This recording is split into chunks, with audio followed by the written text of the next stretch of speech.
Thank you, Mr. Speaker. Mr. Speaker, I want to seek your guidance on something that happened on the floor, which I strongly feel there was a procedural error in that, but I seek your guidance. The majority leader made an application to you under Order 91 to get the Deputy Minister responsible for Finance, Honorable Ampim, to read a statement with regards to audited accounts. At the end of the day, the statement, or there was a referral to the public accounts. Mr. Speaker, what I seek your guidance and your clearance here is that, number one, whether it was the statement that was referred to the public accounts or it was the report of the Auditor General that was referred to the public accounts. Mr. Speaker, I say so because if it is the report of the Auditor General, then procedural definitely is supposed to be advertised, someone leads, and it is referred. And if it is the statement, then the procedure, you can refer a statement to the committee. So I want to seek that clarification. I tried to get information from the chairperson of the Public Accounts Committee, and my information is that even up to now, if it is the report, they have not received the report as at now, even though we give them 3 weeks to report back to the House, and they don't have it. So I think that, Mr. Speaker, if you can guide us on this. Thank you very much. You rightly stated that the statement was made under Order 91. No report was presented to the House, but it was a statement that was made in the House, and thereafter a copy of the statement was tabled. Matters arising from the statement calls for an investigation, and I recall that the majority leader's submission is to the effect that there should be an ad hoc committee or special committee to investigate. The minority leader's view was that, no, we have a public accounts committee, which is a committee seized with the authority to investigate such matters. And looking at the rules, I agreed with the minority leader, hence a referral of the statement to the Public Accounts Committee. So it is not the reports of the Auditor General that is being referred. And honorable members, statement can be transmitted for an investigation or for a notification or some other action to be taken when the statement and then the debate occasions that. Thank you, Mr. Speaker, for the clarification, because I am now clear in my mind that no report was referred to the public accounts, but rather a statement. But, Mr. Speaker, if you read Standing Order 229(3), and with your permission, I read, pursuant to Article 1872 and 5 of the Constitution, the Public Accounts Committee shall examine the report of the Auditor General on the public accounts of Ghana, showing their appropriation and utilization of the sum granted by Parliament to meet the public expenditure of the government and other accounts laid before it. Mr. Speaker, I do agree that statement can be referred to committees of Parliament, but Public Accounts Committee is a special committee of Parliament that their mandate is defined within the Constitution in Article 187 and within our standing orders in 229. So I don't know in which context that the Public Accounts Committee will be examining a statement at this. So if we can get further clarification on that, what public accounts can actually look at a statement. Thank you very much. Any committee? Okay, let me hear from you. Mr. Speaker, thank you very much for the opportunity. Mr. Speaker, our party do agree with Honorable Habib, but Public Accounts Committee is a committee of Parliament. It's like finance committee. A member can make a statement, looking at the content of it, that statement can be referred to the finance committee to investigate the matter. So we decided to set up an ad hoc committee. And minority leader said, no, we have an existing committee which is close with that power. So the matter should be referred to that existing committee to investigate the matter. So there was a closure to that statement. So I don't know why I want to revisit it. All of us agreed that the matter should be referred to the Public Accounts Committee, not to set up an ad hoc committee. So why are we revisiting the issue that all of us agreed that the committee should investigate those matters? So I think, Mr. Speaker, you were right to refer the matter to the Public Accounts Committee. If not, we'll set up another committee to investigate the matter, if that's your wish. If there is a matter that can be considered by any committee of Parliament per our rules, you don't form an ad hoc or special committee to deal with that, but you rather refer the matter to that substantive committee. So every parliamentary committee has a power to conduct an investigation to any matter within their domain. So, Mr. Speaker, I'm guided. Very well. Very well. Mr. Speaker, as my good friend, Honorable Achampong, was making his contribution, I just want him to know that, Mr. Speaker, something that has been happening over the week, which is not good. Mr. Speaker, and I must commend you. You are always punctual. You always come, you wait for us. We come to conclave before we come in. And sometimes, Mr. Speaker, it's not the matter that we want to raise quorum, Mr. Speaker, but the fact that if we don't get our colleagues who have a super majority of 189, and at the moment we are just 20 in the chamber, it doesn't speak good of you, and if you have the authority. So, Deputy Whip, try to get your members to always come. We have just passed the 24-hour economy, and yet your members, they don't come to the chamber. Today, look at the numbers that you have here. It is not good. So try your best to make sure that you have your numbers always in the chamber. Because if you don't have, we will be forced to call for a quorum or to call for either a quorum to commence business or a decision-making quorum on things that we want to do, but that we don't want to do that. So I am giving you an advice. I have been a deputy majority whip before, and I understand. The Minister for Rules was a minority chief whip. So when you are in the majority, I know he has not been a majority whip before. He was a minority. I was in majority, and I've been in minority before. So when you are speaking, maybe you should come here, Road Minister, and speak. But what I'm saying is from experience, and I'm telling you that deputy majority whip, you have 189. We don't always want to make it. We want to work. We want to help you. You say you have passed a policy, 24-hour economy, even though it is not working. It's just an act. Nothing is going on. And yet your members cannot even come and help with these 24 hours. Look at us. Out of 29, less than 20. It's not good. It's not good. I mean, Mr. Speaker, when we continue to do this, it's a problem. Mr. Speaker, the other thing I want to do is that the deputy whip, if you can find a way to program the Minister for Foreign Affairs. The Minister for Foreign Affairs. There is a war in Iran and Israel, and Ghanaians are there. When there was war between Russia and Ukraine, a black ranking member on Foreign Affairs was in Ukraine. I don't know why he's still doing in Ghana, but yet he's in South Korea with the president. Doing what? Now that he's the minister.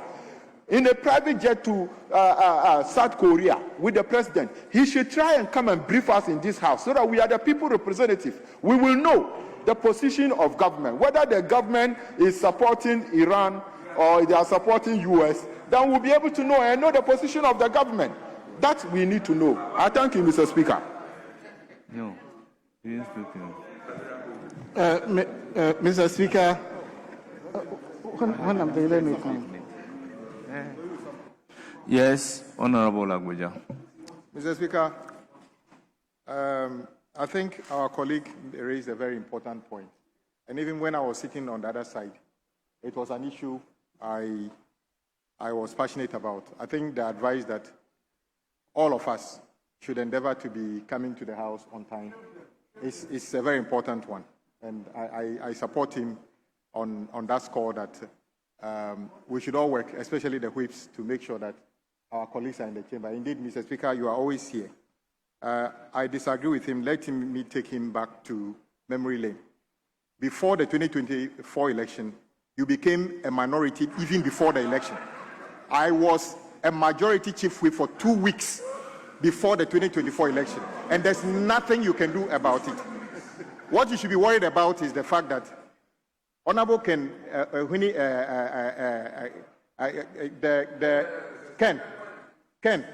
is very unhappy that apparently he's been giving you guys sewing machine and cornmeal. But when the time came for you to vote for him as a this thing, only the majority and minority leader apparently voted, and his constituents voted for him. Ken lost in all of your constituencies when you've been taking sewing machines and cornmeal from him for almost 4 years. You should be worried about that one.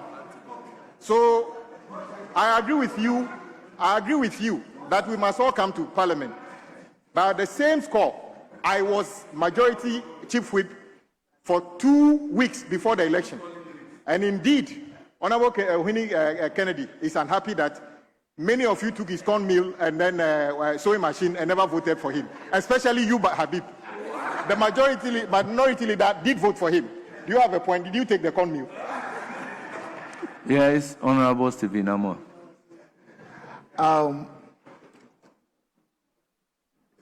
Speaker, thank you very much. Speaker, I think this is an august house of records, and any statement made here has to be taken very serious with all the credible and tangible evidence that one day will not come and hunt us. My very good brother and friend has made a very serious statement that somebody can even design and draw in implication of corruption.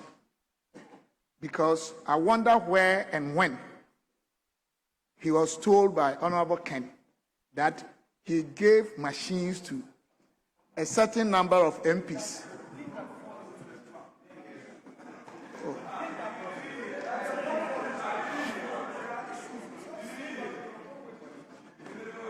Speaker, from my leader's advice, I want to drop the case. Thank you. Yes, Honorable Nitibu. Mr. Speaker, I think the deputy whip on the minority side has raised a very important point. Mr. Speaker, the members of the majority side are 26. Mr. Speaker, there are 26. Mr. Speaker, how on earth can you explain, Mr. Speaker, that you, at the exact time you were supposed to come, you came, that the people of Ghana gave them a super majority to come and work, and 26 of you are here. Your leader is not here. Mr. Speaker, I didn't count you. If I count you, 27. But I didn't come, Mr. Speaker, because I specifically said Mr. Speaker was very punctual. Mr. Speaker was very punctual. I'm talking of those who are sitting here and can vote and debate. But the Speaker cannot debate. So, Mr. Speaker, the majority needs to answer to the concern raised by the Chief Whip, because there are serious matters, extremely very serious matters on the table here today. And we need your numbers to decide on serious matters for Ghana. We need your numbers. You cannot tell the people of Ghana that you have over 190 members of parliament and only 26 of you are here to come and work. Where are the others? Where are the others? When you were chief whip, were you not asking the same questions? So we will not allow you to divert any attention.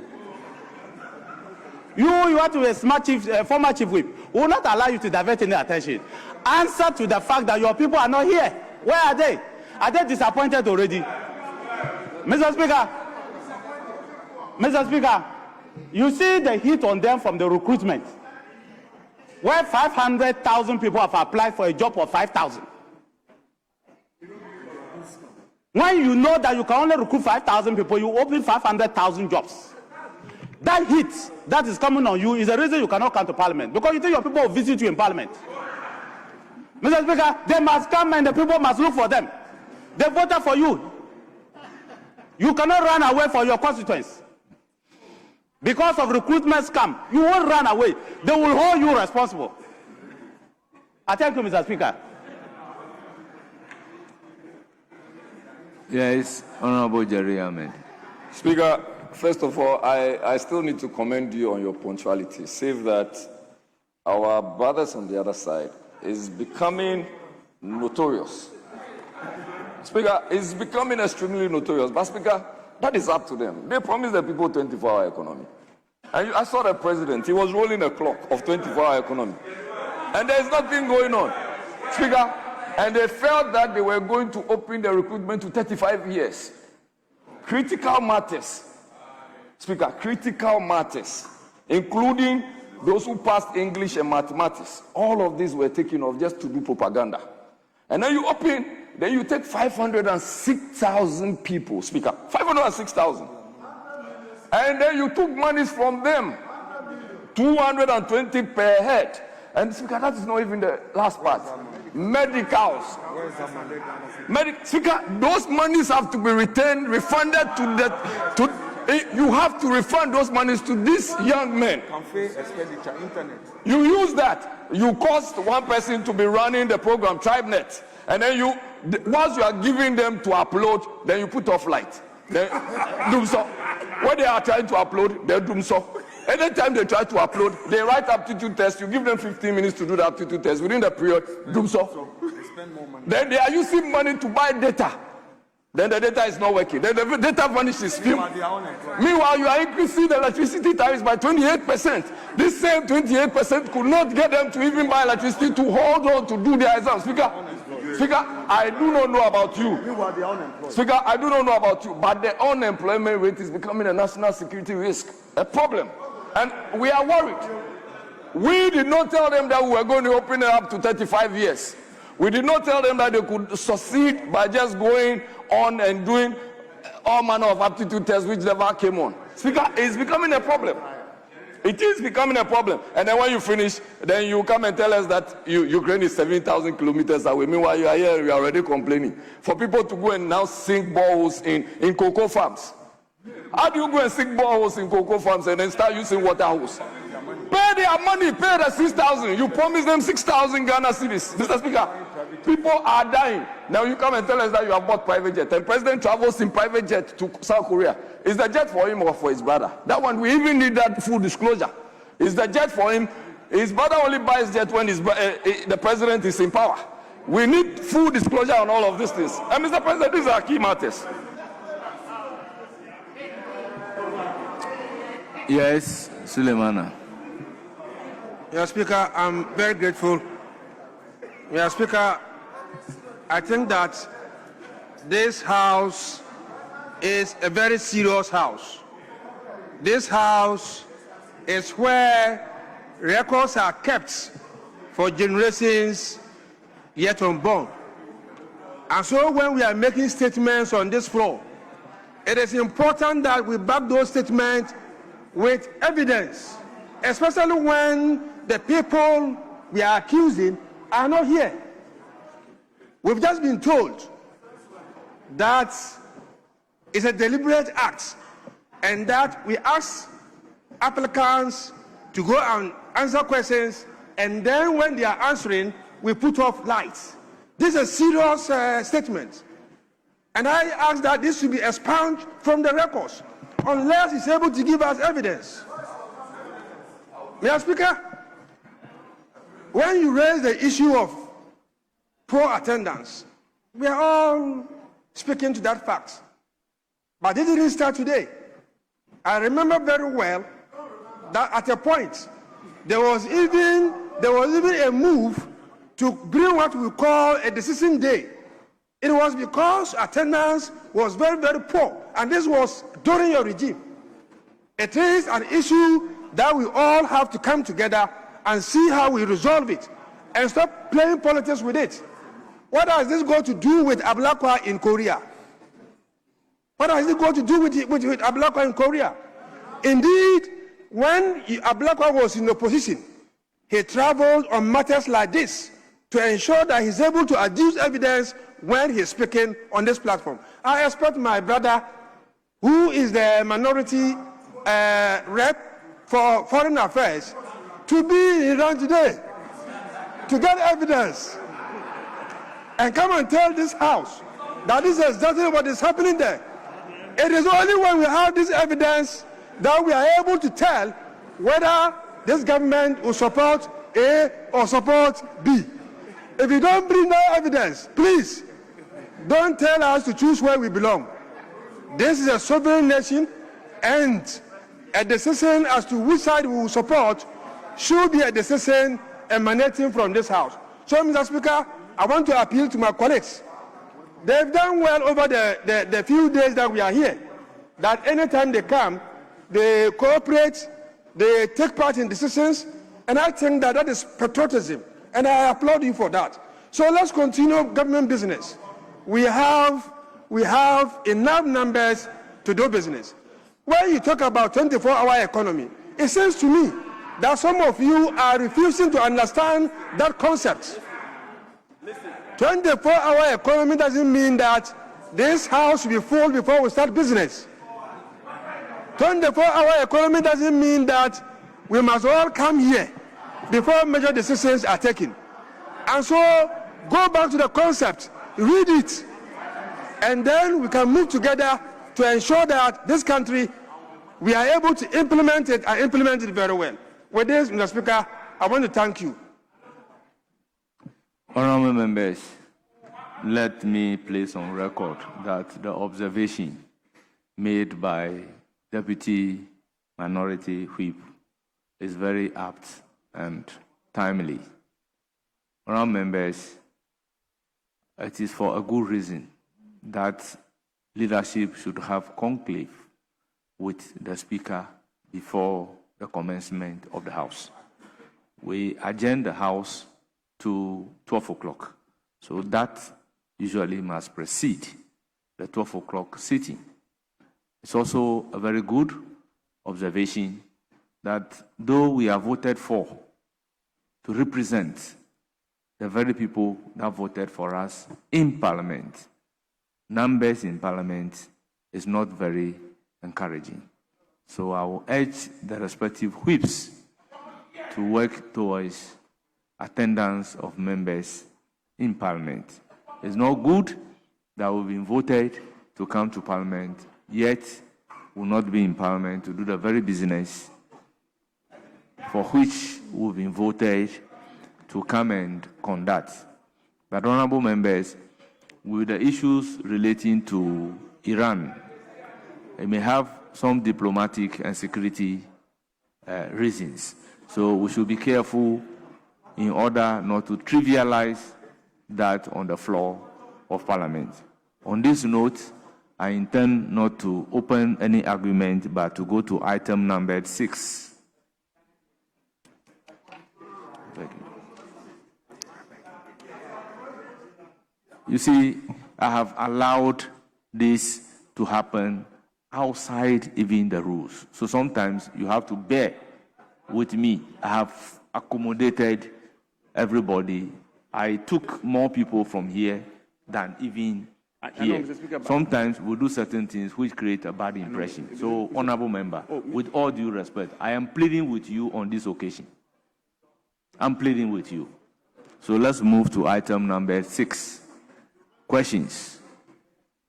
I will call on the Minister of State for Climate Change and Sanitation and Sustainability to take the designated seats, whilst I call on the Minority Chief Whip, Honorable Frank Anodompre, to pose question numbered 701.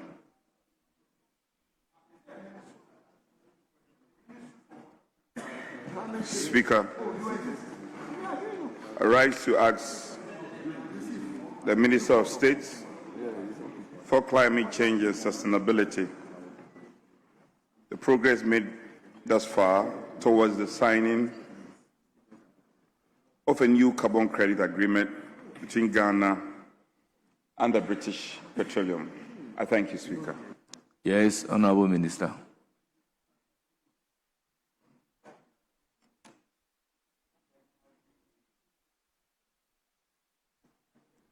Thank you, Right Honorable Speaker. Mr. Speaker, Ghana initiated discussions with the British Petroleum BP in 2023 and exchanged a Memorandum of Understanding, MOU, to establish a robust framework that provides regulatory certainty for the generation of carbon offsetting and reduction scheme for international aviation level credits. This engagement has progressed to the development of a draft framework agreement which has been technically negotiated between Ghana and the British Petroleum. And in 2025, the draft underwent legal review by the Attorney General's Department and the Environmental Protection Authority, EPA, Carbon Market Office, CMO. Following this review, Ghana consolidated comments were formally transmitted to British Petroleum through the Ministry of Environment, Science and Technology for the consideration and revision. Ghana is currently awaiting British Petroleum's response to advance the process towards conclusion. Thank you, Mr. Speaker. Yes, Honourable Member, any supplementary question? Yes, Speaker. Speaker,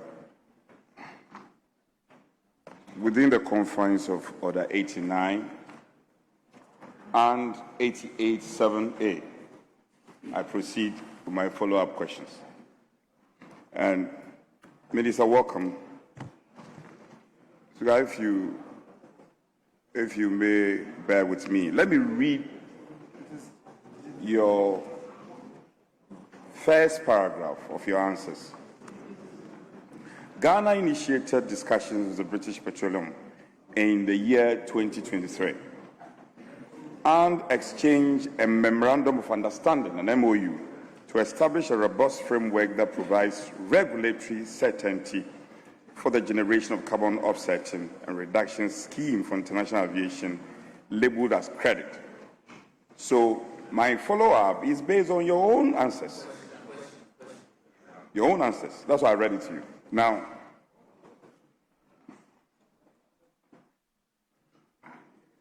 what were the highlights? I'm not saying give me verbatim. Highlight of the MOU that was established, of which your good self has alluded to in your first paragraph of your answers. Highlights. You are talking about the highlights contained in the MOU in 2023? Yeah, the minister just got up eagerly to answer my question. I am not saying he should produce verbatim. The minister knows what to do, and he is an experienced person when it comes to the subject matter. 2023, he has said that the MOU was established. He should apprise this House what the highlights of this MOU were. It cannot be offensive of Order 89. So I cannot. Honorable Minority Chief Whip, I explained over and over that unless we change our rules, my understanding is that ministers are not supposed to be taken by surprise. Memorandum of Understanding is a legal document. Now, your question is to ask the minister the progress made thus far towards the signing of a new carbon credit agreement between Ghana and British Petroleum. And in asking a supplementary question, you are asking the minister what is the highlight of a memorandum executed between Ghana and British Petroleum. And you are saying that this question does not offend Order 89? Speaker, with respect, I am not challenging you on the interpretation of the rules. Speaker, the minister had the opportunity to answer the question within the limitation and confines of the letter. He decided to speak to an MOU. My original question did not reference MOU. He spoke to MOU. Nobody forced him to speak to MOU. He mentioned MOU. Hence, it's reasonable that I can ask him questions on the MOU he spoke to. And I'm not asking him to produce verbatim the MOU signed in 2023.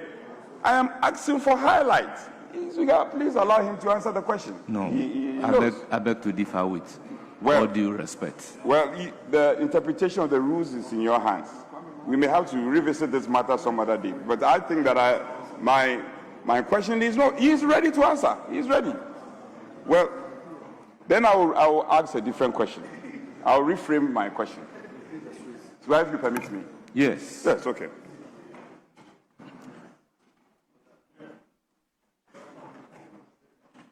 Okay, so, Minister, your answer says that Ghana as a republic submitted its consolidated comments formally to the BP. Can you run this House in terms of the key variables in this comments that were formally submitted by this republic to the BP in the same context?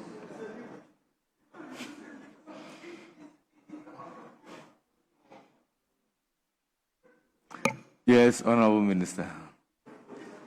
Thank you, Right Honorable Speaker. Mr. Speaker, Ghana's comment were the legal opinion of the state. And I don't have that legal opinion to share with the House today. So if the honorable member wants to have a legal opinion, the comments that were filed on behalf of Ghana, then I will suggest that he should file a question which will direct to the Attorney General Department to take care of that. Thank you, Mr. Speaker, the Minister says Ghana, your last paragraph of your answers, Ghana, Speaker, with your leave, Ghana is currently awaiting British Petroleum response to advance the process towards conclusion. We have been waiting on the BP for a year now. A year. What has the ministry been doing with within this period of waiting on the BP to formally respond to us as your ministry's support in facilitating the progress of this project? Yes, Honorable Minister. Thank you, Mr. Speaker. Mr. Speaker,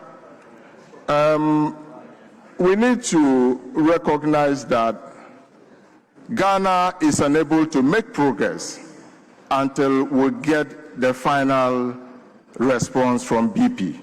Because we, Attorney General, reviewed the MOU and came out with their legal opinion. So for us to be able to make any effort, any move, then we will have to get the response from BP. That is what will make it binding for us to make progress. Thank you.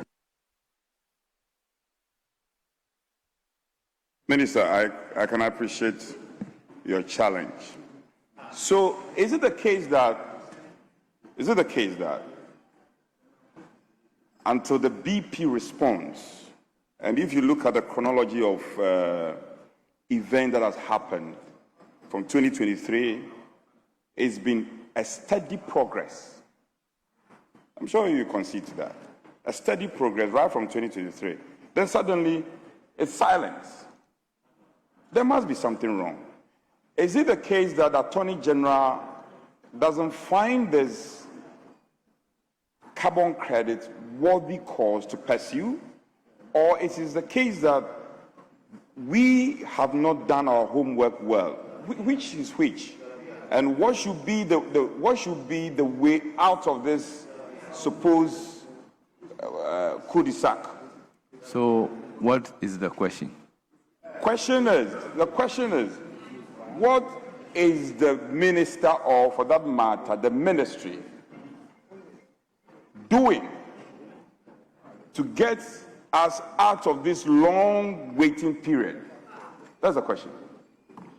But the minister in the answer indicated that the memorandum was reviewed and the legal opinion was forwarded to them. They are waiting for their response. Speaker, if you permit me to make some comment, I don't want to be offensive for Order 88.7. Yes. But we must be progressive as a country. We cannot put our hands at our back and say that BP has not responded, and therefore we are just sitting down waiting. It's a consolidated agreement between Ghana and the BP. And progressively, the British Petroleum has shown dedication to pursue this path of carbon credit. So there must be a problem. That's why I'm asking the minister, but when it comes to a review, if he's considering an alternative ways of getting a response ASAP. Very well. It's a valid Are you observation. considering an alternative ways?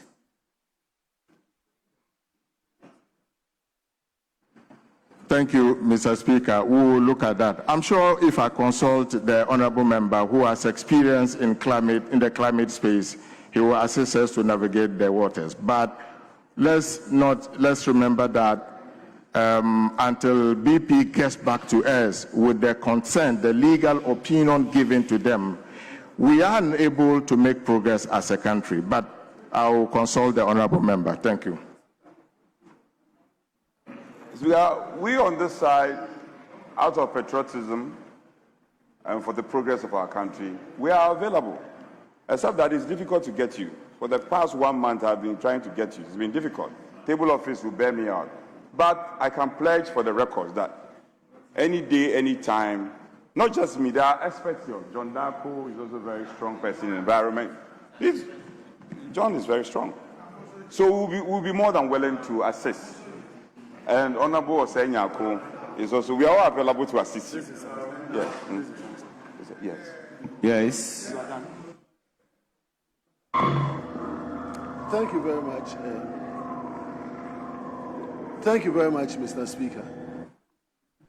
Yes, on this issue.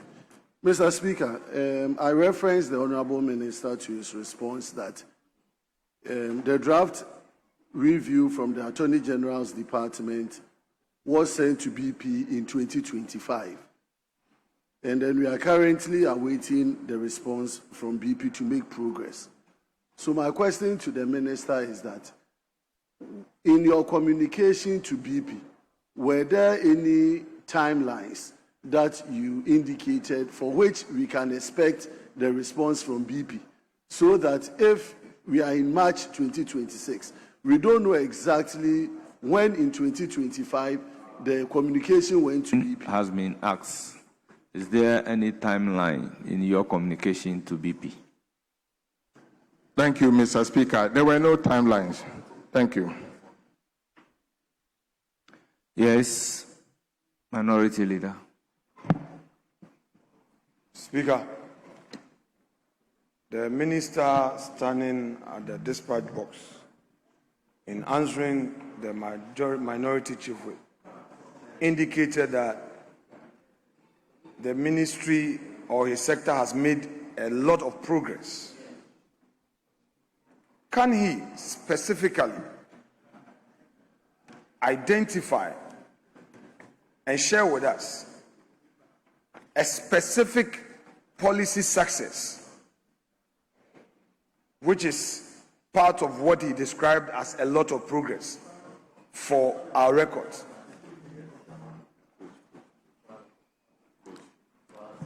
Yes, Honorable Minister. Thank you, Right Honorable Speaker. Mr. Speaker, I will want to suggest that the Honorable Member and the leader of the minority side should file a question so that we'll know exactly what he's looking for, because we have a lot of information. Thank you. Speaker, with respect, the minister's approach is most contemptuous of Parliament. Mr. Speaker, let me finish. Please. Mr. Speaker, when a question is admitted,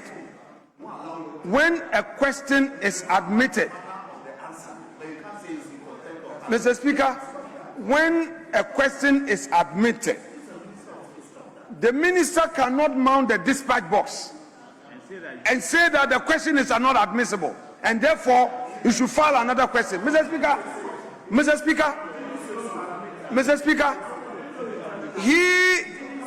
the admissibility of my question. Mr. Speaker, one after the other. Exactly. So you take resume your your seat. seat. Mr. Speaker, the Minister of State, in response to the Honorable Member for Nsawam Adwejiri, said that his sector has made a lot of progress. Now, my supplementary question as a follow-up then was to the effect that the quotes, a lot of progress he says they have made as part of the success story in the sector. He should identify one. Yes. And share that success story with us. That was my supplementary question. The answer of the minister is at page 39 of the order paper, where in the answer did the minister indicated that he has made a lot of progress. Mr. Speaker, with respect,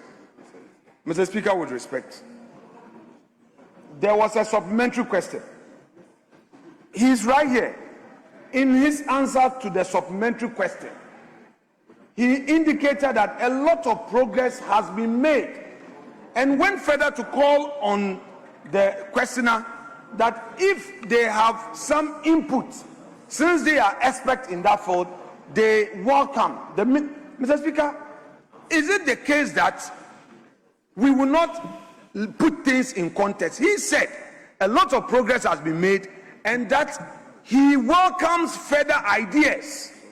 And I'm saying, my question is very specific, that the progress that you have made, that you said you've made a lot of progress, identify one and share with us. Then you mount the witness, the dispatch box, and tell the House that you will suggest that the minority leader should file a question to demand the specific thing that you yourself you are sharing with us.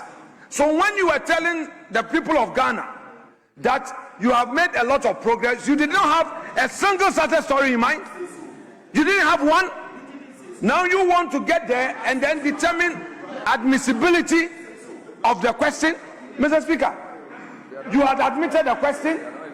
His job was to answer. If he doesn't have the facts readily available, the rules allow him to plead with the chair for him to be given leave, granted leave, to come back again. But you cannot mount the dispatch box when a question has been admitted.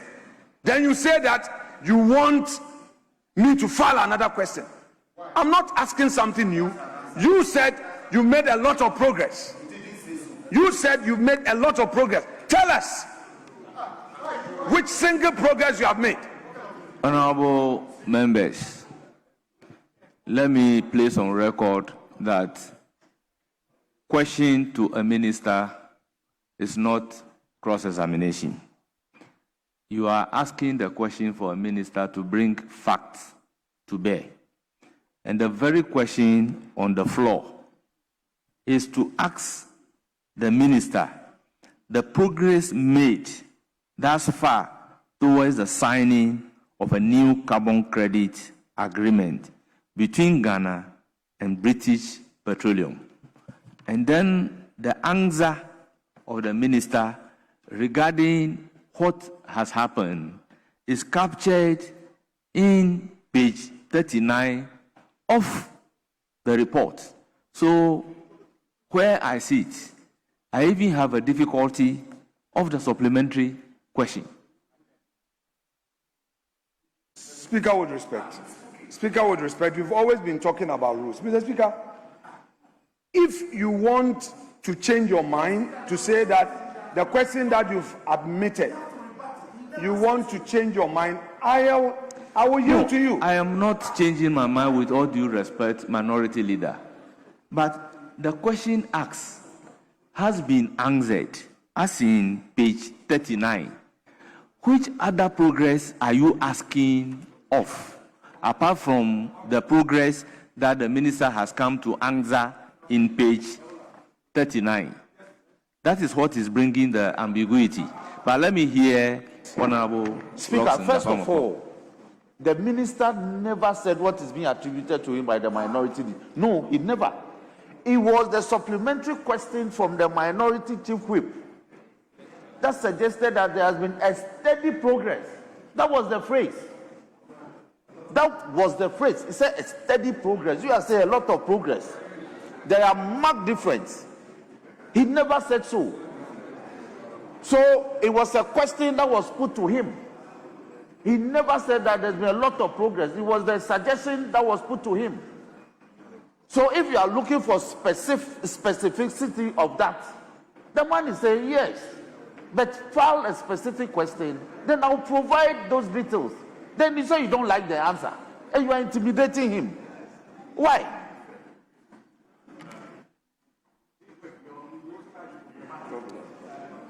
Mr. Speaker, with respect, the records must reflect that once a question is admitted, it is not for the minister concerned to raise an issue of admissibility. You know, I listen to you. I listen to you. I listen to you. You are becoming one intolerant majority chief whip. Yes. Mr. Speaker, I asked the question.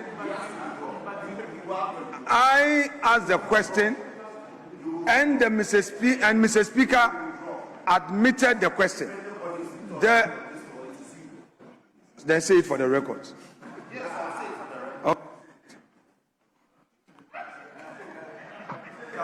Mr. Speaker, yes. I take offense. I take offense to the reference to me that I am intolerant. I am not. And the minority leader will have to withdraw and apologize to me. See, it's a tournament of ideas. Minority Leader, there's no intolerance about this. You are both in leadership. I always plead with leaders that let's be careful the language we use against each other. And whatever we say is in the record for generation. I believed you won't be happy if your colleague on his feet said you are intolerable. Mr. Speaker, he used the same language. We all heard him. I have not heard him. No, but I'm telling you, I'm sitting right in front of me. You said it. So, Honorable Minority Leader, Mr. Speaker, don't get in this. Mr. Speaker, don't get in this. He's my mate. Don't get, Mr. Speaker, stay away from this. It's between the two of us. You ignore him. He's laughing. He knows what he wants to achieve. He wants to introduce confusion. You sit down. You are not in leadership. Mr. Speaker, look at him. The roads, go to your ministry. The roads minister, go. The contractors are looking for you. You come here to cause trouble. Mr. Speaker, I know what he wants to achieve, but I will not pursue this. I want my chief whip to proceed with the second question. I will let him be until another time. Chief whip, continue. But this minister that we've got him today, we'll get him again. Mr. Speaker, we'll get him again. For your sake, Mr. Speaker, for your sake, I will let him be. For your sake, I will let him be. For Chief Whip to continue. Honorable members, the word the majority chief whip is becoming intolerable is ordered to be expunged from the record. The Chief Whip had his turn and has exhausted his supplementary questions. So, no, he has exhausted his supplementary questions before even giving the floor to Honorable Buama at your back before he gets to your end. So, in the absence of any further question, we move to question number 702, also standing in the name of Honorable Frank Anodompre. Thank you, Speaker. I rise to ask the Minister of State in charge of climate change and sustainability what the ministry is doing so far to facilitate the implementation of the terms of the following carbon credits agreement signed and the involvement of the private sector in the validation of carbon credit transfer. Ghana, Switzerland,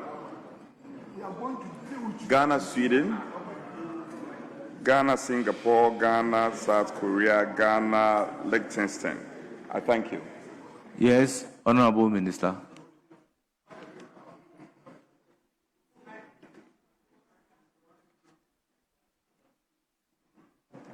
Thank you, Right Honorable Speaker. Mr. Speaker, according to Section 2.7.1.3 of Ghana's framework on carbon markets, the Ministry of Environment, Science and Technology and the Carbon Market Office are expected to work together with the Minister of State in charge of climate change and sustainability on related carbon markets. The status of development and implementation of the listed carbon markets agreement is as follows.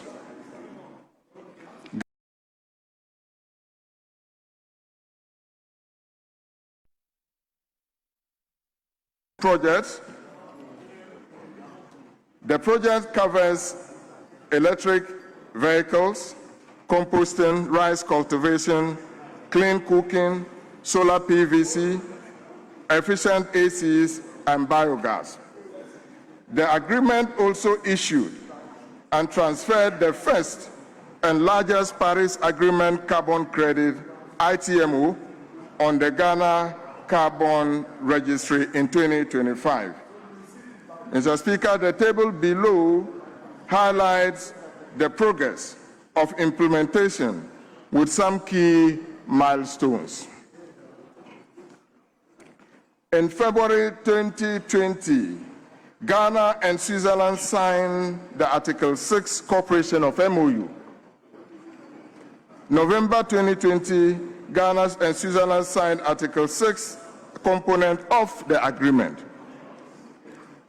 In July 2021, Ghana and Switzerland adopted a roadmap for implementing Article 6 cooperation of the agreement. In August 2023, a technical implementation committee was established between the CMO and the Swiss Federation Office for Environment, that is BAFU. And in 2021, we developing 18 carbon market projects under the Switzerland-Ghana agreement. In 2021 to date, 2 carbon market projects are being developed under UNDP support.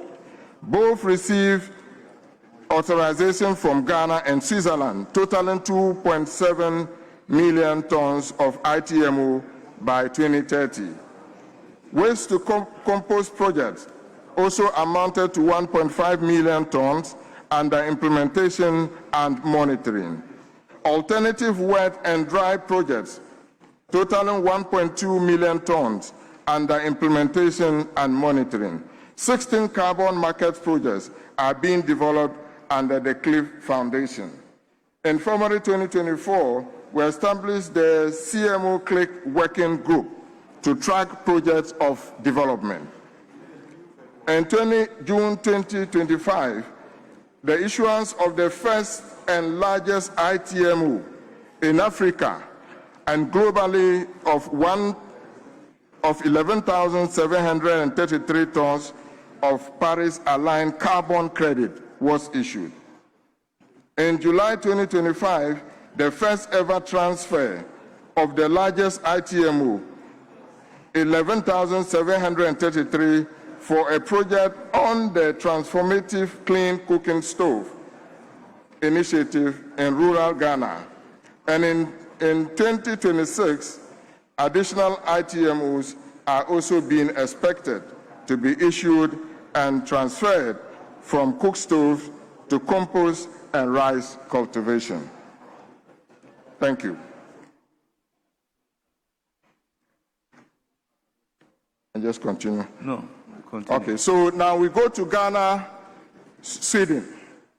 Mr. Speaker, the Ghana-Sweden agreement is under implementation with 3 energy-related projects. 1 is under validation and 2 are still in development.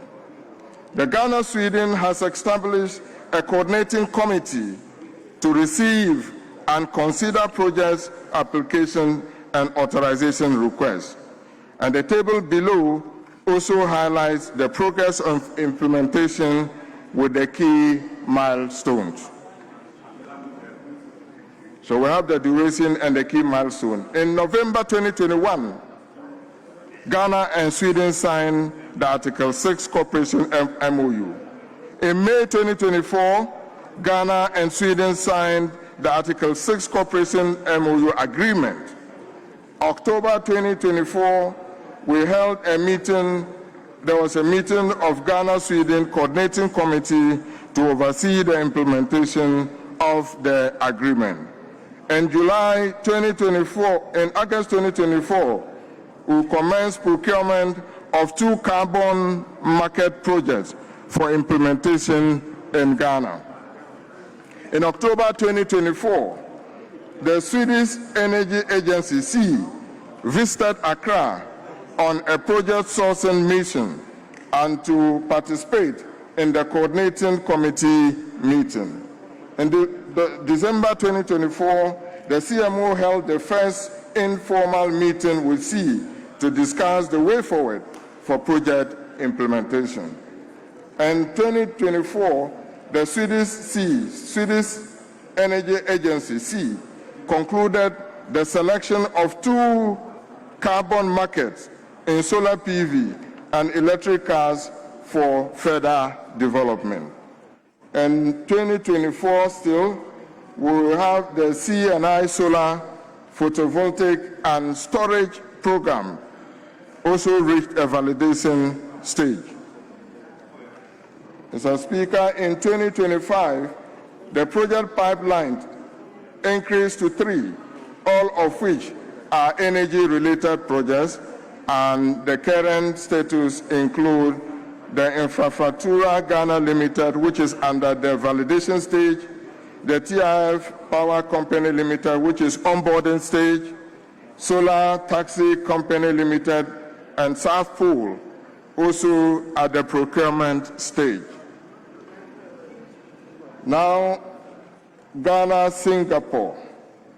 Mr. Speaker, the Ghana-Singapore agreement is under implementation with 39 projects at different stages of development. 4 of them have reached an authorization decision point. Also, a major joint committee has been established that receives and accesses projects for authorization. Mr. Speaker, the table below also highlights the progress of implementation with key milestones. November 2021, Ghana-Singapore held an initial contact meeting at COP26. February 2022, Ghana and Singapore exchanged letters of intent on Article 6 voluntary cooperation. In November 2022, Ghana-Singapore substantially concluded negotiations on the implementation agreement on cooperative approaches. In May 2024, the Ghana-Singapore Carbon Market Implementation Agreement was signed. In September 2024, Ghana-Singapore launched the first call for carbon market projects.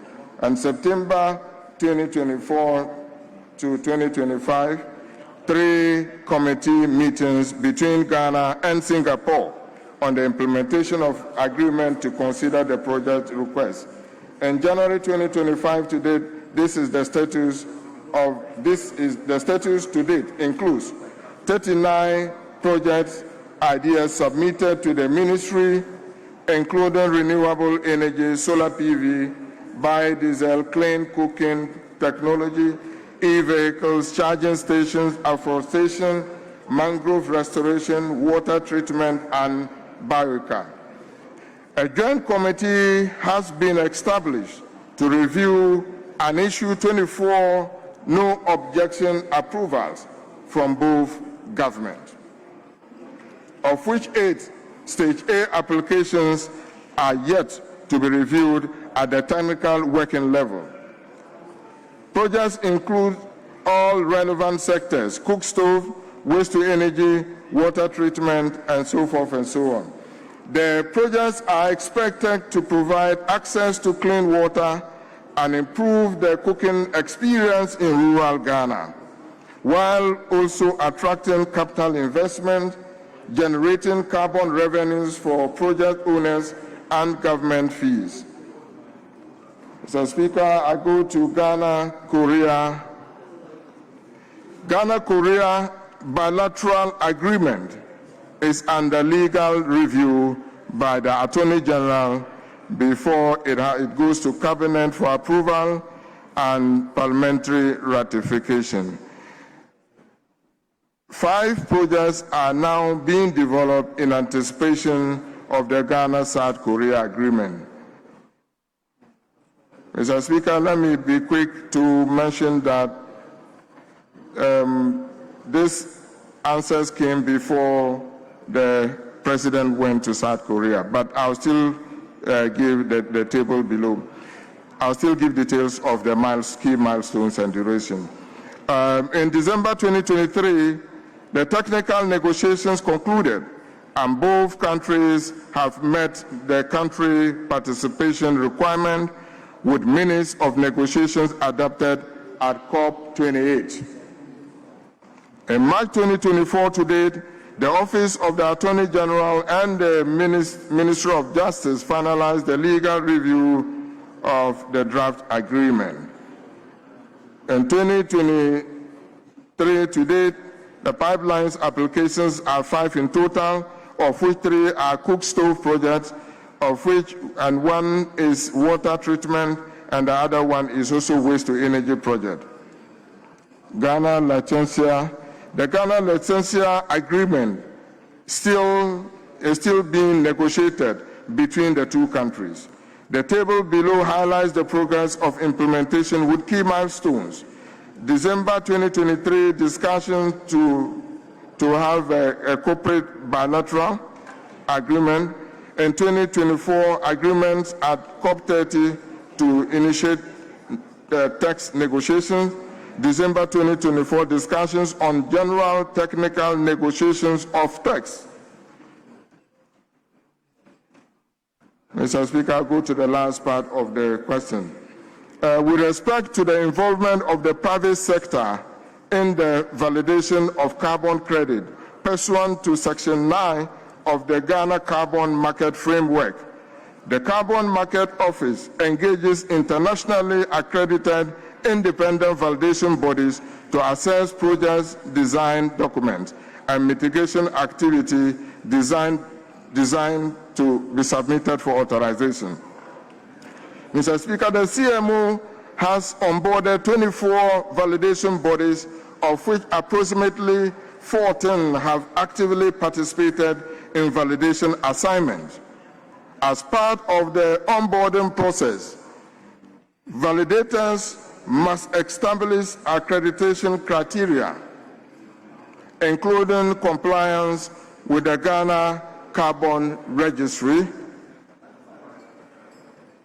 Ghana Carbon Registry onboarding process, and submission of terms of reference and the appointment of a local expert. The designated local expert must actively participate in the validation activities to ensure that stakeholders' engagement and adherence to local content requirement and capacity development. Mr. Speaker, the CMO office evaluates the performance of independent bodies through an annual performance and conformance assessment of those onboarded onto the GCR using defined key performance indicators. Based on the assessment results, the CMO may add new or remove underperforming validators from the database. This performance oversight strengthens credibility, accountability, and integrity within Ghana's carbon market system. In addition, the EPA CMO has established a roster of experts database, which will be published on its website. Recognized designated operational entities are required to appoint a qualified local expert from the roster to participate in validation assignments. With the technical support from the gold standard, Ghana has trained 24 experts in validation process, and these experts have been formally onboarded onto the roster of experts to strengthen the national capacity. Thank you, Mr. Speaker. Yes, Honorable Minority Chief Whip. Any supplementary question? Yes, indeed, Speaker. Speaker, from the outset, let me commend the Minister for a detailed response. But that is not enough. It's not enough. Now, Minister, Mr. Speaker, he's given six tabular response, which encapsulate the high points of what has been achieved in terms of all the carbon agreements we've entered into, 6 of them. Now, if you take time and go through the tables, 2020, 2020, 2021, 2023, 2021, 2024, 2024, 2024, 2024, and so on and so forth. My question is, more than 90% of the achievement occurred between 2020 all the way to 2024. It appears to me that after 2024, little has happened. And I want to find out from you what is giving rise to this challenge and how do you deal with this challenge? In 2024? After 2024. Very well. Yeah. Yes, Minister.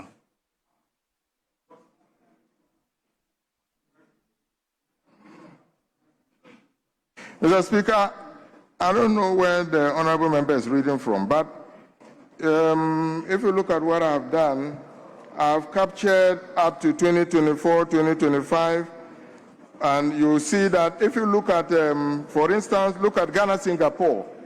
Ghana-Singapore, I said September 2024 to 2025, 3 joint committee meetings between Ghana and Singapore on the implementation agreement was considered. I also said in January 2025 to date, which is ongoing, which means that work is being done.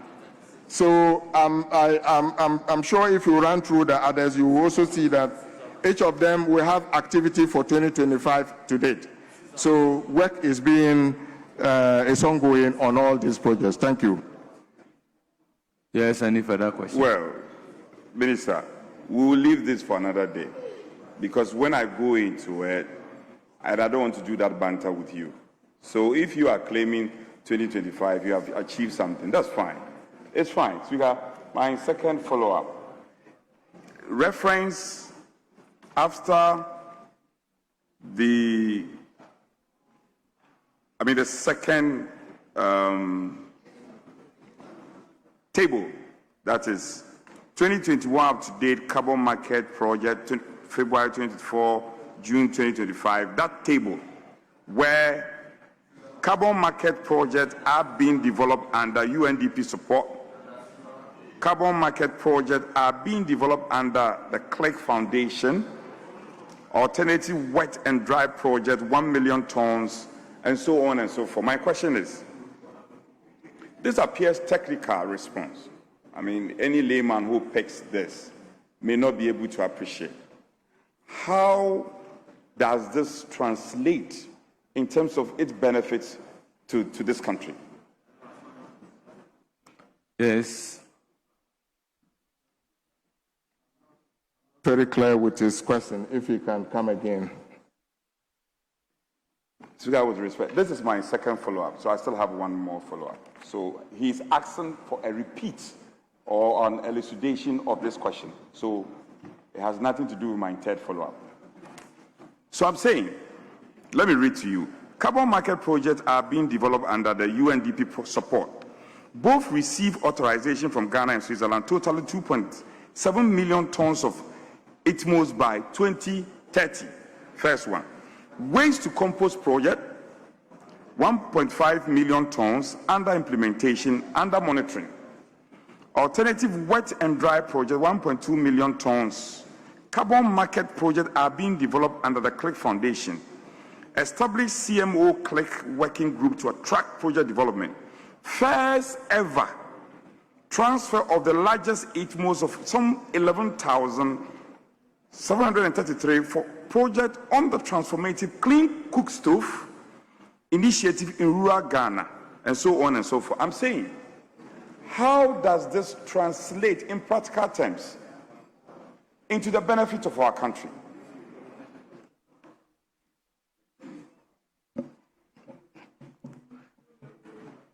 Thank you, Mr. Speaker. Mr. Speaker, Ghana has signed on to some international protocols.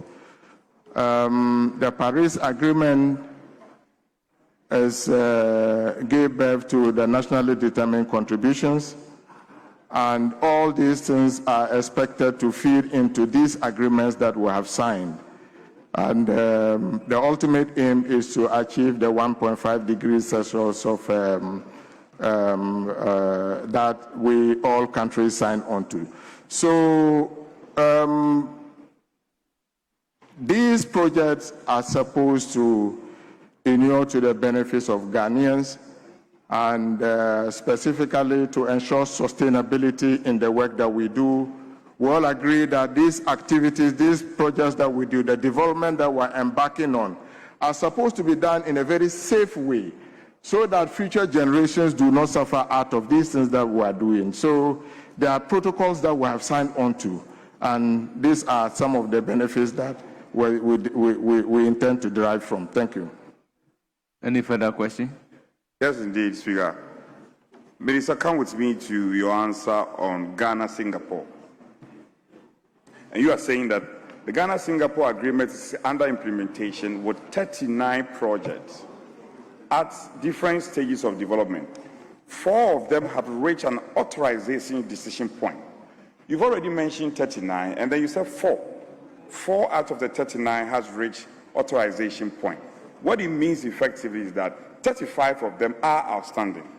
My question is, what are you going to do to facilitate the implementation of the outstanding 35 out of the 39? Yes, Honorable Minister.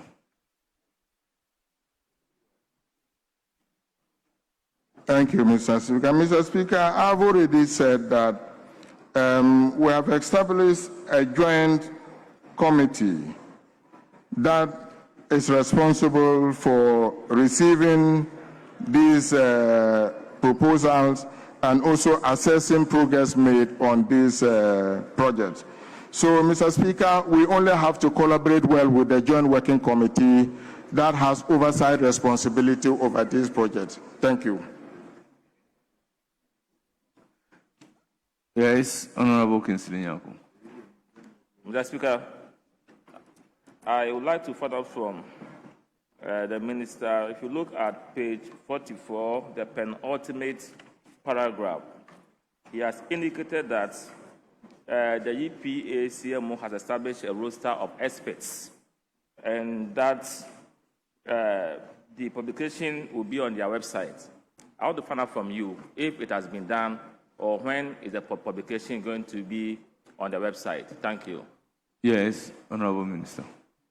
Shall I repeat it or you got me?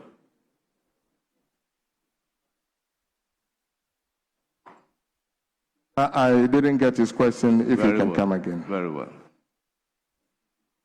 My question is that on page 44, the penultimate, the last but one paragraph, you've indicated that the EPA CMO has established a roster of experts database, which is going to be published. And I'm asking if it has been published already, or my question is the database published already, or when is it going to be published? Thank you. Yes, It's clear. Honorable The question is, okay, Minister. Mr. Speaker, for the last time, my question is simple. On page 44, if you could turn to page 44 of your answer, the last but one paragraph, you've indicated that the EPA CMO has established a roster of experts database, which will be published on its website. And I'm asking, has the publication been done, or do you have an idea when it's going to be done? Thank you. Yes, Honorable Minister. Mr. Speaker, I don't have the timing, but I'm told that they will publish it on their website. Thank you. Yes. Mr. Speaker, yeah, I get that indication, but will you be kind to find out from us when it's going to be done? That is what he said. He doesn't have the information. So he will regarding find out the and time. come back to us? Yes. Okay, thank you. I'm okay. Yes. Honourable Minister, it's been suggested to you that since about 2024, or after 2024, very little has been done. Now, can you confirm to this House that, for instance, under the Ghana-Switzerland agreement, activities such as the issuance of 11,733 tons of Paris-aligned carbon credits have been issued, just under Ghana-Switzerland alone, and that in the same 2025, there's been a first-ever transfer of the largest 8 months of 11,733 for project on transformative claim in cook stoves, compost, and rice cultivation, just under the Ghana and Switzerland alone in 2025 forward. Then again, under Ghana, Sweden, from 2025, the following projects have been undertaken. Then the projects include the pipeline, 3 pipelines which have been energy related and instituted as follows. Infra Futura Ghana Limited as the validation stage. TFI Power Company Limited, that's on the boarding stage. And then Solar Taxi Company Limited at the South Pole, also at the procurement stage. That is, these projects have been undertaken in 2025 under the Ghana-Sweden agreement alone. And then finally, under Ghana-Singapore, as many as 8 activities differently undertaken under your guide in 2025. If you can confirm this for the House. Minister, the question is for you to confirm. Thank you, Mr. Speaker. I confirm that all this that I've stated happened between the period of 2025 to date, and it is ongoing. Thank you. Honourable members, on your behalf, I thank the Minister sincerely for attending upon the House to to respond to all the questions scheduled for him. Honorable Minister, accordingly, you are hereby discharged. Once again, thank you for coming. Honorable members, we have exhausted the questions listed for today. Therefore, question time is ended. Any indication? Majority Chief Whip. Speaker, may we move to item number 7 and take a couple of statements advertised there.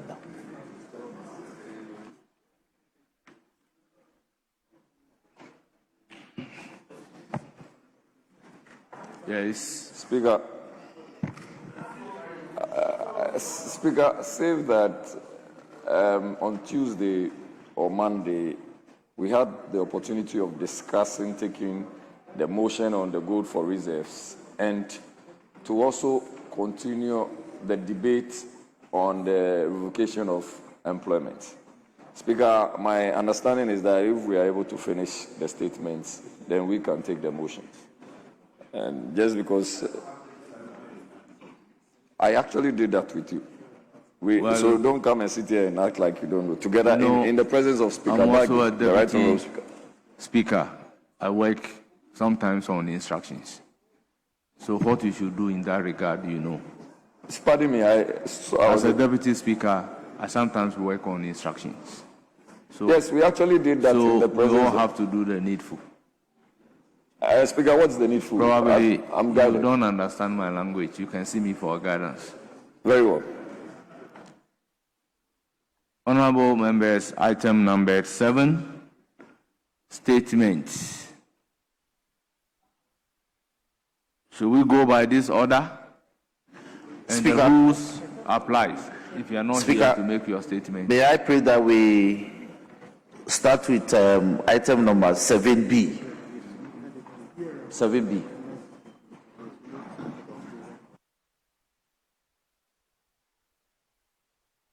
Start with item number 7E.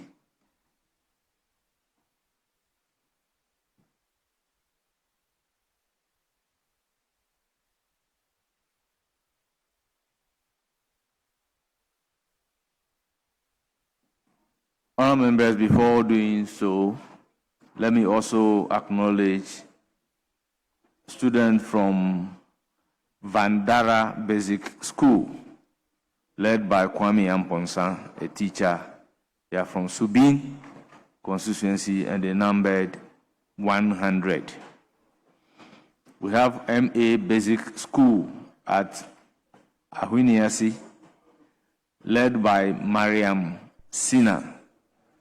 Leader, they are from Ebuakwa South. They numbered 68. Then we have Bako DA Basic School, led by Emmanuel Akapo, a teacher. They are from Asikuma Odoben Brakwa. They numbered 69. And finally, we have Nursing and Midwifery Training College, led by Ahiati Justice Junior, the president, and they are from Keta constituency, and they numbered 46. On your behalf, I welcome them to Parliament of Ghana, urge them to have a fruitful visit. Can they resume your seat?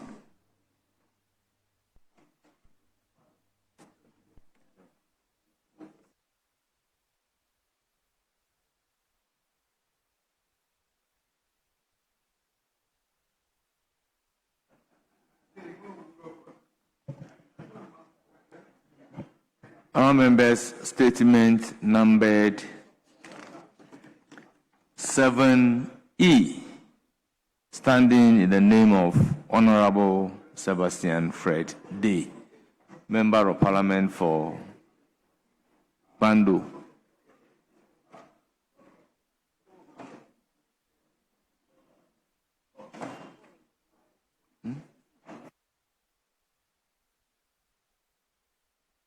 About E.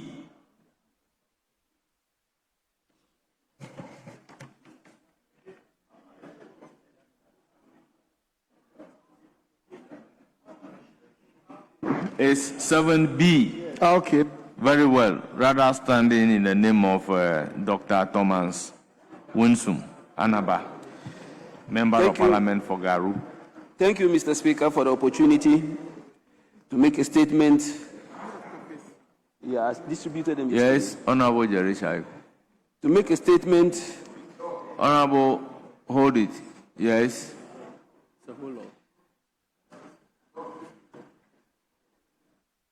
Thank you very much, Speaker. Speaker, I was hoping that, yes, I'm trying to retrieve same, and I don't know if my colleagues have copies. If you just want, well, if you want us to deal with the one on the console, that's.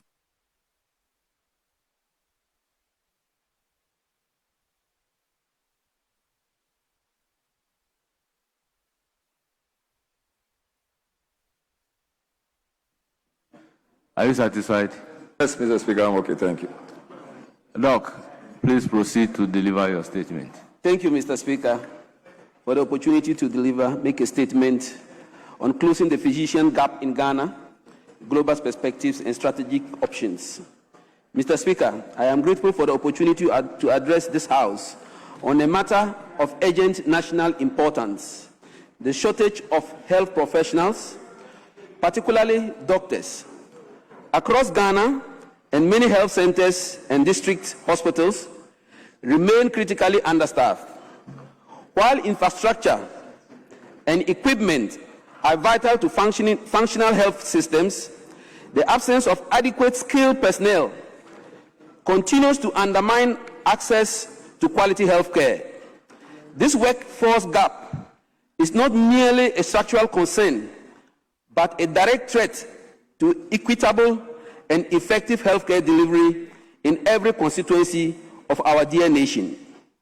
Mr. Speaker, nurses who form the backbone of our health system are still not enough to meet demand. Each year, we train thousands, yet many remain unemployed because of fiscal constraints, while others leave the country in search of better conditions. Meanwhile, in underserved areas, a few exhausted health staff struggle to keep facilities running. Mr. Speaker, the situation is even more serious when it comes to medical doctors. Ghana's physician population gap, that is physician to population ratio, currently stands at 2.6 doctors to 10,000 people. The World Health Organization recommends at least 10 doctors per 10,000 people, meaning that 1 doctor to 1,000 people. The global average is 17.2 to 10,000 people. This clearly shows how far we must go. Mr. Speaker, according to the Ghana Medical and Dental Council, we have almost 12,000 registered medical doctors. To meet the WHO benchmark for a population of 32 million and approximate, Ghana would need roughly 32,000 doctors.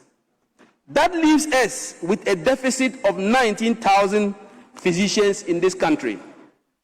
Mr. Speaker, even if we continue to train about 900 doctors or 1,000 doctors each year and assume we retain all of them, it would take Ghana closely 20 years to close this gap. About 35% of all the locally trained doctors migrate annually, seeking better remunerations, working conditions, and professional growth. We are therefore losing a significant portion of the very workforce we invest in training. Mr. Speaker, the imbalance between the urban and the rural areas worsens with this crisis. Some urban facilities have relatively adequate staffing, but many rural districts, including Garu, operate with only 1 or 2 doctors serving a population of over 40,000 people. This is not simply inconvenient. It places lives at risk for the people themselves and for the 2 doctors or 1 doctor who works there. Mr. Speaker, we must also consider the well-being of the current workforce. The 2024 performance report of the Medical and Dental Council indicates that 9% of doctors cited for performance misconduct cases were found to be dealing with severe depression. This suggests that beyond the numbers, there is strain on morale and mental health within the profession. Mr. Speaker, this challenge is serious, but it is not unique to Ghana. Other countries have faced similar shortages and taken bold steps to respond. There are useful lessons that we can adopt. Mr. Speaker, some countries have reformed their licensing and examination systems. In Canada, the Medical Council simplified the licensing process for international medical graduates by eliminating one of its qualification exams. Australia has exempted doctors in certain comparable systems from additional clinical exams. Israel has introduced exam waivers for experienced foreign trained doctors, provided they undergo structural clinical integration. These reforms have reduced unnecessary barriers whilst maintaining standards. Ghana can review its own licensure and credentialing recognition frameworks. We should make it easier for Ghanaian doctors abroad to retain and practice, and for qualified trained doctors to contribute without compromising patient safety. Singapore recently expanded its list of recognized foreign medical degree programs from 112 to 120 institutions to help address doctor shortage and meet growing health demands. Ghana could consider a similar policy to ease our physician gap whilst we continue to strengthen local training capacity.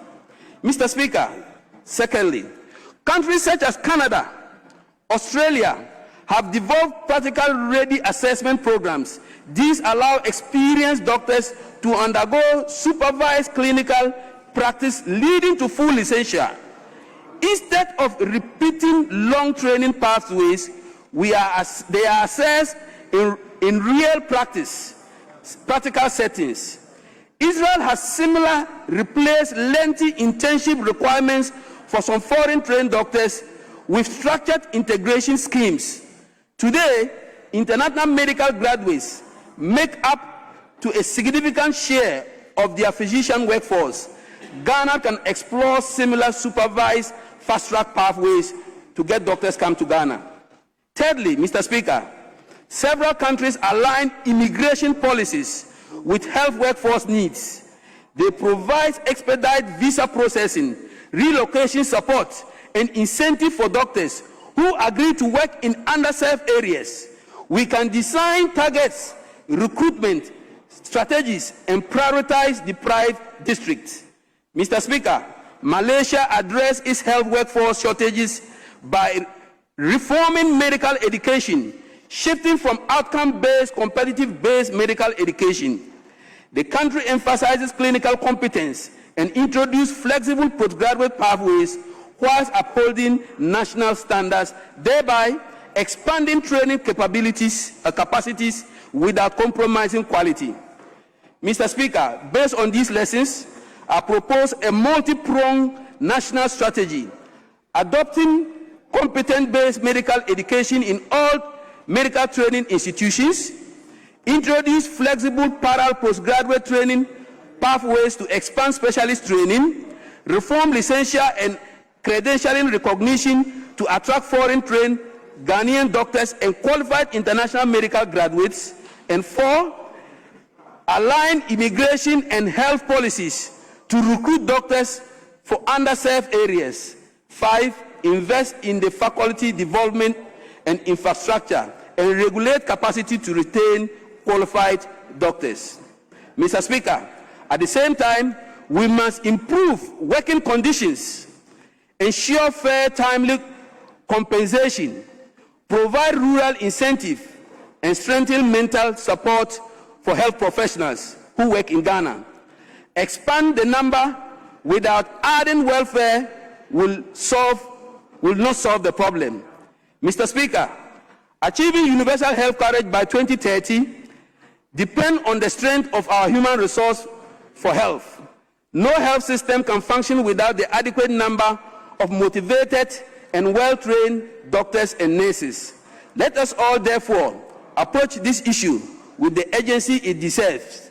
The people of Garu, Gomoa, Gamashe, and every community in Ghana deserve accessible and quality health care so that we can achieve the 2030 universal health coverage as we all seek to. To this, Mr. Speaker, I thank you for the opportunity to read this statement.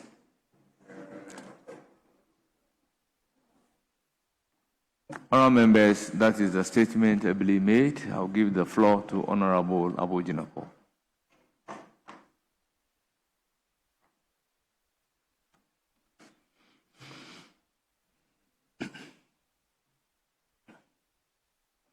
Thank you, Right Honourable Speaker, for the opportunity to contribute to the very important and insightful statements made by my honourable friend, Dr.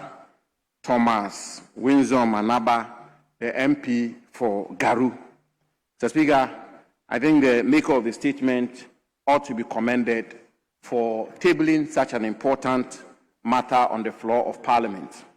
Mr. Speaker, the maker of the statement underscores the importance of healthcare. And indeed, Mr. Speaker, the common statement is that a healthy nation is a wealthy nation. And across the world, as the maker of the statement pointed out, and he referred to Malaysia and other parts of the world where they have been very successful at constructing a robust public health system which supports their population and which makes their population productive and effective. Mr. Speaker, some of the recommendations the maker of the statement made are most welcomed and are to be worked on. Mr. Speaker, there are one or two other contributions I believe will further enrich the recommendations the maker of the statement is put forward, and he talks about physicians and went into great detail in dissecting the sector into the segments of medical doctors, nurses, the shortfall we have, the numbers we need, the measures we ought to put in place to attract them, to retain them, and to avoid a situation where our healthcare professionals are posted to the right places of our country for them to be able to meet the healthcare needs of our compatriots. Mr. Speaker, take for example the nursing field. Today, as we speak, Mr. Speaker, the statistics tells us that by October 2025, there were 13,500 nurses who have not been posted. 13,500 nurses who have not been posted. They've been trained. The country has spent money on training them. They are equipped. They are ready and willing to work. And yet, they've not been posted as at October 2025. The Speaker, as we speak, we do not have budgetary provision for recruiting these health care workers, Mr. Speaker, who are, as I say, are willing to work and who have been trained, and as we speak today, are literally languishing in their homes and do not have postings. I think we need to pay attention to that and prioritize the recruitment of nurses across our country in order to augment the effectiveness of the healthcare system of our country. Just because, again, the Upper West Regional Director of the Ghana Health Service had cause to indicate that as of December 2025, 80% of doctors who were posted to Upper West region of our country did not report to duty. Mr. Speaker, that is a major cause for concern. And indeed, Mr. Speaker, this is not peculiar to Upper West region. In my own home region or Savannah region, we have similar situations where doctors are posted and they do not report to duty. We need to interrogate the reasons for this, and indeed, it certainly will be a question of conditions of service and the nature of the environment they are posted to. All of these will have to be looked at. Mr. Speaker, again, today as we speak, nurses in the public service of our country, nurses who have been recruited, have not been paid salary for 14 months. If we are going to build a robust public health system for our country, these are matters we have to prioritize, where when nurses are recruited, they are paid. Not only do we have 13,500 nurses who have been trained, equipped, ready, and willing to work, not being recruited, but even those who have been recruited, 14,000 of them, a good number of them are working as we speak, and yet for 14 months they've been working and they've not been paid. Mr. Speaker, let me conclude. Let me conclude by saying that, look, there is really, Mr. Speaker, a part of the national public health system of our country, which I believe the authorities ought to pay attention to. Mr. Speaker, and by that I refer to Agenda 111. And Agenda 111 is arguably the most revolutionary, the most audacious, the most expansive, and the most transformative intervention in the public health system of our country since independence. Mr. Speaker, what is Agenda 111? Mr. Speaker, I didn't know we were being timed, so... Well, but the rules has been in existence for long that comment on a statement should not exceed 5 minutes. So, no, with all due respect, I beg you. We've since been going in accordance with the time. I'll give the floor to Honorable Dr. Nawani. Seconds to conclude. Honorable Dr. Nawani, you have the floor.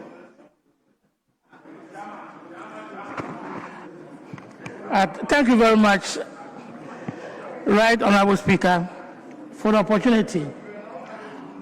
Before I give my submission, I want to correct one fact. The previous speaker said that 13,500 nurses are unemployed. I think that is factually wrong. 13,500 nurses were employed before the NDC came to power, and they were not paid. As we speak now, they have been kept on pay. They are being paid now as we speak. So that is not correct. Yes, the 13,500. There are those who have been paid. Right Honourable Speaker, the issue of inadequate doctors or lack of enough doctors is something that, as a nation, we need to take radical steps to see to what extent we can correct it. As we speak now, on the Medical and Dental Council register, we have about 13,000 doctors. But from the statement, you realize that we need about 32,000 doctors. That is about almost getting to 300% of that number. And apart from that, even comes what we call the distribution. The distribution is skewed towards the big towns, Accra and Kumasi, just taking about 70% of those few doctors. The remaining doctors are now supposed to go to the smaller towns. And so we have a situation where the doctor to patient ratio in Accra here is about 1 to 1,200. But when you take Oti region, for example, the ratio stands at 1 to 22,000. That is not good for a nation such as Ghana. Now, what can we do about it? And even as we speak, we have doctors who have not been employed. But what can we do about it? Currently, we need to increase the production of doctors. There are so many medical faculties. That are springing up. And the problem is payment. So what I recommend to the government is that instead of sponsoring people outside to go and do medicine, they should invest that amount of money to give scholarships to students to study those courses in Ghana here. A case is that of Entrance University. Entrance University has started a medical degree course, but the number that they admitted is just between 10 to 20 students, and that is too small. If the government can give scholarship to very brilliant students to choose these schools and allow more medical schools to be open, we can do it. It's something that we can do. It will increase the number of doctors.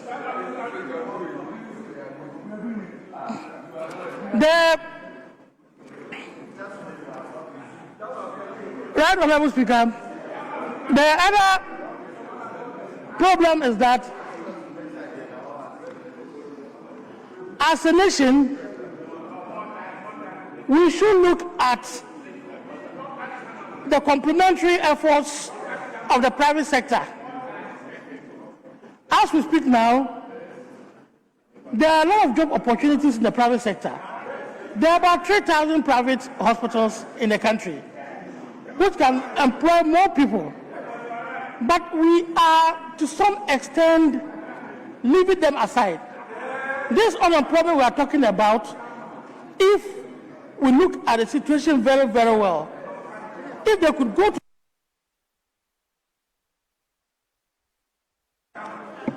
Your time is up. Yes, Honorable Tampoli, you have the floor. Thank you, Mr. Speaker. I rise to contribute to the statement that has been ably made by Honorable Dr. Thomas Anaba or Anaba. Mr. Speaker, the statement was very well delivered and absolutely very well researched. If I look at the references, it tells you that he did quite a good research. Mr. Speaker, this situation that we are complaining about is not today's problem.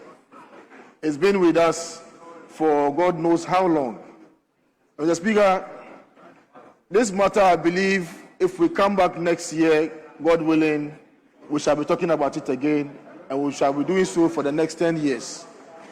Mr. Speaker, we should be talking about solutions at this stage and not rehashing the problems that all of us know. Mr. Speaker, the issue about the number of medical professionals who have not been hired and are still waiting at home to be employed is even way more than 50,000. Yeah, it's more than 50,000. Nurses, other professionals. We're not talking about only nurses. We're talking about other medical professionals. And it's way above 50,000. Some of them are sitting at home looking for opportunity to serve their nation, to serve us. Mr. Speaker, and that's where the point about Agenda 111 comes to bear. One of the most revolutionary initiatives ever since independence is the Agenda 111 initiative. Mr. Speaker, never has there been any audacious move to do. In fact, it's even Agenda 112. But at the time that we were doing Agenda 111, we hadn't even considered Karaga. In due course, Karaga was added, so it became 112. But Mr. Speaker, sadly, you move around the sites of these Agenda 111 facilities, and you find that some of them are already in reuse. 60%, 70%, 40% at different stages of completion. As Mr. Speaker, they have been abandoned. How do we expand, healthcare facility, and then we abandon some of these construction sites? Mr. Speaker, one of the most difficult situations for the health sector is clearance. Clearance from the Ministry of Finance. And Mr. Speaker, that's the elephant in the room. And we must say it loud. The Minister for Finance has to give them clearance for them to be able to recruit. Yes, Speaker, so we need to find ways to deal with this situation. And the solution is not far from us. The solution is right in front of us. We can use the 133 formula, isn't it? You understand? 24-hour economy formula. The nurses are at home, other health professionals are at home. Some will come for 6 hours, others will come for another 6 hours, and then we will be giving meaning to 24-hour economy. So, Mr. Speaker, here, let's bring to bear 133. The youth of Ghana need work. They are prepared, they are schooled, and they need work. Let's give them the opportunity. Mr. Speaker, let's not come here next year and come and lament and lament and lament. The solution is there. Expand health infrastructure and then give financial clearance by the Minister for Finance, and all these people will be working. And we won't come back and be talking about the same situation. Mr. Speaker, I thank you very much.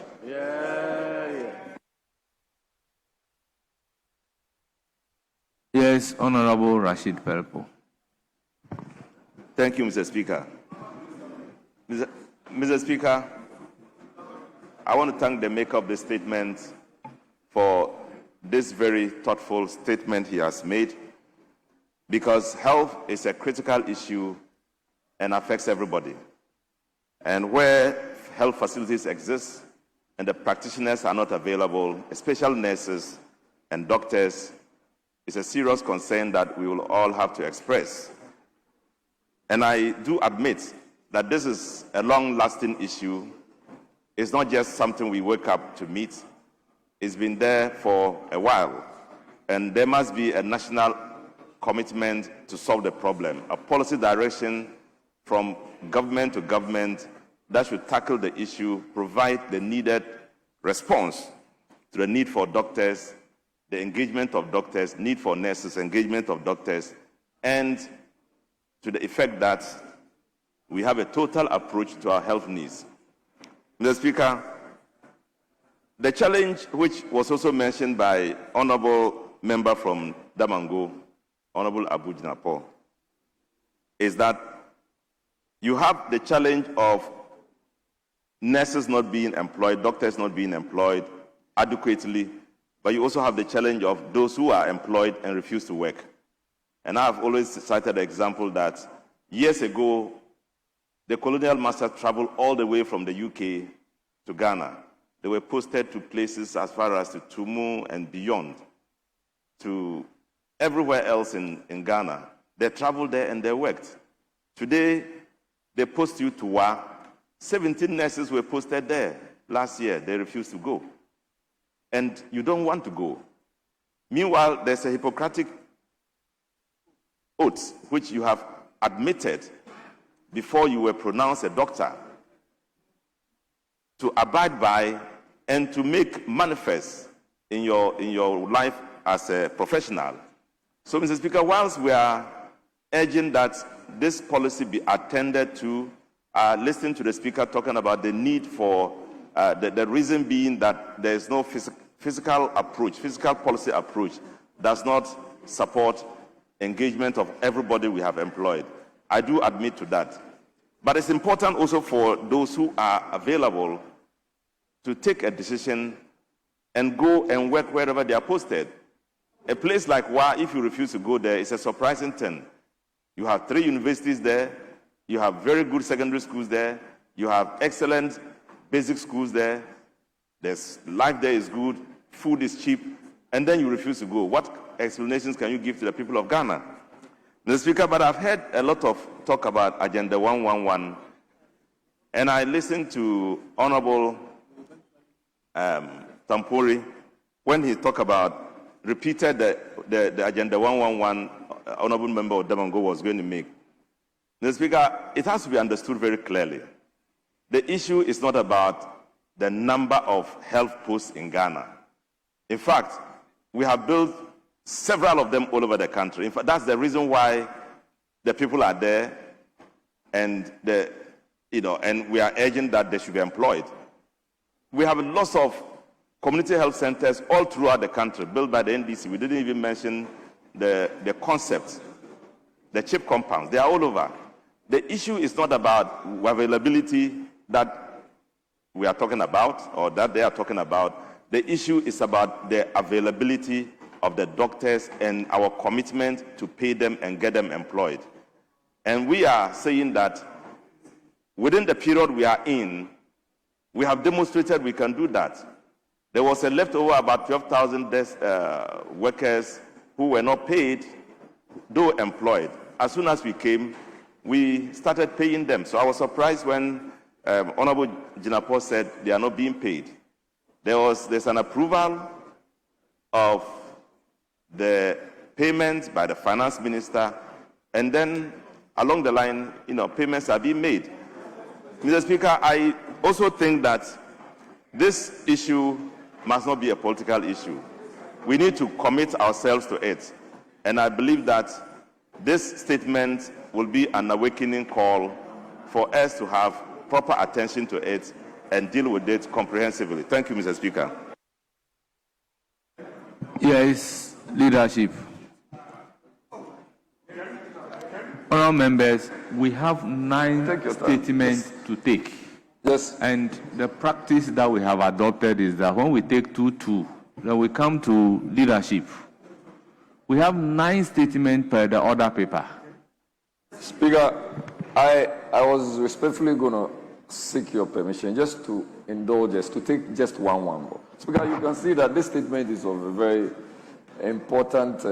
is that the sense of the House? Yes. You won't allow it. No, I mean, I want to talk. No, honourable members, let's bear. We have, every day we come and we talk about backlog of statements. Speaker, I we complain about backlog of statements. And then, so what is the sense of the House? Speaker, that is okay. At least it is clear. Speaker, it's clear. So are you yielding? Speaker, it's clear my colleague did not yield. It's okay. So are you yielding to my friend at the back? Minority leadership is yielding to you. Your time starts now. Mr. Speaker, I commend the maker of the statement. Mr. Speaker, historically, our problem as a nation was brain drain in the health sector. Today, we are not complaining of brain drain. We are rather complaining of not being able to hire more doctors, more physicians, more nurses, Mr. Speaker, more healthcare professionals. Mr. Speaker, the question is why? Mr. Speaker, at this point, we may want to take a historical journey as to how governments have solved some of the problems we have faced in our health sector. Mr. Speaker, not long ago I stated that historically our problem was brain drain. When President Kufuor took office in the year 2001, these are some of the interventions he introduced to solve some of the problems we had in the sector. That is the brain drain in the health sector. He introduced extra duty allowance to help our doctors earn more money. He gave them concessions in respect of import duty at the port.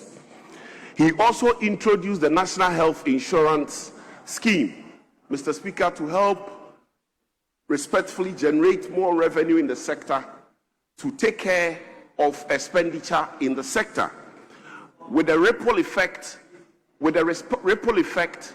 of having more money in the pockets of our health sector professionals to curb brain drain. Mr. Speaker, today we have been given a mandate of 180-something members of parliament. About 57% of Ghanaians voted for you to make very bold decisions. If there is a problem, this is not the time for lamentation. It's the time for solutions. So fix it. Fix the problems and not come here and lament. The statements are riddled with lamentations. Mr. Speaker, you inherited Agenda 111. Continue with it. It was a brilliant initiative by the Nanado administration, Nanado Dankwa Dr. Bawumia administration. The implementation was with the taxpayers' money. Let's give value and meaning to the taxpayers' money. Fix it so that our physicians will have a place to work. Fix it. Mr. Speaker, in this year's budget, an amount of 100 million cedis was allocated to the Agenda 111 program. Whilst you allocated 200 million cedis for sanitary pad, the problem is a matter of your policy choices. It is not a country that is helpless. It is a problem of wrong priorities of the NDC government. You can fix it with your budget instead of reading statements on the floor of Parliament and lamenting. The book of Lamentations have already been written.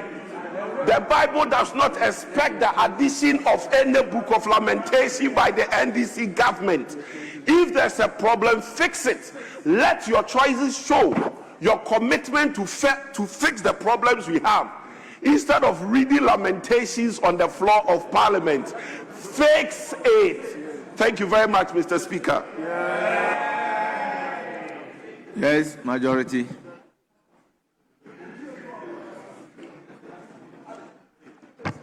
Yes, you are yielding to Dr. Yes, Sandari, you have the floor.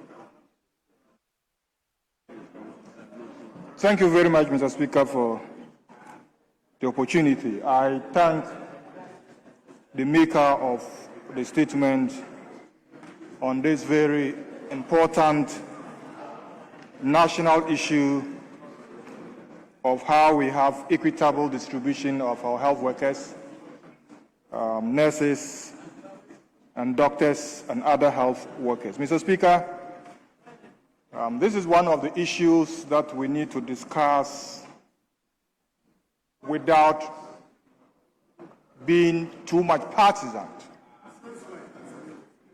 It is an issue that, as a house, we have to come together and find solutions. The problems of health workers is not something that is starting today. It has been there over the years.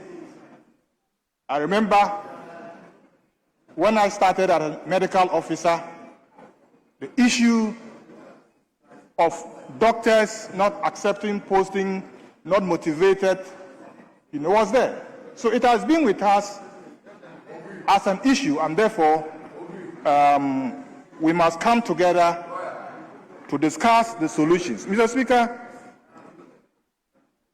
in this country, the issue is not about trainings, it's not about postings, it's about, just like the maker of this statement said, ensuring equitable distribution of our doctors, nurses, and other health workers. Mr. Speaker, one of the contributors made an evidence of where in Accra the doctor to population ratio is about 1:1,000. And you get to a region like OT or my region and have a doctor to patient ratio being 1:22,000. So the question we ask is why? Why is it that doctors will want to remain in Accra and would not want to go to OT or go to the Upper West region or any other rural region? It has to do with motivation. Because the doctors who work in the cities make extra income, they have other opportunities. So what we need to do and discuss is ensure we put incentives in place so that the doctor posted to the Upper West region or posted to OT would have equal opportunities or fair opportunities like the one working in Accra. The doctors that were posted to Upper West, Upper East, who refused to go, it is because they look at it and they don't have motivational packages over there. Same applies to the nurses and other health workers. Sometimes, even before they are posted, they are already working in private health facilities. So if a doctor already after completion is working in a private facility in Accra and you post him to Upper West or Upper East, he compares working in that private facility and going to the rural area, what is in there for me? So we have to look at the distribution, the motivation, and also addressing the environmental factors. I mean, where the doctor or nurse is posted, do they have the needed equipment? Is the facility enabling so that this doctor or nurse can stay and work? And that is where all of us have responsibilities. As a member of parliament, you can look at what can I do on my individual capacity to ensure that a doctor or a nurse is comfortable, in your district. Mr. Speaker, to conclude, the issue is not about Agenda 111. So we should not introduce any Agenda 111 in this national issue. It is not about the health facilities. I'm saying that the issue is not about the number of hospitals that are in the country. It is about the fact that the facilities even exist, but the people are not accepting posting to these areas. And you brought your Agenda 111, a populist issue that created problems for you. So anything we want to discuss here, even if it has nothing to do with Agenda 111, you go and bring Agenda 111. Mr. Speaker, government is taking enabling measures to ensure that our health workers accept postings to these rural areas. By that I mean, government is retooling. Honourable member, your time is up. That brings us to the end of that statement. We'll move to statement number C, standing in the name of Honourable Charles Asiedu, Member of Parliament for Tano South. Honourable Charles Asiedu, you have the floor. Thank you, Mr. Speaker, for the opportunity. Mr. Speaker, it is with a good sense of duty that I rise to deliver this statement on a matter of utmost national importance. My statement is on the urgent need to revitalize the Ghana Cylinder Manufacturing Company. The company is a state-owned enterprise that plays a central role in the area of liquefied petroleum gas promotion. Its core mandate is to produce and distribute safe, affordable LPG cylinders, cookwares, and related accessories for domestic consumption and exports. Mr. Speaker, let us note that promoting the use of LPG is a key component of Ghana's strategy for environmental protection, sustainable energy use, and climate change mitigation. The adoption of LPG reduces reliance on firewood, charcoal in order to preserve our forest reserves, which improves indoor air quality and reduces greenhouse gas emission. According to the 2023 industry report of the Ghana Chamber of Bulk Oil Distributors, LPG forms the primary cooking fuel for about 40% of Ghanaians. Mr. Speaker, the country has also set an ambitious target to achieve 50% of LPG penetration by 2030. Globally, the drift towards clean cooking solutions is accelerating. The Clean Cooking Alliance knows that while only 60% of the world's population had access to clean cooking in 2010, this figure had improved to nearly 75% by 2024. However, over 2 billion people still cook with smoky and inefficient fuels and stoves. Ghana cannot afford to fall behind in this global shift. Mr. Speaker, in rural Ghana, LPG usage only formed 70% of total fuel usage by 2023. Despite the strategic relevance of the Ghana Cylinder Manufacturing Company to lead the way in LPG promotion, it has struggled to fulfill its potential.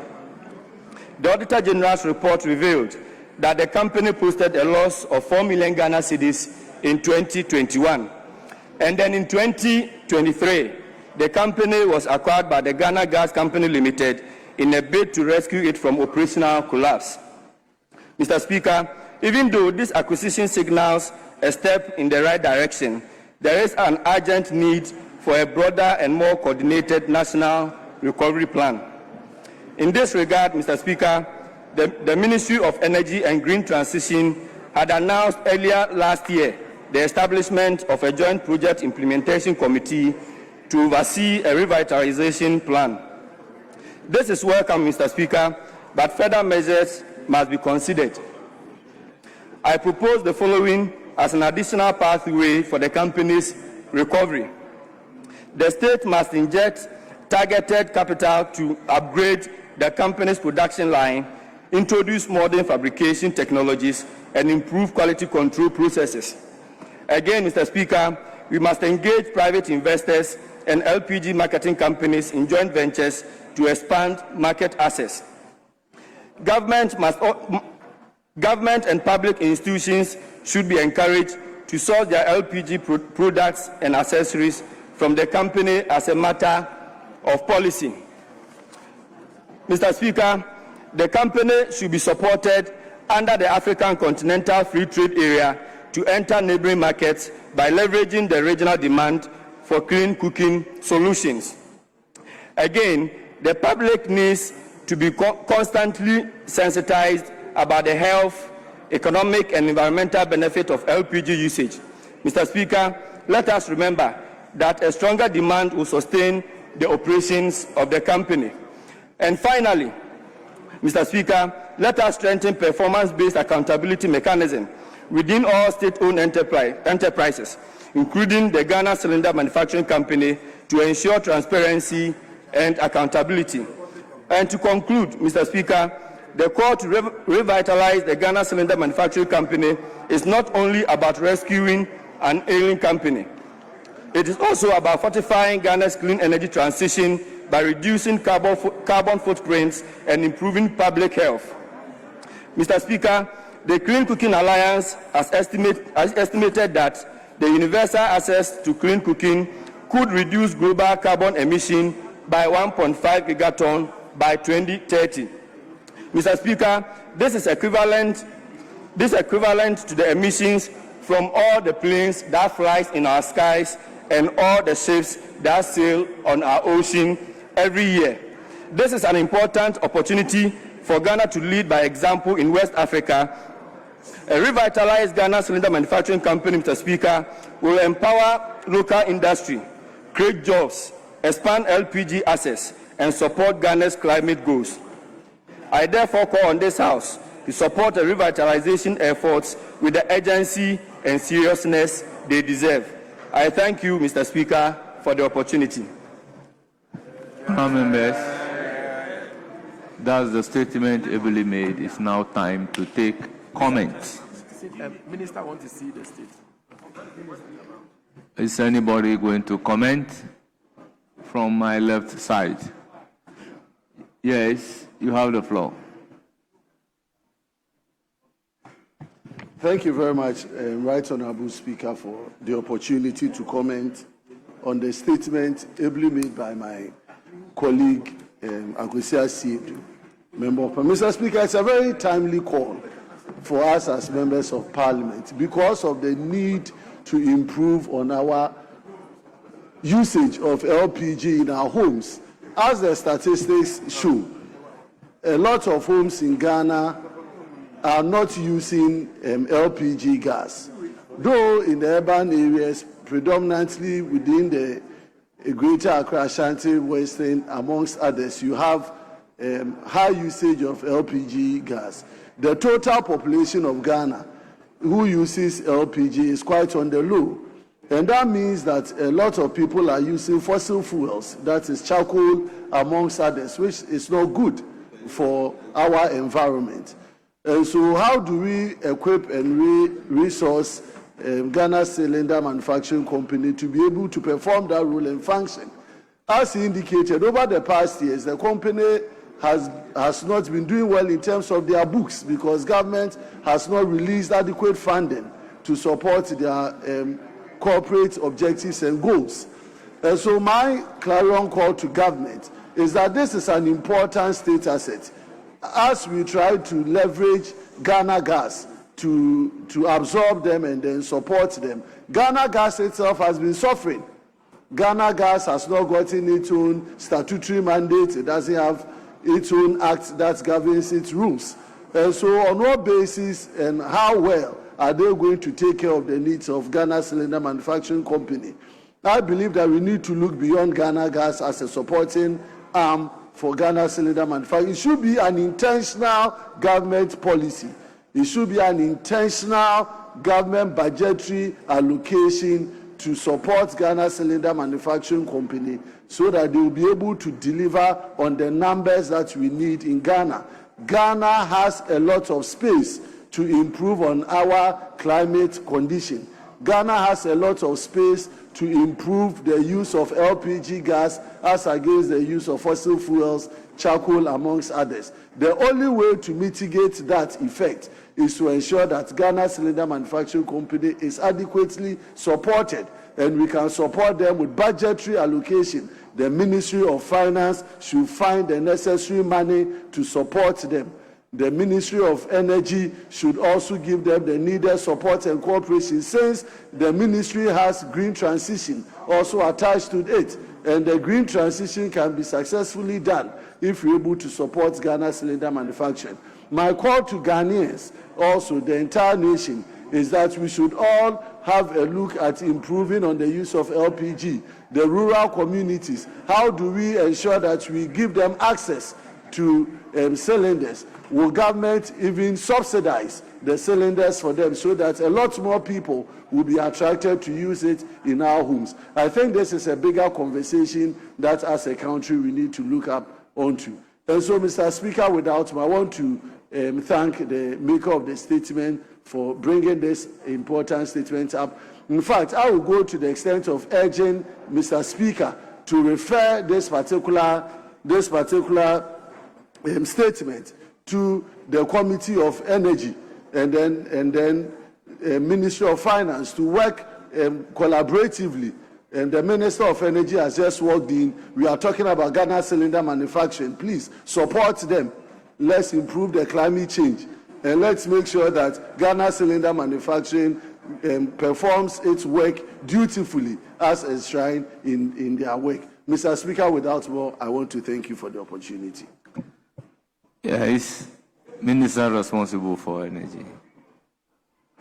Mr. Speaker, let me thank you very much and to commend the maker of the statement, even though I don't know him.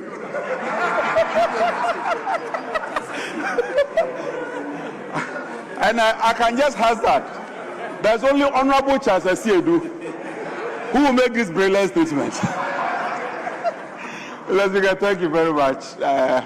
I must be honest, I just walked in and heard Ghana Cylinder, and being my passion, I thought that I should seek permission from you to make some few remarks.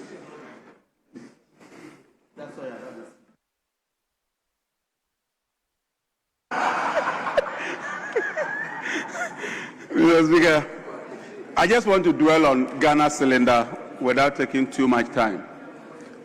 My office has been working with the MPA, of which my elder brother headed before, and Ghana Gas to revamp Ghana Cylinder. I can confirm that so far, the estimate shows that they need about $8 million to be able to revamp it. We've been able to mobilize about $6 million for them, and the retooling is going on.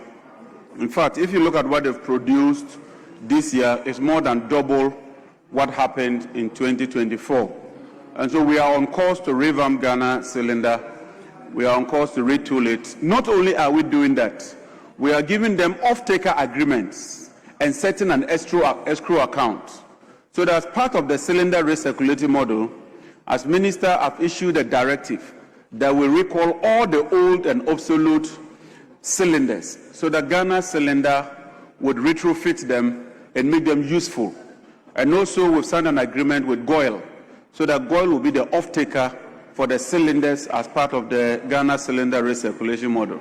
And so, Mr. Speaker, let me assure this House that we are on course towards retooling Ghana cylinder and making it a modern factory fit for purpose. What we intend to do is that eventually we would ban the importation of cylinders and insist that all these cylinders and canisters ought to be procured here in Ghana.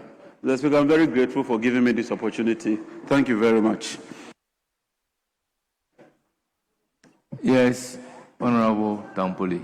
Mr. Speaker, I appreciate the opportunity to give some reflections on the statement ably made by my very good friend, Honorable Asidu.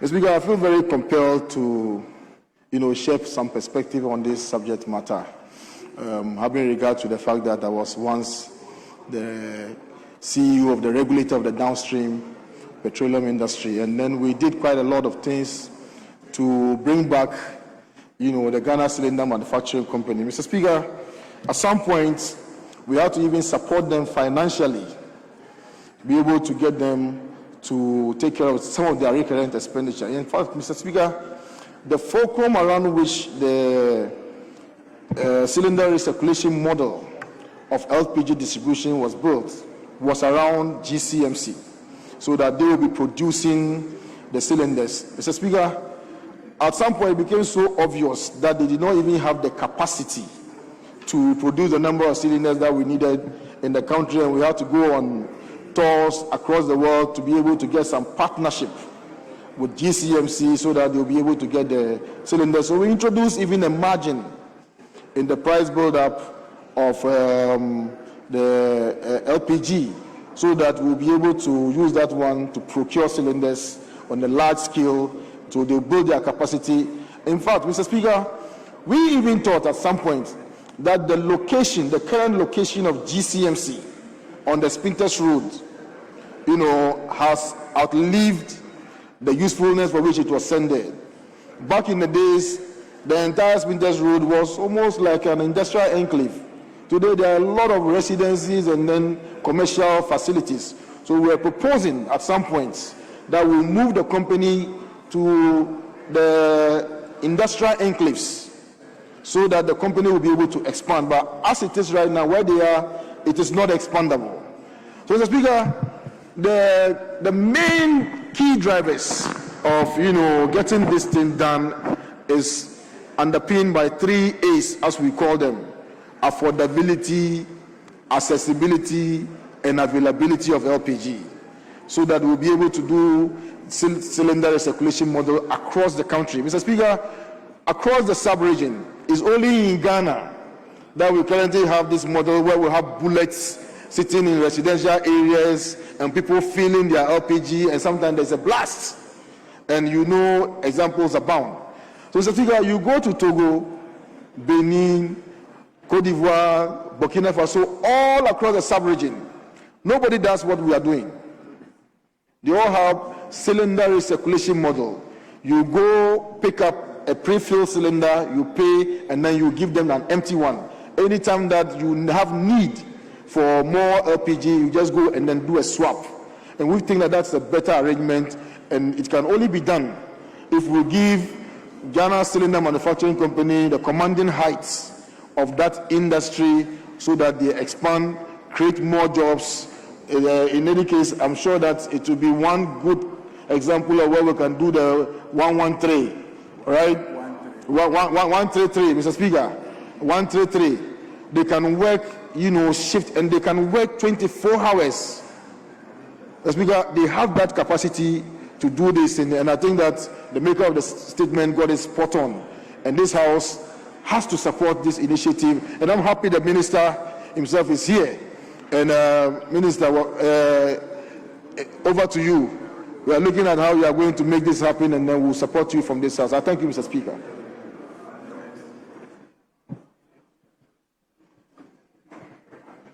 Yes, minority leadership.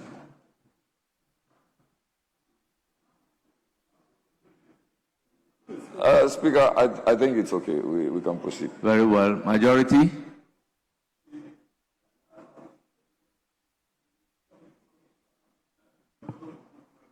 Yes, that's the end of that statement. The next statement is D, standing in the name of Honorable Vincent Eko Asafwa, Old Tafo. Very well, I would humbly ask that the statement be published in the Hansard for him. So the next statement is E, standing in the name of Mr. Sebastian Fred Day, Member of Parliament for Kwando.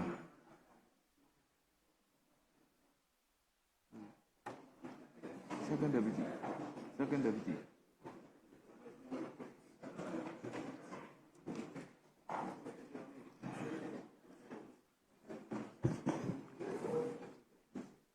Thank you, Honorable Speaker.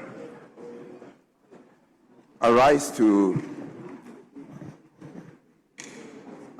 make this statement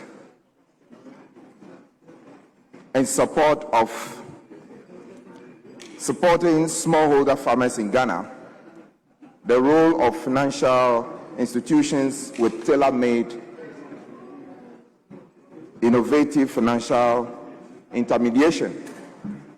Mr. Speaker, I want to also use the opportunity to thank you so much for admitting this statement months back, and because of the lapse of time, I will abridge it and, with your leave, perhaps ask that the entire statement as submitted and admitted by your good self be published in the Hansard. Mr. Speaker, I rise today to draw attention of this House and the whole world to the critical importance of supporting smallholder farmers in Ghana, who form the backbone of our agricultural sector. Mr. Speaker, agriculture employs over half of our population and contributes significantly to Ghana's GDP.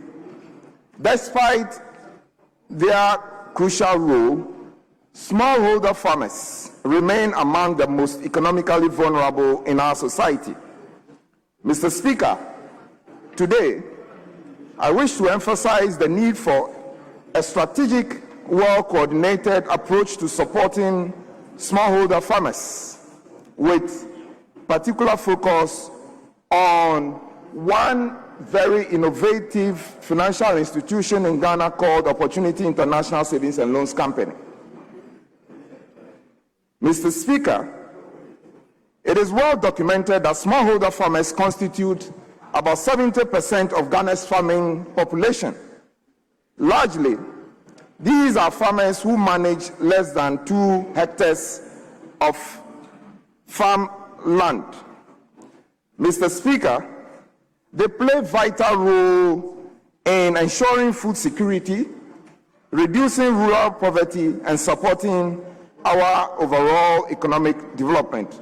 However, smallholder farmers face numerous challenges, including limited access to finance, inadequate extension services, poor market linkages, climate change, and post-harvest losses. Mr. Speaker, addressing these challenges holistically is necessary if we are to achieve food sufficiency and sustainable rural development in our country. Mr. Speaker, access to finance is one of the biggest barriers to growth and prosperity of smallholder farmers. Mr. Speaker, according to the 2025 Global Findex report, rural populations in Ghana remain underserved by financial institutions. This financial exclusion reduces productivity and exacerbates poverty. Mr. Speaker, one institution that has taken deliberate steps to bridge this financial inclusion gap of smallholder farmers is Opportunity International Savings and Loans Company. Mr. Speaker, Opportunity International Savings and Loans Company has been operating in Ghana for over 20 years. They offer innovative financial products tailored to the needs of smallholder farmers and agribusinesses and micro-entrepreneurs.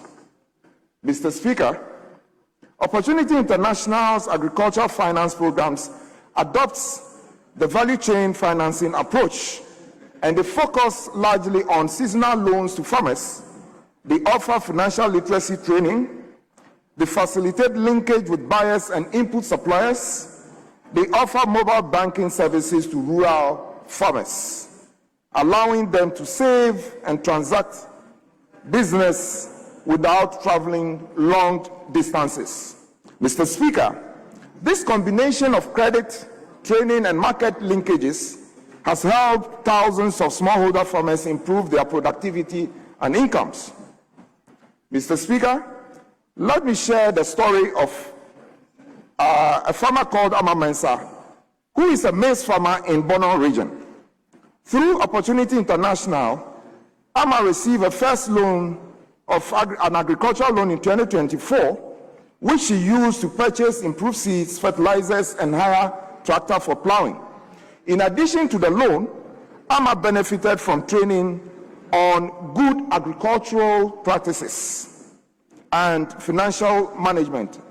Ama's case is similar to that of Ekuya Gledela and Kujira in my constituency, Pando, in the Volta region, and Kofi Osei in Abotoase in the Oti region. There are several of such examples in Ghana.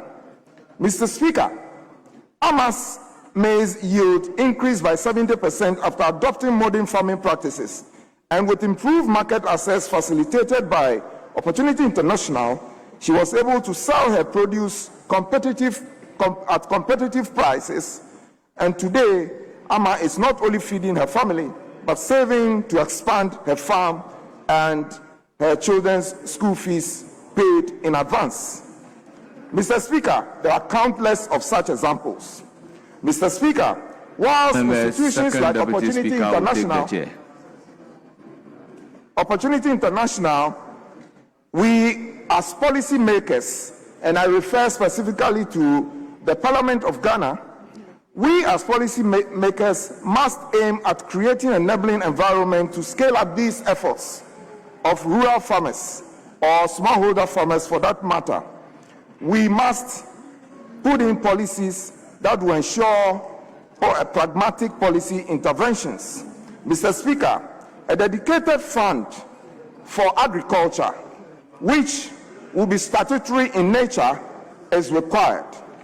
Mr. Speaker, the next policy I wish to put on paper is a PPP arrangement or PPP delivery of extension services to bundle services to smallholder farmers.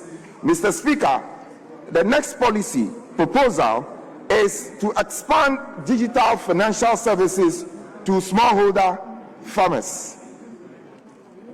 In a nutshell, there are 7 different policy proposals which are well documented in the statement, and I wish that the Hansard will capture it in its entirety.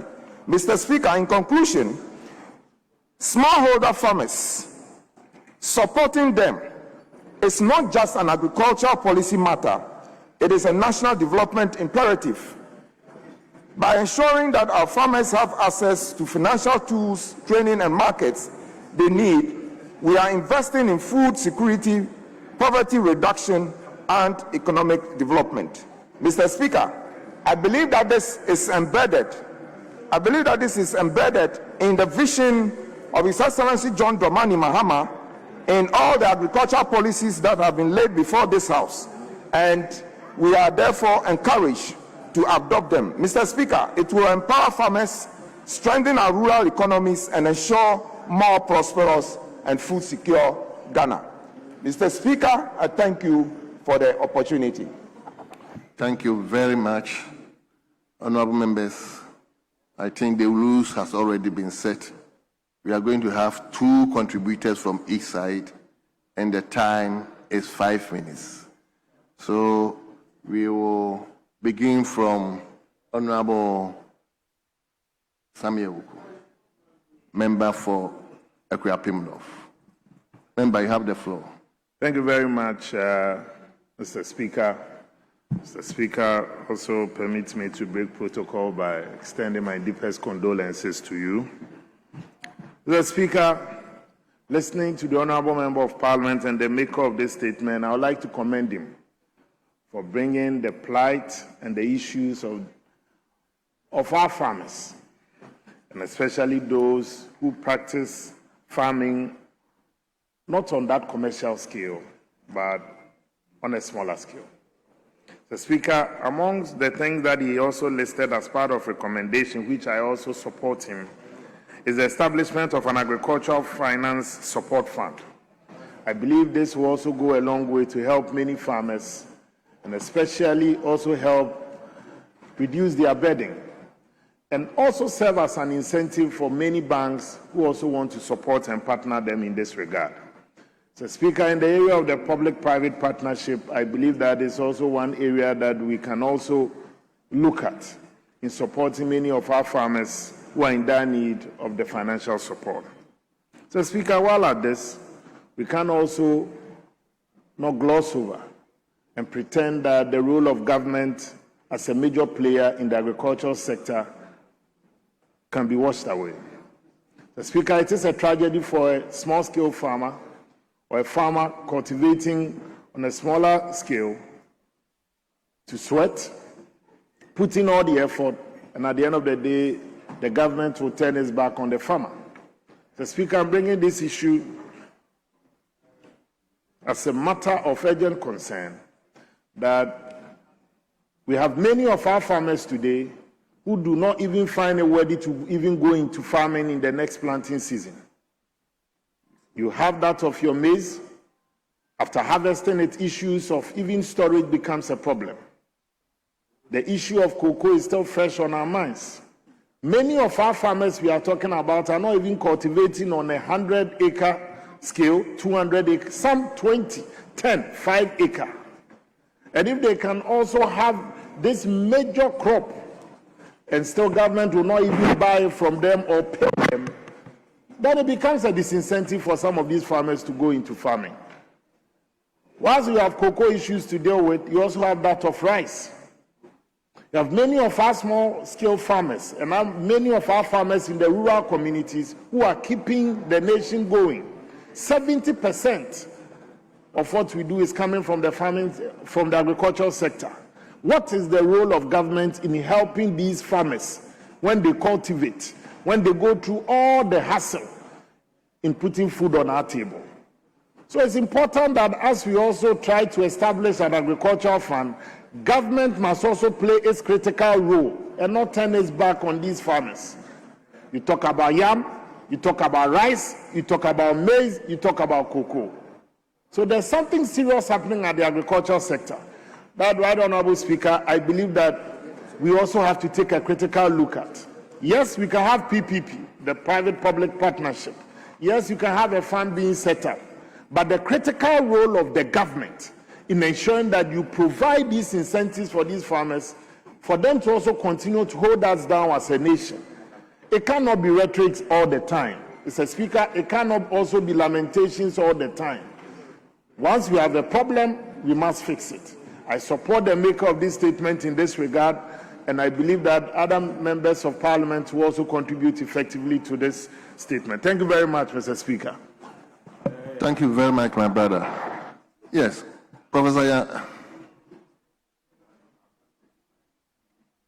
Yeah.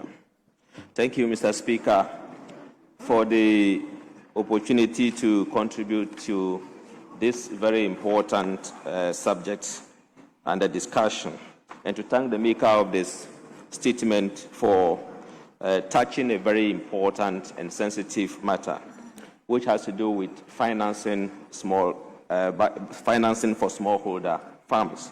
Mr. Speaker, as the maker had it spot on, the chunk of the food we get from this country come from the smallholder farmer. The smallholder farmer plays critical role in providing food for the people of this country.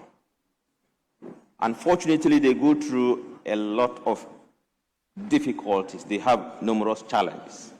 And then financing is one of the critical challenges that the smallholder farmer faces. And so there's a need to find a way of addressing this critical matter, Mr. Speaker. Financing smallholder farmer has been a perennial problem. It's been long outstanding. There have been a lot of interventions to support smallholder farmer to be able to enhance farming. Unfortunately, a lot of these interventions have not been successful. And one of the critical challenges is the fact that the high interest rates that normally come with the loans makes it very difficult for the smallholder farmer to be unable to access the fund. The Speaker, I worked closely on a project, on a media project, which was supposed to commercialize smallholder farmers. But one of the difficulties that the project faced had to do with financing. They took the farmers through what we call the starter packs, which was very successful and very promising. But when it got to the time of providing financing loans for the farmers, it was a big problem because we noticed that a lot of the farmers were running away because of the high interest rate. Mr. Speaker, there's a need to look at this particular issue and see how we are going to make financing accessible and affordable for the smallholder farmer. Mr. Speaker, it is important in conclusion, Mr. Speaker, to ensure that we are able to address the following challenges in order to ensure that the smallholder farmer is able to stay in business and continue to feed us as a country. One of the challenges in commercializing a smallholder farmer is the fact that they have fragmented lands, so which makes it difficult for them to commercialize. And so there's a need for the agriculture ministry to see how can we put them into cooperative, and so that they can have their land together and they can do commercial farming, Mr. Speaker. The other important thing is the food glut. As we stand now, the country is battling with food glut because we don't determine prices for our produce, which is very, very important. So we must find a way as a country and see how can we fix prices for food produce, because the farmers cannot predict how much they will sell their produce, and it's a very challenging thing. So they invest so much, and when they harvest, they are not able to get realistic prices for their produce, Mr. Speaker. The other important thing where we have to do is to consider the industrialization, rural industrialization, to ensure that we find industries that are suitable for a particular place and grow it so that the farm produce can be transformed into a more marketable produce for them. For example, if you go to an area where you come to northern region, we have a potential for producing. Thank you, Professor Hamza. Your time is up. So, yes. Honorable.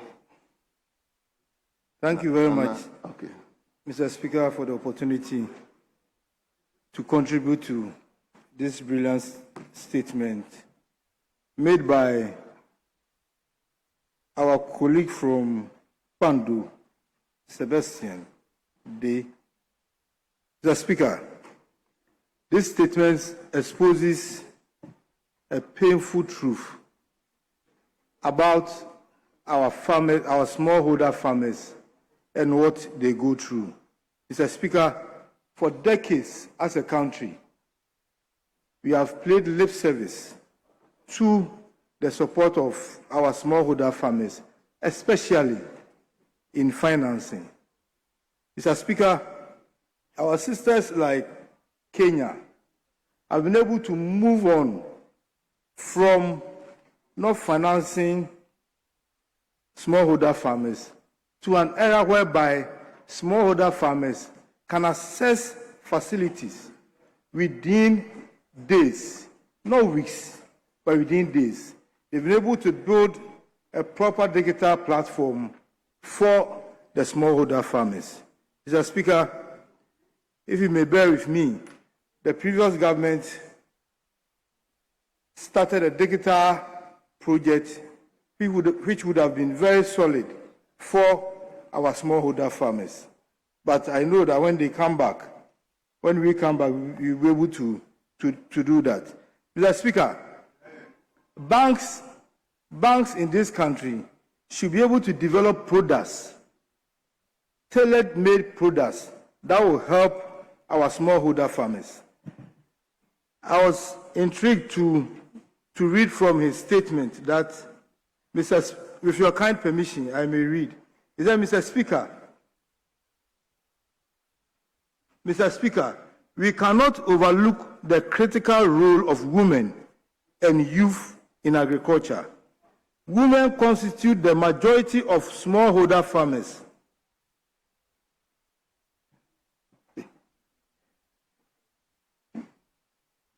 Women constitute the majority of our smallholder farmers. Mr. Speaker, I'm being mindful to Order 93.5. If women constitute majority of our smallholder farmers, Mr. Speaker, I would advise that this statement should be taken with keen interest, in the sense that his own government told all of us that they are going to establish the Women's Development Bank within 6 months. If this bank had been established, our women would have access to facilities that will help our smallholder farmers. So I advise the maker of the statement to make sure that this statement reaches the doorsteps of the Flagstaff House. Mr. Speaker, our Deputy Finance Minister also came here and told us that there are banks that are offering facilities at a rate of 10% to 11% per annum. Meaning there are banks in this country that can help our smallholder farmers. So I also entreat the maker of the statement to also make the statement available to our Deputy Finance Minister, so that our women will be able to see the light of day. Thank you very much, Mr. Speaker, for the opportunity. Thank you very much. My brother, are you up on your feet? Okay, let's hear you. Thank you very much, Honorable Speaker.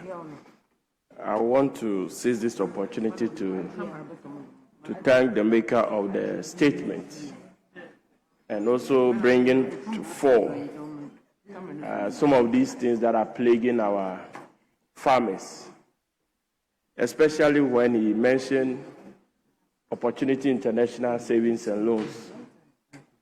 For the past 20 years, they've been committed to the farmers, and it is across wherever their branches can be found. Unfortunately, agriculture happens to be the only way that the majority of Ghanaians could be employed. Yet, successive governments, in and out come, and then they fail to address this particular challenge. This has actually affected how our young farmers, how our women appreciate farming in our country. Most of our women are persistent farmers. most of this micro scheme, they do is to train whoever is coming for funding from them. So they help you, they impact the skill, you open an account, and then they also cultivate into you the habit of savings. So there is a direct link with this type of funding and then financial inclusion. And also financial inclusion has impact on economic development. Mr. Speaker, when you look at the maker of the statement, what has been put before us, it is clear that there are certain pertinent produce like pepper, like maize, like vegetables and other things that most of our women are into.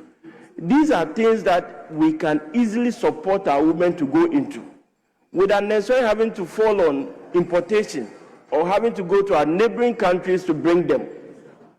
I don't want to recall this unfortunate incidents where our people from Ghana go to neighboring countries to bring tomatoes, and then the unfortunate happens. But this is the crux of the matter, that when we don't pay attention to funding and also supporting these young and women in agriculture, these are some of the emergencies that come our way. We want to state that as a country, if we indeed want to reduce the unemployment rate, this is the way to go. Because when you have somebody like a woman in farming, it is not just the woman, but whatever he gets out of farming comes to affect a whole family.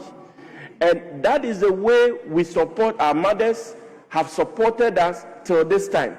Anyone who comes from any agric environment or any farming environment, you see that women play a critical role in having to raise their families up with the menial salaries or menial sales they get from their farm produce. So helping them access credit is not just like the bank is trying to make it off them, but it's a way of bringing potential people to have a sustainable lifestyle. It is time that our rural banks, our microcredit facilities also turn attention to some of our communities and begin to support them. Sometimes, most of them even charge unrealistic interest rates. So it ends up that when you support the farmer, at the end of the day, the farmer is unable to pay, and then it becomes quite a delinquent and non-performing loan. We want to state that in as much as we are looking at this to support farmers, we should also look at practical ways of having to give credit to our women, having to finance our people so that they can pay back. When it comes to my constituency in Pro East, there are rural banks who are supporting pepper farmers. It is very good because they look at the climate condition and then they support you. So we should also factor the climate conditions that our farmers go through. Let us begin to support them with irrigational facilities so that even the whole year we can have this farming going on. We thank the maker of this statement. And Mr. Speaker, I believe this statement will not end up on our shelves as always, but we'll put it into action, and then the ordinary Ghanaian is supported. Thank you very much. Thank you very much, honored members. 2 contributors have been exhausted. Leadership. Speaker, thank you for this opportunity, and I want to take this opportunity to thank the maker of the statement, the MP for Pandu. Speaker, as we look at what's happening in respect of small holder farms, one would divert the mind to, first of all, the problems they are confronted with. Speaker, largely it has to do with issues of land litigation. When they are dealing with about 5-acre land, somebody comes and says that I'm the owner of the land, and then they end up having all manner of litigations. Speaker, beyond the litigation is also the issue of access to financing. And when they get the financing, difficult as that may be, they are also expected to pay a lot of interest on those funds. And Speaker, the other aspect is also normally the issue of drought. There is a lot of environmental issues, and then when they are even farming, they end up having issues of drought. Speaker, 90 to 95% of farming activities are within this remit.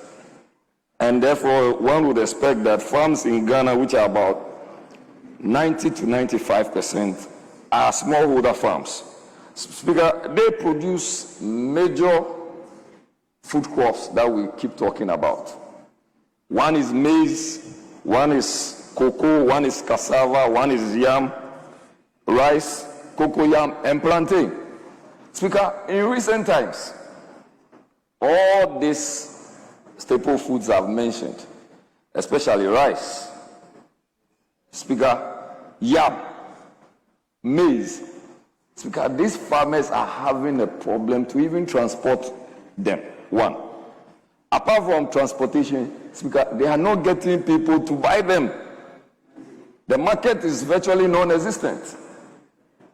And so this is the right time for the maker of the statement to have brought this statement to the fore, for government to take a critical look as to how they will support these smallholder farms.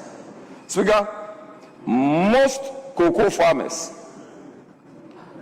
have virtually abandoned their farms.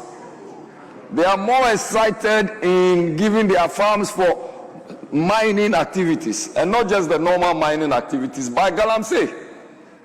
Speaker, when you have a farmer who expected the government of the day to have given him or her 6,000 Ghana cedis, when same was promised per bag, and then that farmer goes back home and now gets 2,500 Ghana cedis. Speaker, you can understand what is happening.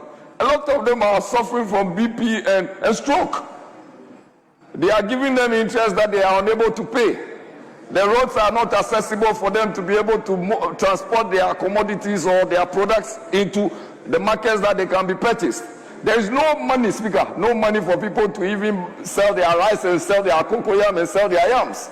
And that was the reason why my respected leader even had to come and show to this house that this is yam, this is cocoa, this is maize, this is rice. We are not getting money to buy them. And Speaker, there's food drought. Then the worst part is that you always have the president promising them that he is now going to sink boreholes for them. How do you sink boreholes for the 90 to 95% of farmers who are in Ghana? Sink boreholes in these modern times. Speaker, we need to pay critical attention to all these matters and let us have proper vision, solid vision for our smallholder farmers. Let us move from giving money to a ministry that you are saying that they should go and use 71 million cedis to pay social media people, when you can give this money to smallholder farmers.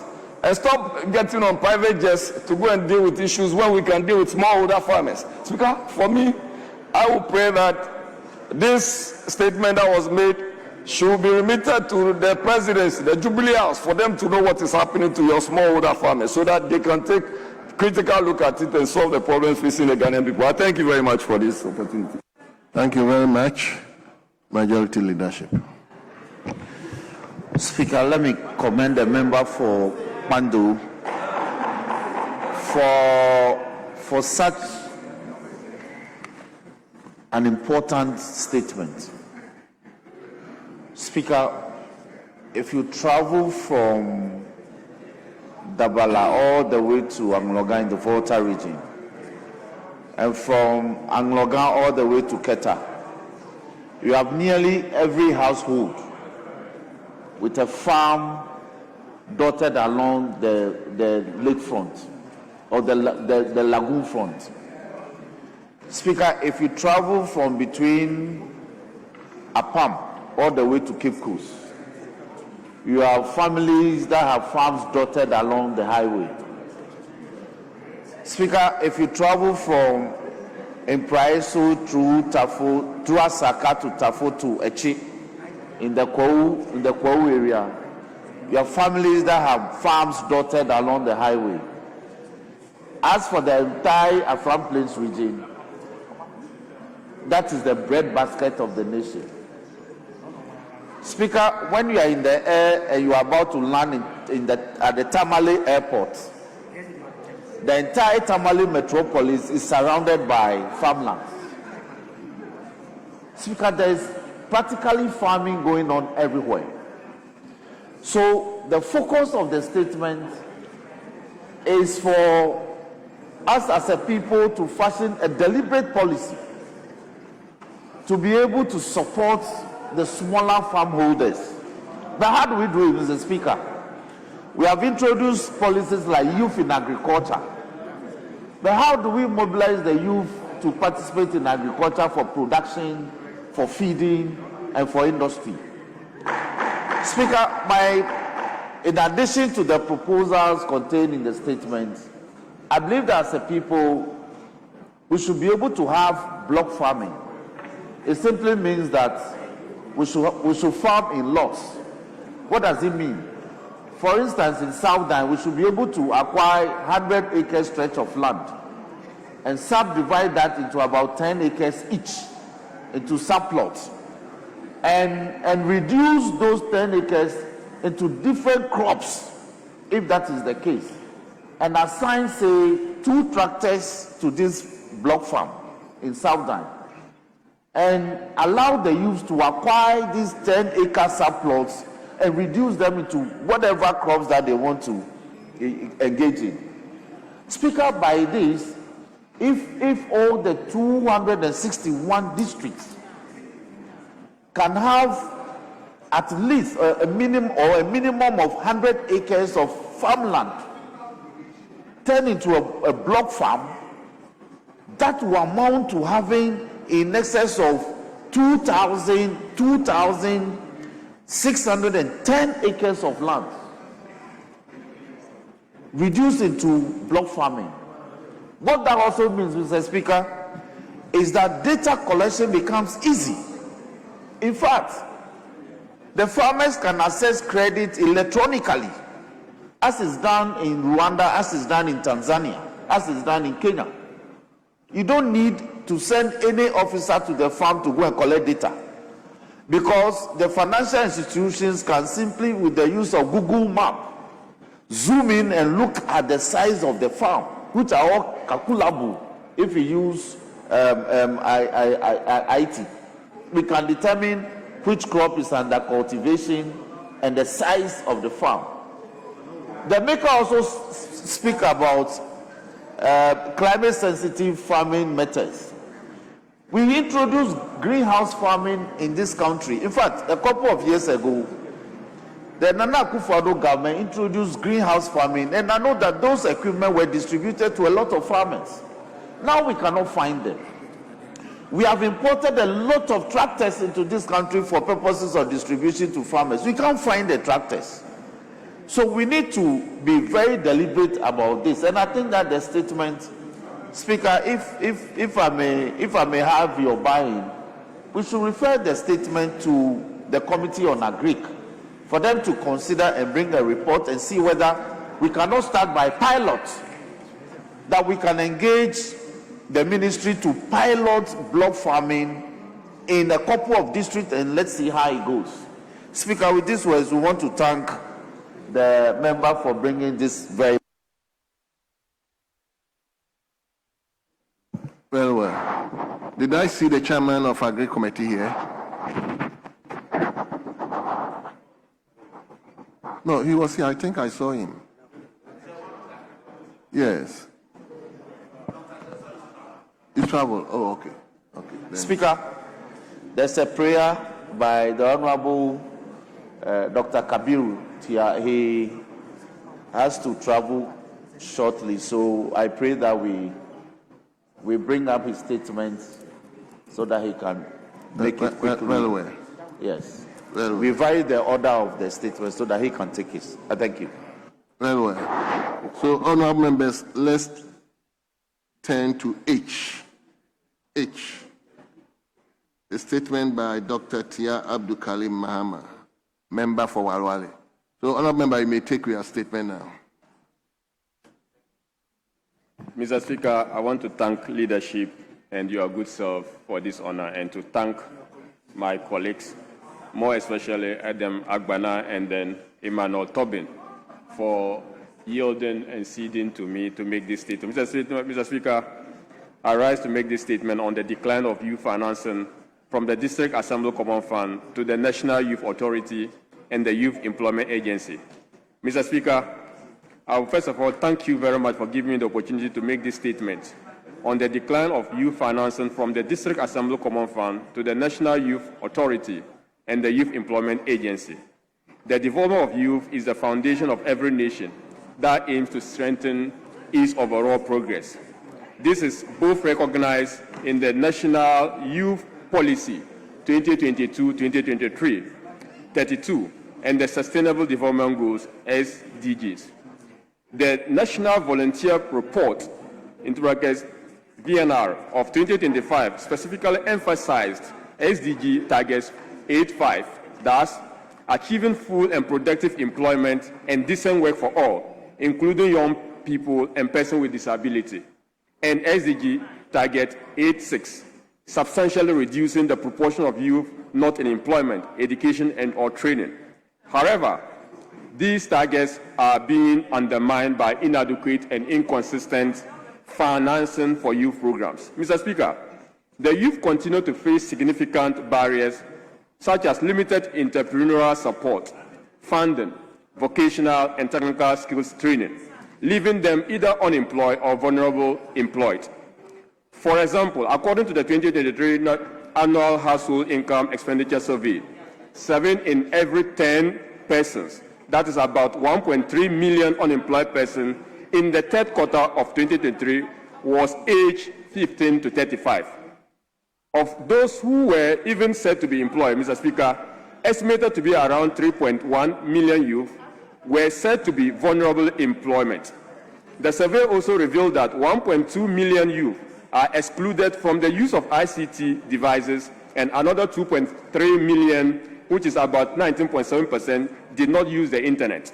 Mr. Speaker, in response to the need for a more structured and sustainable framework, this House passed the National Employment Agency Act, Act 887, 2015, and the National Youth Authority Act, Act 3939, 2016. The goal of these acts were to empower these institutions to oversee the development, coordination, supervision, and facilitation of youth employment. Importantly, Mr. Speaker, both acts made explicit provision to ensure sustainable financing of these agencies.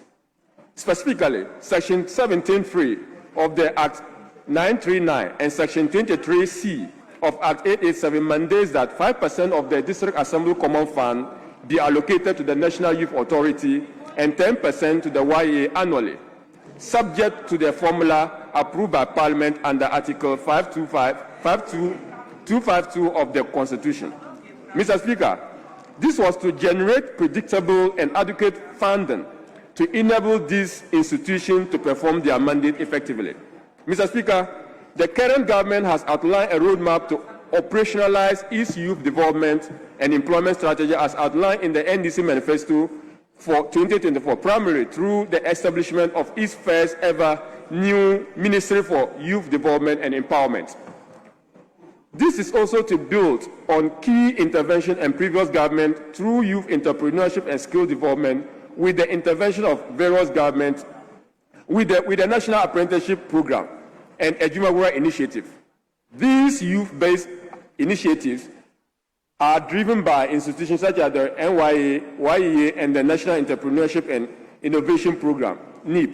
According to the NYA, an amount of 400 million has been received through the District Assembly Common Fund since 2017. Of this amount, 79% has been spent on youth-related infrastructure development across the country, including youth resource centers, youth leadership skills training institutes, assorted facilities, regional and district directories, and national office complex. About 17% has been spent on programs and operation, while the remaining 4% was spent on goods and services and general administration over the past 9 years. Demonstrable, Mr. Speaker, the NYA has effectively utilized the resources to empower the youth and create an enabling environment for effective and meaningful youth engagement in the country. Regrettably, Mr. Speaker, the trend in recent years paints a disturbing picture. It is interesting to note that between 2017 and 2019, compliance with the statutory funding requirement was largely achieved. However, from 2020 onwards, there has been consistent decline. Available data indicates that between 2020 and 2024, the average annual release from the District Assembly Common Fund to the NYA stood at only 2.8%, Mr. Speaker, while the YEA received about 5.8%, which is far below their statutory allocation of 5% and 10% respectively. Even more concerning, Mr. Speaker, is that in the first quarter of 2025, both agencies have received just 0.6% of their expected allocation. Mr. Speaker, reports from the Youth Employment for Life, YEF Ghana, a youth-based or youth-focused civil organization based in the northern region through his Follow the Money campaign between 2017 and 2025, support this worrying revelation of inconsistency in District Assembly Common Fund disbursement to the NYA and the YEA. This downward trajectory, Mr. Speaker, is not merely a statistical issue. It has real implications for the lives of the millions of young Ghanaians who depend on this institution for training, employment, and the empowerment opportunities. The decline undermines the very essence of our collective vision for inclusive and sustainable development. It also weakens the institutional capacity of the NYA and the YEA to deliver on their respective mandates. Mr. Speaker, the youth of Ghana remain our most valuable national asset. If properly supported, we can become the engine of innovation, productivity, and leadership that will propel Ghana towards middle-income prosperity and beyond. However, to unlock this potential, government must prioritize and protect youth financing, especially through consistent and timely disbursement of national District Assembly Common Fund allocation as prescribed by law. Mr. Speaker, this government came to office with a vision of resetting the nation and restoring economic stability. In that spirit, I appeal earnestly to the Minister of Finance and the District Assembly Common Fund Secretariat to take immediate steps to ensure statutory funds due to the NYA and the YEA are released fully and promptly. Delays and shortfalls in the releases only serve to erode public confidence in our youth policies and derail the progress we collectively seek. Mr. Speaker, given this worrying decline and non-compliance of this statutory allocation in the past years, I will urge the responsible institution, that is the District Assembly Common Fund, the YEA, the NYA, the Ministry of Youth and Development and Empowerment, engage with Parliamentary Select Committee on Youth and Sports to take a second look at the decline in compliance issue and to immediately take steps to fund redress rate. Such engagement should aim to build the cause of non-compliance and propose remedial measures, including ensuring strict adherence in the 2026 national budget. Unfortunately, this has elapsed, but going into the future in 2027, Mr. Speaker. In conclusion, I firmly believe that any investment that improves the well-being and productivity of our youth is an investment into the future. It is therefore imperative that we restore full compliance with the provision of Act 887 and Act 939 to safeguard the sustainability of our youth development architecture. Mr. Speaker, thank you very much for the opportunity. Thank you very much. The same rules apply to from each side. Nobody is speaking more than 5 minutes. Honorable Dr. Sasu, member for Medina. Thank you very much, Right Honorable Speaker. Mr. Speaker, I want to thank the maker of the statement for such a well-researched statement. The 2-2 includes leadership. Two from each side include leadership. Yeah, Mr. Speaker, we have resolved among ourselves that we'll do 1-1 so that leadership will conclude. So that's what I'm saying, includes leadership. Okay. So it makes 2. Okay, that's fine. Yes, Dr. Sasu, let's hear you. Thank you very much, Honorable Speaker. Mr. Speaker, I want to thank the maker of the statement for such a well-researched statement, particularly the one bordering on the young people of our country. Mr. Speaker, the statement is so critical because we know of the issues of youth unemployment, and we know the core mandate of the YEA and the National Youth Authority. Mr. Speaker, indeed, if we can change our narrative as a people, we must begin to prepare young people to become entrepreneurial. And it is the YEA and the National Youth Authority that has the mandate, or the core mandate, to prepare our young people to become entrepreneurial.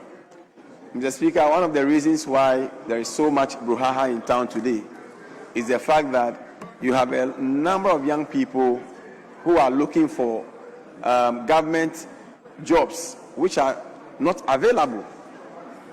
Mr. Speaker, the reality is that Adam Smith's theory of scarcity still prevails. The resources available to us as a nation cannot satisfy all the needs we have as a people.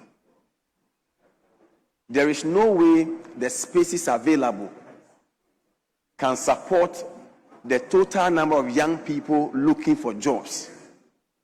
And the only way as a people we can begin to make progress is when we prepare these young people to invest in themselves, technical, vocational, and some form of entrepreneurship. Mr. Speaker, and that is the core mandate of the YEA. And that is why I support the maker of the statement that we must, as part of the reset agenda, reset the funding to these agencies. And I can assure the maker of the statement that His Excellency John Dramani Mahama is a man of integrity and definitely will take this call in good faith. And we can see some serious funding to the YEA so that it can carry out its core mandate to secure the future of our young people in Ghana. Thank you, Mr. Speaker, for the opportunity to support the statement. Very well. Yes. Honorable Afenyo.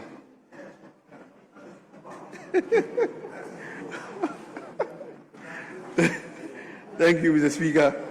Mr. Speaker, I would like to also commend my good brother and colleague from Wale Wale, Honorable Dr. Kabilu. Mr. Speaker, this is a very important statement. And for me, the figures and the details he has put across is mind-boggling. Mr. Speaker, the number of unemployed youth we have, 1 or 7 out of every 10 persons you meet are unemployed, and the efforts that successive governments have tried to make, particularly in financing or finding a lasting solution to this youth unemployment program. Mr. Speaker, my point or major focus of the contribution will be about efforts or activities of successive governments that largely has an intention of creating jobs but end up not creating the jobs we are looking out for. Mr. Speaker, not quite long ago, the current president, who was president in 2012 to 2016, Mr. Speaker, came out with a lot of initiatives with the intention of creating jobs for the youth. Mr. Speaker, he came out with youth in beads making. Mr. Speaker, youth in bicycle riding, youth in film making. Mr. Speaker, youth in potholes patching.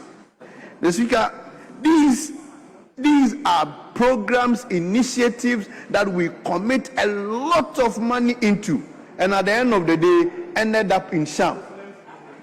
Mr. Speaker, Muslims in piggery and all that. Mr. Speaker, this was a result of how come Ghanaians were ended up in lawsuits about corruption. Mr. Speaker, so my point is clear. Today, my good brother is talking about YEA. Mr. Speaker, the State of Nation address. Mr. Speaker, the State of Nation address that the President John Dramani Mahama was here. made mention about 89,000 youth has been engaged in various modules. Mr. Speaker, as at the time he was making that State of the Nation address, the CEO of the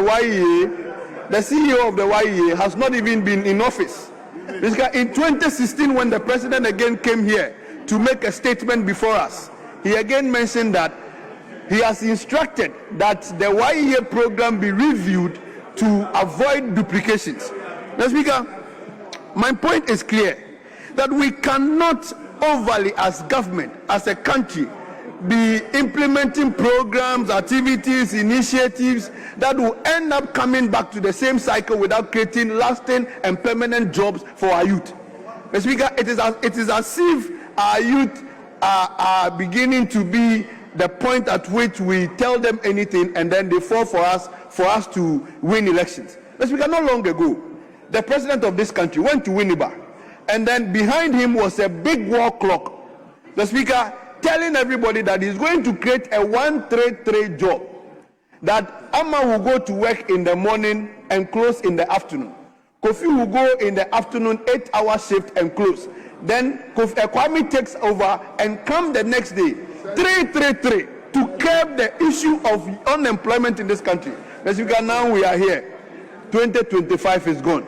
2026, the best they have done about the 1-3-3 initiative is to create an authority, which in itself closes at 4 o'clock. Mr. Speaker, this is how we have, over the years, used our youth as a chaskele board. We play with them, we toy with their emotions. Mr. Speaker, we ride on them, we gain the popularity, win elections, and do not do anything about them. Mr. Speaker, the financing of the youth must be something that we should be very, very interested in. And Mr. Speaker, it is not about rhetorics.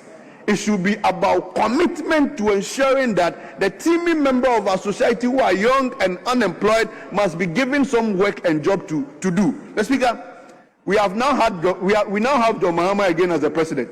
I am only cautioning that the youth in potholes patching, the youth in beads making, the youth in bicycle riding, the youth in the Muslims in piggery should not be repeated again. We are seeing some clear. The Speaker, we are seeing some clear signs with the the Jumeirah. The Speaker, we are only hearing that 2,000 of them have been trained. Even them, they have not been able to equip them or tool them to go and work. The Speaker, the conclusion.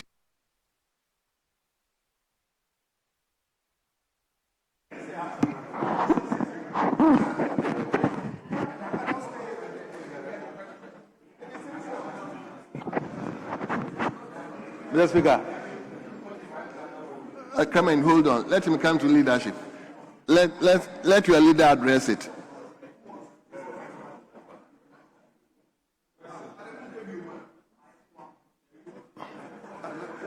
Thank you, Mr. Speaker, and thank you, the Honorable Minority Leader. So, the minority leadership, I presume, has yielded to. But nobody spoke from your end. Yes. Mr. Speaker, let me commend the maker of the statement for bringing such an important matter to the House's attention. Mr. Speaker, I think what is happening in the country is pretending to be creating jobs for the young people, when in actual sense, it's like an Instagram kind of situation where you are made to believe something is being done, but not being done. The Speaker, again, if you look at the allocation from the DACF and to that of the NYA and that of the YEA, is worrying. Already the 10%, 5%, they are struggling to even release them. Now you have these institutions also struggling to even cope with the burden that they come face to face with all the time. So, Speaker, even the structural arrangement of even the YEA is problematic. A situation where you have young people being recruited and employed for 2 years.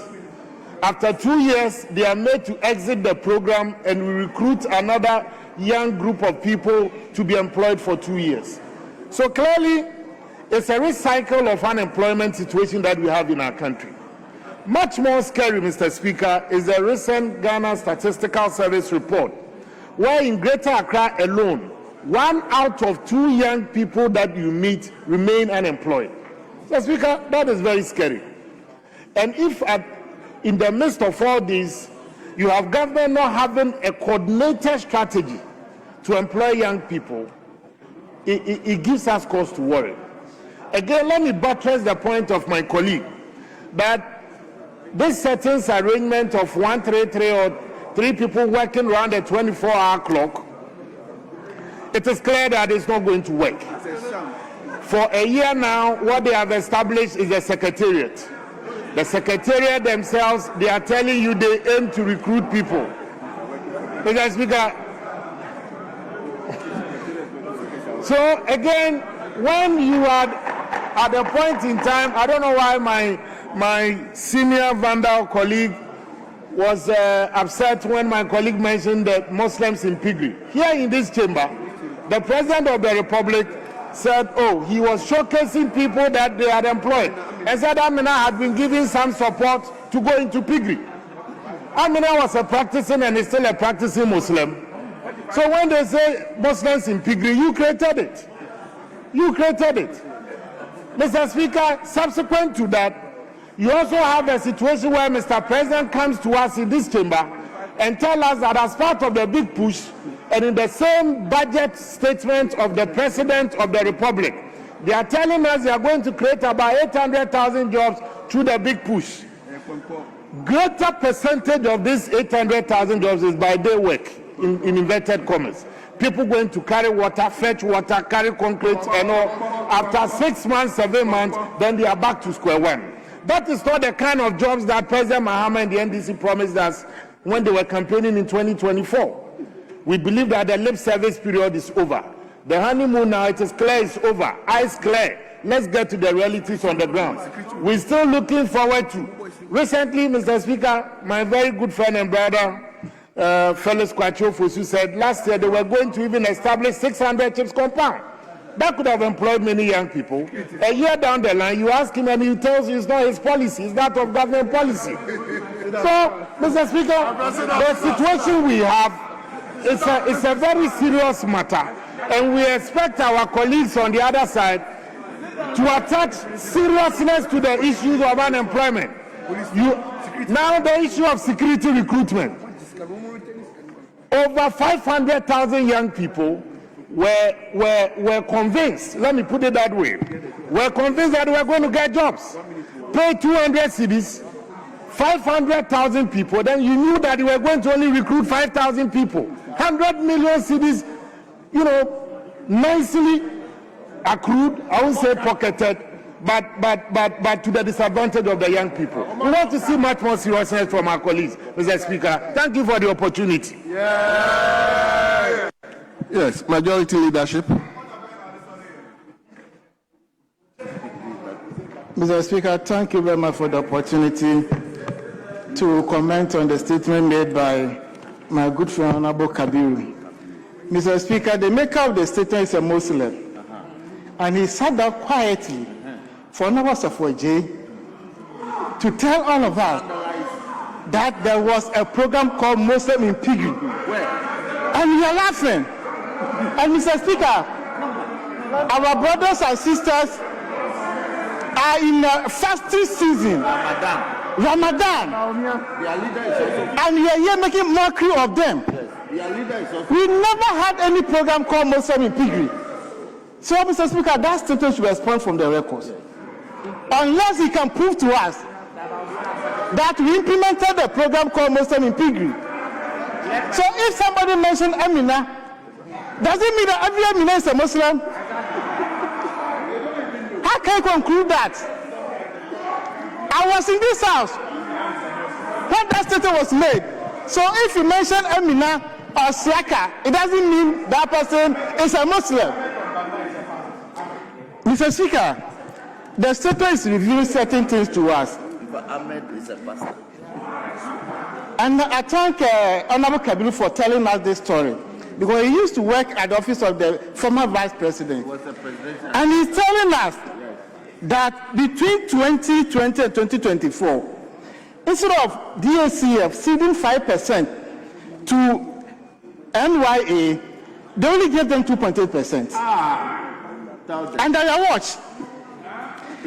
Instead of giving YEA 10%, they gave them 5.8%.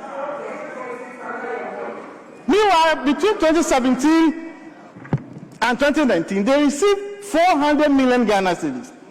What did they use that money for? And he is reporting to us that they use 17% for programs and operations, 4% for goods and services and administration expenditures, and 79% spent on youth-related infrastructure development. You refused to report this to us then. And today you are telling us that there was a wastage. The money meant for youth development was used for other purposes. So we thank you for telling us what you did with the 400 million. That's why we put in place a Jumara program, Mr. Speaker, and Kokwankete program, youth apprenticeship program. And the statement is telling us that about 1.2 million youth are excluded from the use of ICT. So the 1 million coders program is going to face that challenge. He's also telling us that 2.3 million people did not even use internet at all. We need to develop the youth because they are the future of this nation. So it's good he's brought out all this information. Though he failed to address it during their regime, but governance is continuing. This government is taking steps to make sure that we put the youth at a proper place so that they can get meaningful work to do. We are just 14 months in office. So what you could not face, this administration is going to face, so that the youth will have hope. Because when we are not there, they are going to take over from us. So we thank you very much for bringing out this issue, because between 15 and 35 years, these are the people who are having this challenge. We need to deal with it. And the government is not complaining. The government is taking steps to face what you could not face. So, Mr. Speaker, we thank you for bringing up the problem they created, but the youth are the youth of this nation. We'll make sure the right thing is done so that the youth will get a better future to help us develop this nation. I thank you very much for the opportunity. Thank you very much. Honorable members, we turn to F. Speaker, with your leave, I would want to humbly apply for a variation of the proceedings to enable us go to page 37 of today's order paper and deal with item 57. Mr. Speaker, item 57 is a private member's motion anchored on Article 103 of the 1992 Constitution and Orders 204, 212, 213, 262, and 263. No, I'm not moving. No, I'm not moving. I'm asking for leave, and I need to explain, Mr. Speaker, of the Standing Orders of Parliament to establish an ad hoc committee to investigate the Gold for Reserve scheme, including its design, implementation, governance, financial performance, environmental and public health implication, and any related matters. Mr. Speaker, this motion has the following applicants: Kojo Oponkroma, Trinebua Kodua Foucault, Jerry Ahmed Shaib, Vincent Echo Asefua, and Fred Che Asamoah. Mr. Speaker, the motion was admitted by the Right Honorable Speaker as far back as 29th of December 2025, Mr. Speaker, and in the first Business Committee meeting, same was considered to be moved the very first week upon resumption. Mr. Speaker, upon my count, this is the 6th week since we resumed.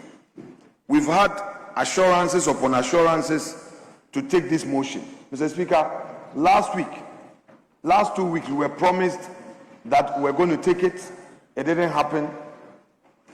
Again, this week, We pressed and were assured by our friends opposite that the motion will be taken today. Mr. Speaker, our colleagues who are the applicants of this motion are ready. Mr. Speaker, this is parliamentary business. I think that the more motions delay on the order paper, the likelihood a certain impression being created on the minds of the public, as if in Parliament we cannot agree to proceed on something and dispense with same. Mr. Speaker, this is a matter that you will rule. No, I'm not moving, please. Eche, don't do this. Your leader is here. You relax. Relax. Yeah, sure. Yeah, but your leader is here. This is leader to leader. So you are not acting leader again. Just wait. Let me finish. Let me finish. You've not been called. No. So, Mr. Speaker, the issue here is, let us move our motion, debate it, and then the ruling is made. Mr. Speaker, when the ruling is made, he's not moving now. He's probably. Mr. Speaker, I must give you good reasons for you to know why this application is not being made in bad faith. Mr. Speaker, I shouldn't make a lame application. The grounds of my plaint must be well anchored, and that is exactly what I'm doing. Mr. Speaker, I am saying that we should be allowed to proceed, debate, and then you make a ruling on it. Once you make a ruling on it, we know that we are done with it. But Mr. Speaker, if week after week the motion is in there, and Mr. Speaker, there is even a second motion that has to do with the mass dismissal. When I check the date, it's even past a year. That motion was dated 5th of March 2025. Every week it appears in the order paper, and that is also here. It's been a year. The motion was moved, seconded, debate started, and it's been a year. We can't continue. Anytime we raise it, we are told that, okay, you wait next week, and it's past a year. Meanwhile, people have been dismissed. They expect Parliament to speak. So, Mr. Speaker, we pray that the majority should keep to their word. We all agree that today we'll take this motion, grant this leave for the applicant to move their motion, let them come with their counter issues, let's debate it, and Mr. Speaker should rule whether or not there should be a referral to a committee to escalate the matter. Mr. Speaker, I so submit, most humbly. Well, Majority Leader, let me hear you. Yeah, Mr. Speaker, I think the Minority Leader has severally raised the issue of motions that he has proposed and which have been admitted by the Speaker. But generally, the indication we get from Speaker is that he would like to preside over those motions. Leader, come again. I didn't get that. I'm saying that he has raised the issue. So he has raised the issue of his motions, and the Speaker has given indication that he wants to be in the chair when those motions are being taken. You actually came 2 days ago and again raised the issue and even proposed that the two of us should go to the Speaker's office and try and convince him to come and preside so that we'll take the motions. Just that we're not able to go and then see the Speaker. So it is not the case that anybody is afraid of the motion being taken.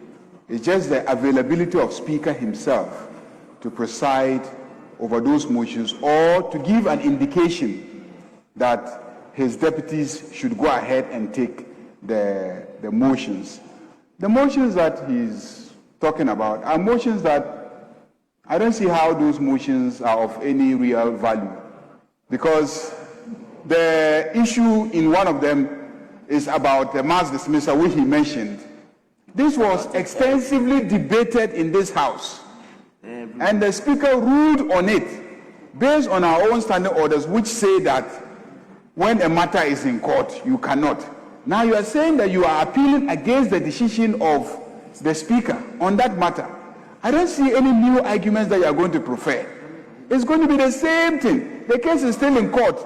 The matter has not been withdrawn.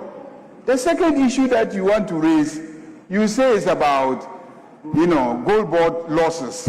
We are ready for you because we have, reports that also show that gold board is doing so well, and every Ghanaian can feel how well gold board is doing. So it's not something we are afraid of. We are ready to discuss it. We are ready to debate it. So there's no issue of anybody being afraid to discuss anything, because there's nothing that you are going to say that you haven't said on radio and Ghanaians have heard.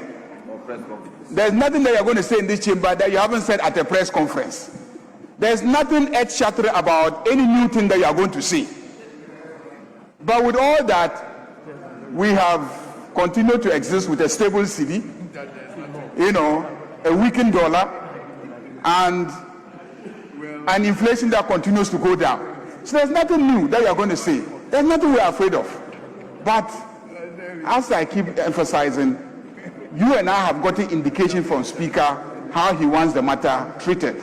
So all I can say is that let the speakers confer with the Speaker and let them decide when they want the motions taken. You are not the only one who has motions advertised. There are so many motions that have been advertised. Some are even in my name. But I'm not pushing because I see that the signals from the Speaker is that he doesn't want those ones taken now. So I plead with him that it is not the majority side, because the motions, I can assure you, like Idi Amin said, he will fight the British Empire with one hand tied behind him. So you can move your motion. I'll just unleash only, Honorable Felix Kwachi on you, and the matter would have been resolved in terms of the quality of the debate. So we're not afraid. We're not afraid. By the time I add, Honorable Suhili, the case will be clearly determined. And then if I add Chris, the matter will be finished. For gender balance. So we are not afraid. We are not afraid. And so I plead with you that let's work on Speaker and let's get Speaker to give indications to his deputies and direct them how to treat the motions that you have filed. Thank you, Mr. Speaker. Thank you very much. Speaker, I have listened carefully and attentively to the majority leader who responded to my application for leave to take Ocean number 57. Mr. Speaker, in his response to me, he talked about this inflation and dollar, cedi, whatever. Mr. Speaker, what he failed to discuss was a huge unemployment situation.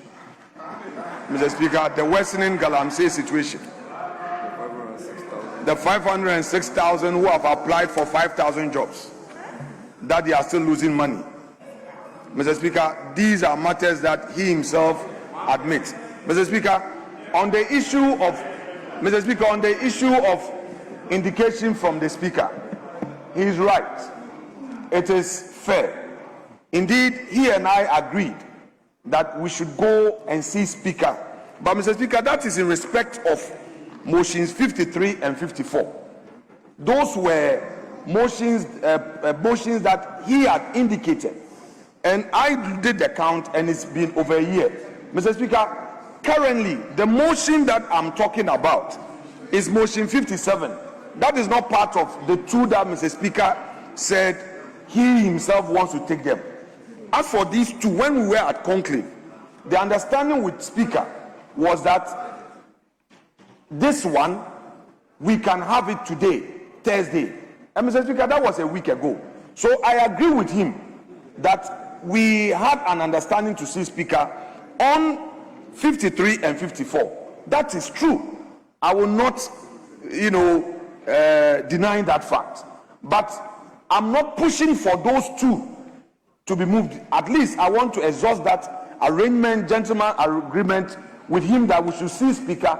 I was expressing a view that since he will rule, at least he will rule based on record. So if he is not available, he should at least allow any of you to preside for us to conclude the debate. Then he can refer to the record and then do his ruling. That one, when we meet him, I will put forth that argument. But for the time being, I won't press what we have agreed to do. What I am talking about is the motion 57, which has to do with the Gold Board and Bank of Ghana situation. Mr. Speaker, the IMF report to us, to the country, is that there was 7 billion losses as at 31st December 2025. Mr. Speaker, and we need to debate this matter. Debate on radio is not debate in public records. Let us deal with this. Let there be a ruling. Then we know that, Mr. Speaker, the matter has been dealt with. So as for the motion I am making an application for, it is not one of the motions that Speaker has indicated that he himself wants to preside. In all fairness, and Majority Leader, I have been fair with the facts. I don't want us to say this and that. Look, I have Afenyo, he's there. I will not even unleash second timers. I am going to unleash the first timers to deal with your team. The first timers, I won't let second timers. John Daku is there. Mr. Speaker, you know we have the strikers. They are there. Lawyer Mia is there. Mr. Speaker, the first timers will deal with your team. So I don't have a problem. You can call your ministers to come. I know that you want to prepare and bring all your ministers to populate this chamber. We fear nothing.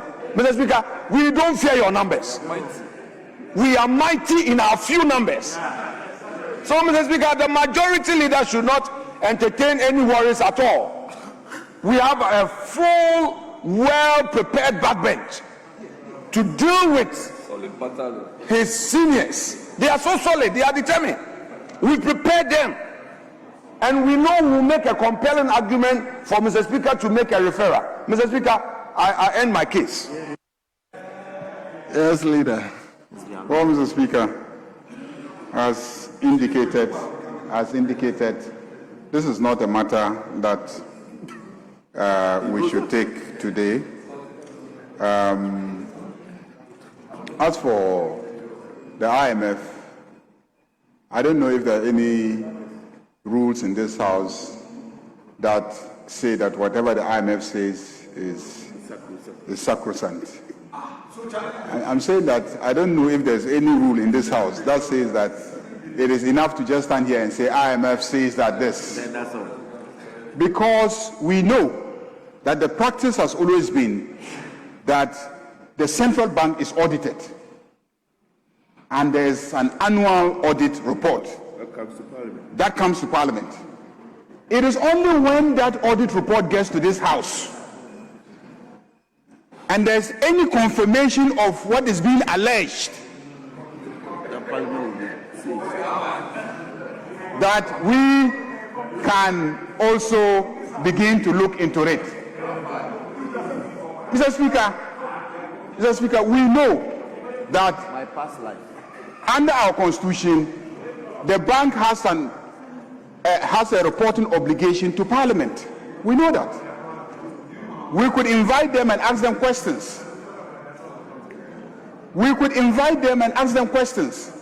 Indeed, we can ask the governor questions and he will be compelled to come to this chamber to come and answer those questions. Why do you choose a motion so that you can come and say anything that can undermine the central bank of the country? Why do you choose the option of a motion and to say that we should form an ad hoc committee to look into what? To look into what? To look into what? What ad hoc committee? So, Mr. Speaker, clearly, this is not a matter that this House should spend its time on. But you brought the motion.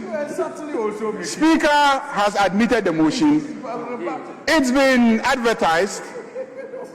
Wait until Speaker gives an indication that he wants the motion taken. Read order 191. And our rules are very clear. Mr. Speaker, no, I've had 191 waiting to be cited.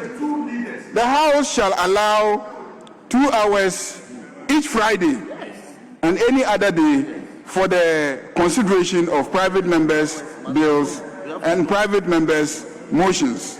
Despite Rule 1, the Speaker may extend the period beyond the 2 hours, having regard to the state of business in the House. We haven't really been doing this. And it is important for us to encourage a culture of private motions and then, having our 2 hours dedicated to the private motions. So, Mr. Speaker, I think let's deal with other, businesses that we were already on. We agreed that we'll try and exhaust the statement because many statements have been advertised. So if we try and exhaust the statements in the ensuing week, we can look at all the other issues. And indeed, if we confer at conclave and we agree on the date that we want to take this motion, it's so important that when you are debating a motion like this, it's important to have the central bank governor and his team sitting in the chamber so that they can hear the debate and etc. So if we fix the date, we can organize and make sure that the finance ministry, the gold board team, the central bank, all stakeholders are with us here so that we can debate the issues and then really, determine what the facts are and not the allegations that are here being bandied around. So, Mr. Speaker, I think we should continue with the business of the day. Minority Leader, I think your application will be put on hold for today. This morning I was at the pre-sitting discussion, and actually we didn't discuss this.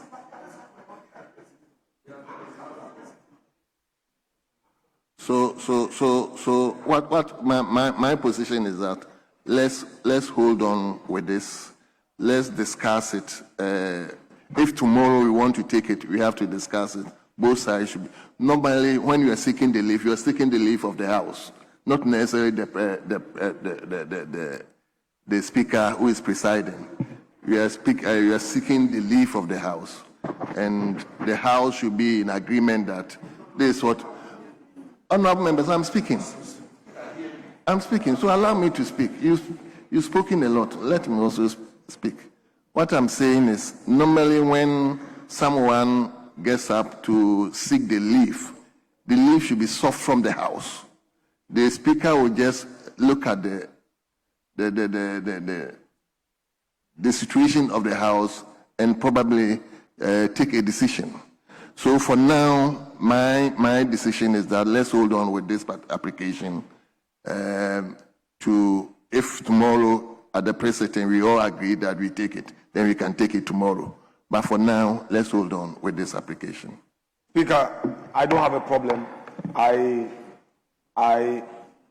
submit wholly and fully to the ruling, and I yield to the orders of the chair.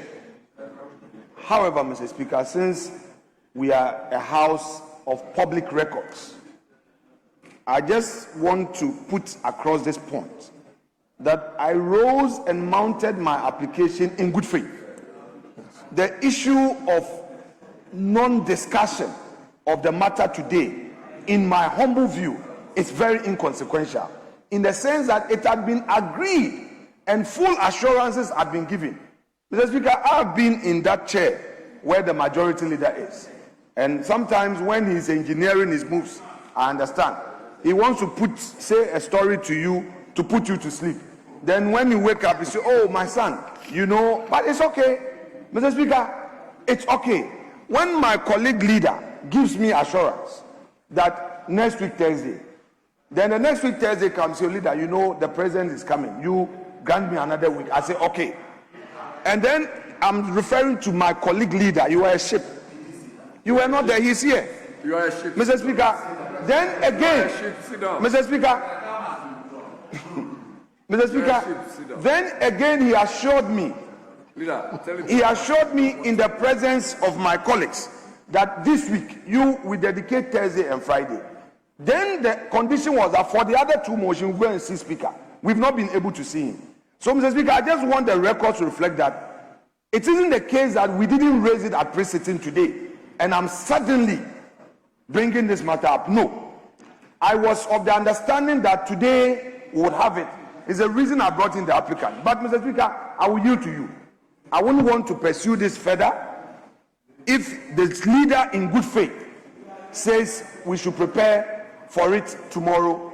We'll prepare tomorrow.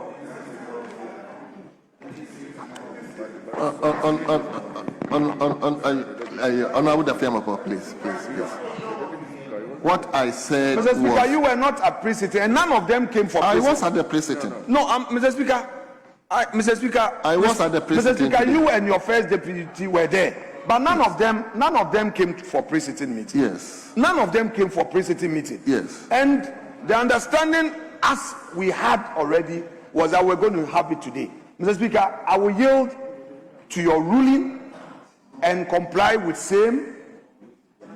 But I have an understanding from the majority leader that we will take this thing tomorrow. Mr. Speaker, but so then, Mr. Speaker,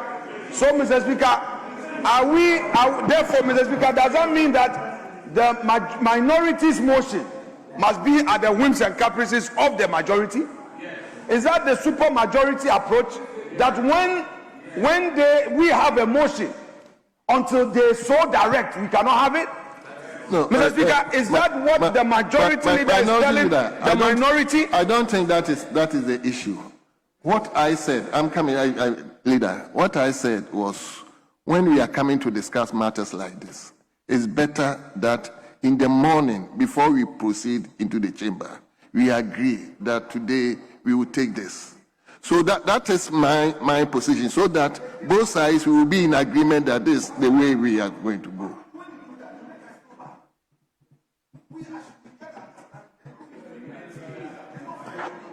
So for this, let's hold on. Let's hold on with this particular one. Oh, Mr. Speaker, everybody heard me. I said the deputy speakers should get an indication from the speaker. Is that not what I said? That the deputy speaker should get an indication from the speaker so that we can do this. Because as for me, I'm ready to debate you at any time. I'm ready to debate you at any time. But let's have the speaker give an indication. So I think that it is not fair for us to go on that tangent and say, I have committed to tomorrow. And that's why I said, if we agree on a date, then we can get all the stakeholders to be present. That's what I said. But you see, this is my younger brother, will always try to find words to put in my mouth. Even when he comes and in the heat of some other engagement, he will make a request and I say, oh, let's look at Thursday or Friday. It doesn't mean that it will happen on Thursday or Friday. I said, let's look at Thursday or Friday. I said, let's look at Thursday or Friday. There's no agreement that it is Thursday or Friday. Let's look at Thursday or Friday. But Thursday, when you raise it and then the environment is not conducive, it's not conducive. Because the president was coming to this house. So if I said Thursday or Friday, and Thursday the president was here, Friday you didn't remind me, and then you now come another week and want us to take it. The week and the Thursday or Friday that I gave you has passed. The Thursday or Friday that I gave you has passed. So even if you are holding me to my commitment was last week, Thursday or Friday. That was it. So, Mr. Speaker, I think as you have directed, we'll continue with business today, and then when we meet and we agree on a date in our pre-sitting, then we will give the necessary notices to all the interested parties to be here for the debate. Speaker, I agree. I won't contest this matter. But what the majority leader has just done, to my colleagues here, it only tells us one thing: hard work. Let's come back to power. Mr. Speaker, this is how power is being used. Yes, it is to inspire you. This intimidation, this tossing. It's only one thing. We take power and sit on the right of speaker. Mr. Speaker, I mean, today majority leaders say, oh, I gave indication. When you give your word to me, I'm 48. When you tell me something, I know and I believe in it. Now you say you didn't give indication. Thank you. Mr. Speaker, it only means one thing: hard work from this side, so that we flip about 55 seats. Thank you. We flip 55 seats. Thank you. So and then come and take the power, and then you see. So let me invite Honorable Eric Edem Abana to take the statement. Ketunov. But please hold on for 2 minutes. Let's suspend the House for 2 minutes.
Mr. Speaker.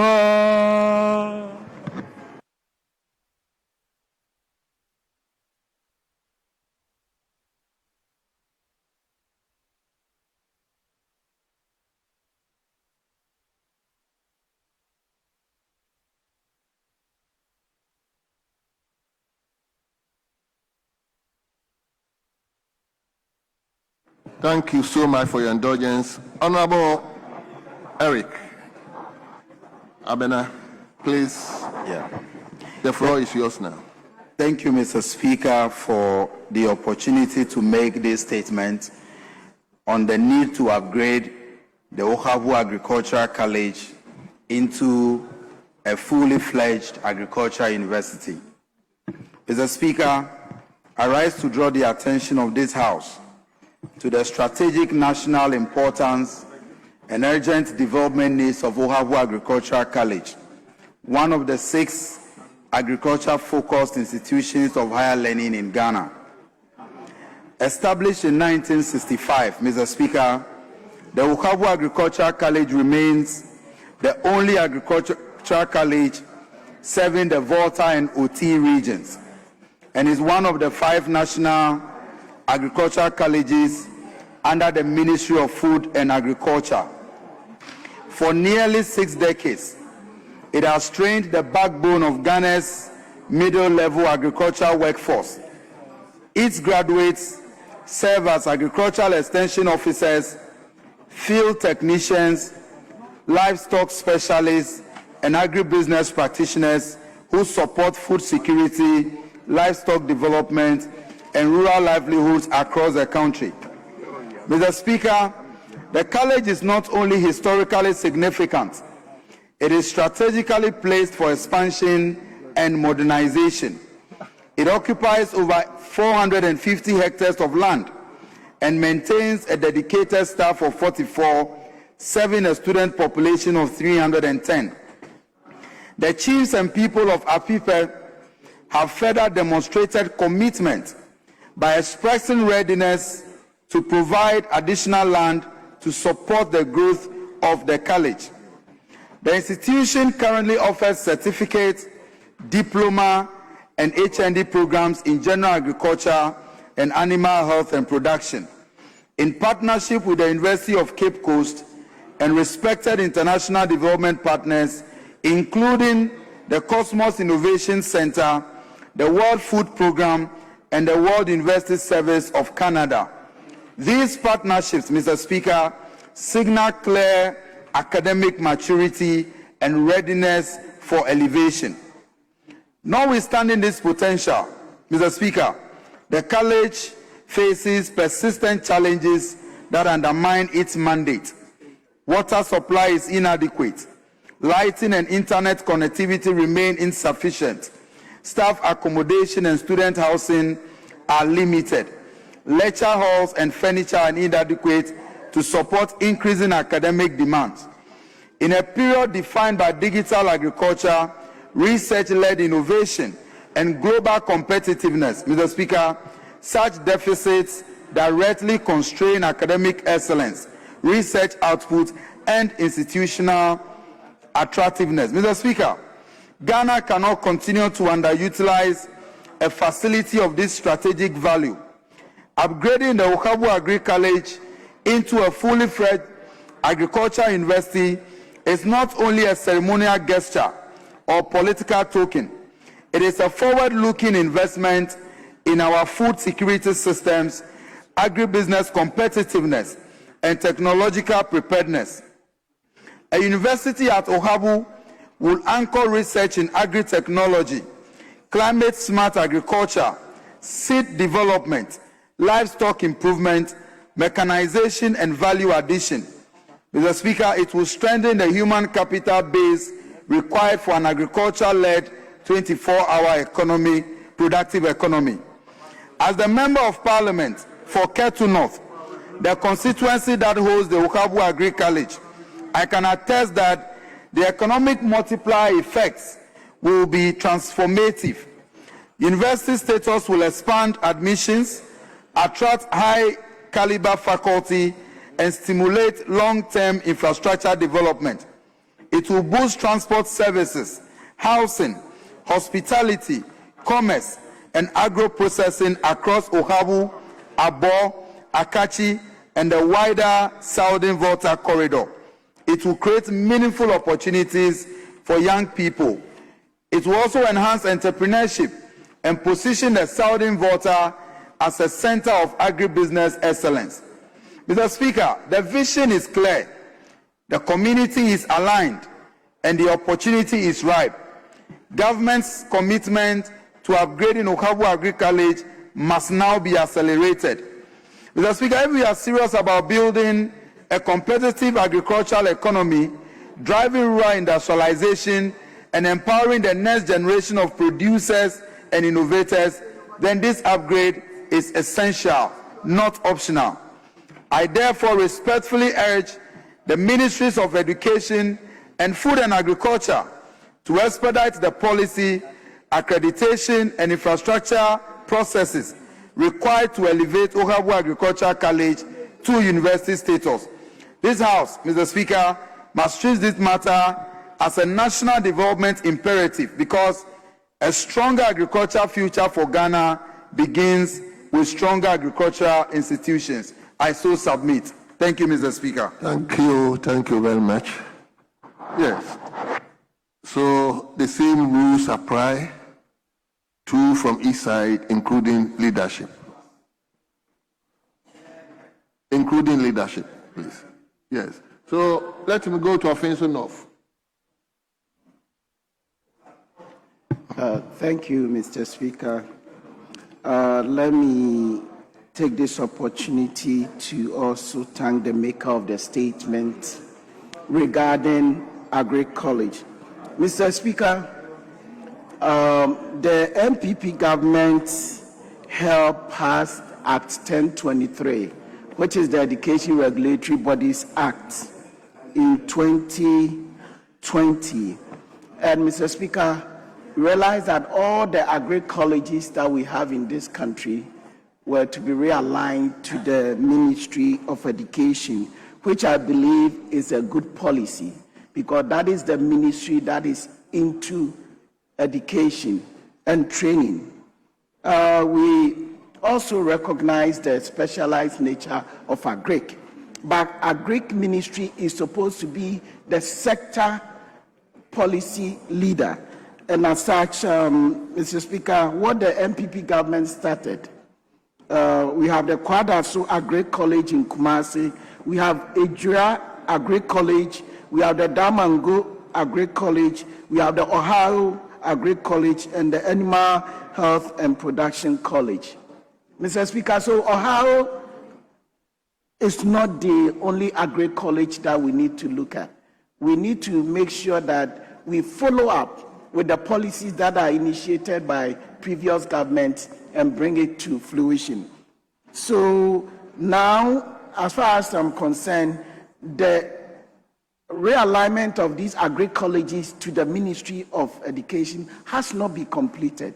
So before we even think about upgrading an institution to a higher education status like a university on its own, we should first look at the realignment to make sure that this realignment happens. And it doesn't only happen for one college of agric, but all the 5 colleges of agric that were part of the Act 1023 Act.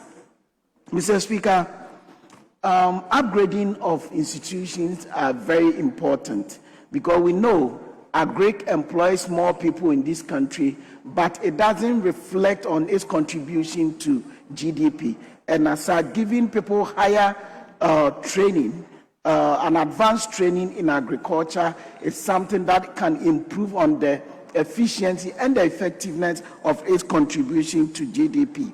And also, it can help us advance because we are in a technological world where things are changing. How do we even use digital system to manage our farms? And how do we make sure that we have enough extension officers to support our cocoa farmers?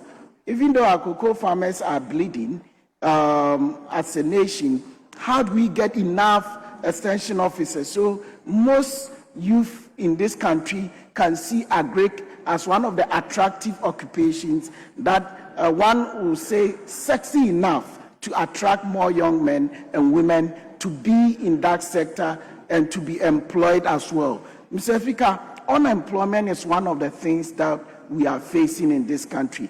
But upgrading institutions to higher education requires committing infrastructure.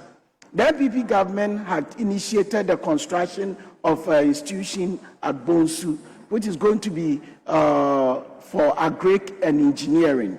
I believe we are going to complete it.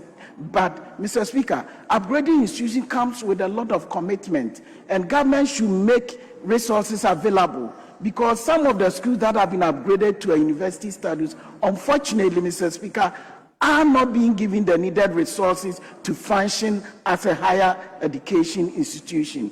Then also we have some institutions that have already been established.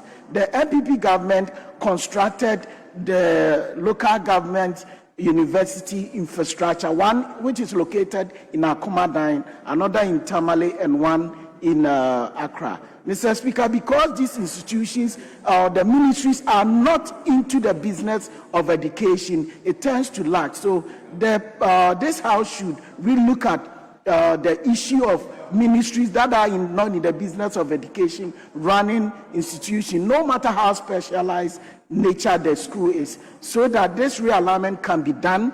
Government can commit proper infrastructure investment as well as human capital investment into these institutions. Then, of course, if we have to upgrade, in that case, the government had initiated increasing our gross tertiary enrollment ratio. This will be one of the opportunities that we can also increase our gross tertiary enrollment ratio to also.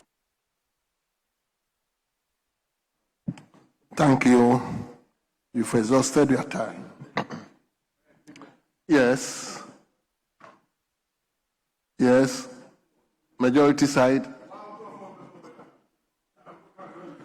Yes, my brother, let me hear you.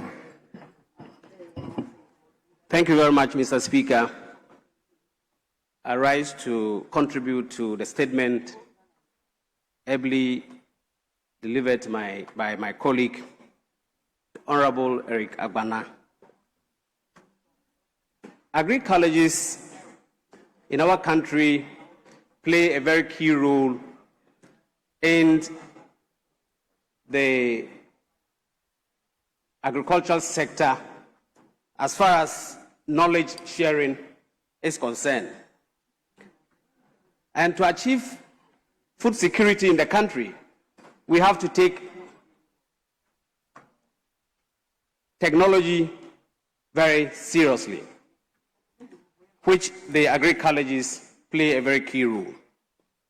However, if you go to most of the agri-colleges, what you see there is very pathetic.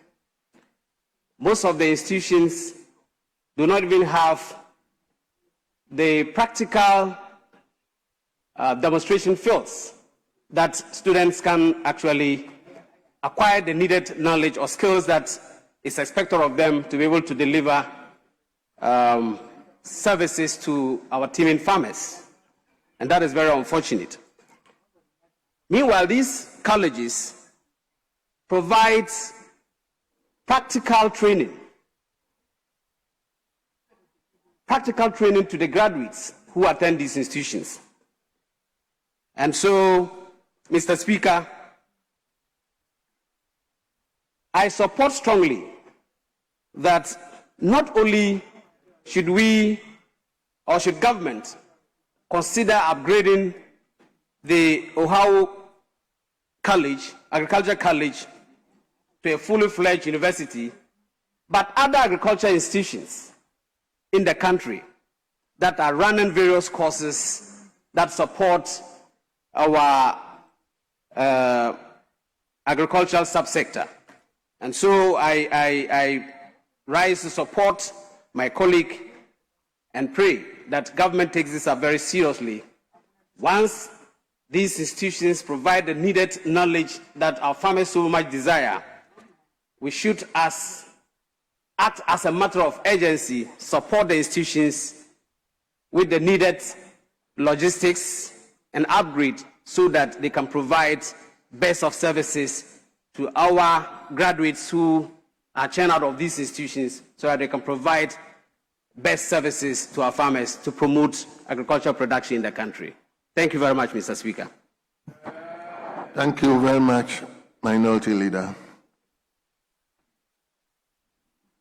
Speaker, let me first commend my colleague for this bold initiative, bringing an important matter of this nature to this House. Mr. Speaker, I've had the privilege of reading this statement, he brought me a copy, and particularly at paragraph 4 of the statement, he takes time to explain to us the challenges facing the institution. The Speaker, whatever he says here are facts. My dad, my biological dad, attended this school. He was one of the early students who studied at Ohawu Agricultural College. He is an agri technician or agro-technician or agro-mechanic, and he said a lot to me about this school, and I know the school because anytime I go to Volta, I use that route to Ho, and the last time I visited Honorable Agbane's constituency, we drove past that place. Mr. Speaker, we are moving into an era of AI-driven agriculture.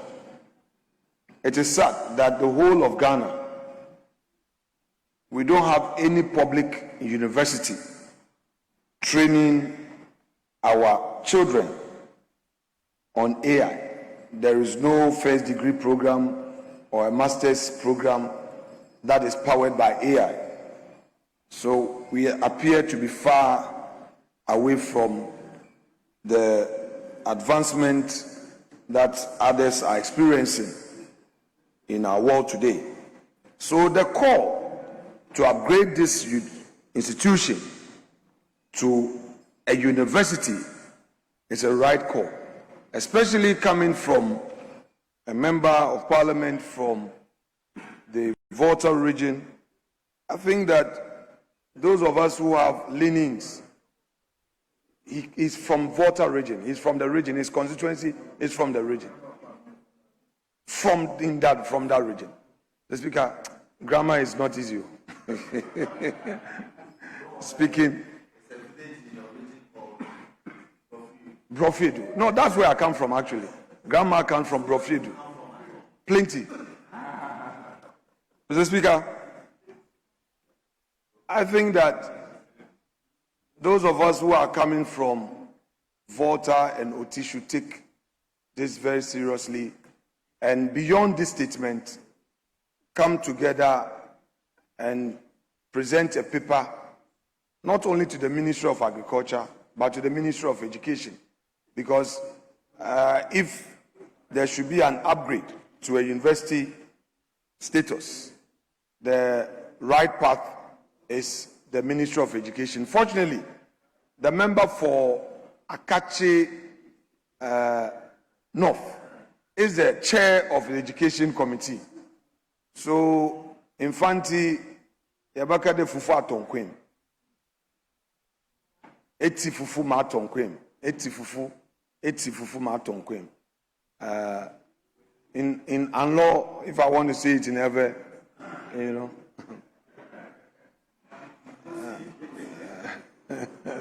Mr. Speaker, that one I will do science. Mr. Speaker, there will be a better day for me tomorrow. No problem. Mr. Speaker, in other words, it's an opportune time for members from that part of the region to make a strong case. Because, Mr. Speaker, the agriculture, the potential, agricultural potential in Volta region is very enormous, but we've not fully explored. Farmers have not received the needed support. And I'm sure back in the days, this institution was established to support farmers, train technicians, train extension officers to help the farmers. Daddy tells me about how in the early days they had some Germans and all coming to teach them and how they were prepared for industry and the training they were given abroad. And our leaders have more than 5 minutes. I think they put me off.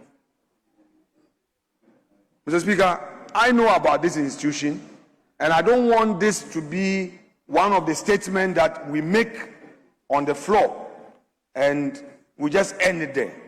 So, Mr. Speaker, when this university is established, it's not only going to train students, but it's also going to open the economy in that part of Volta. We have a minister for roads and highways from the Volta region. We have a foreign minister from the Volta region. We have a chief whip from there. It is an opportunity.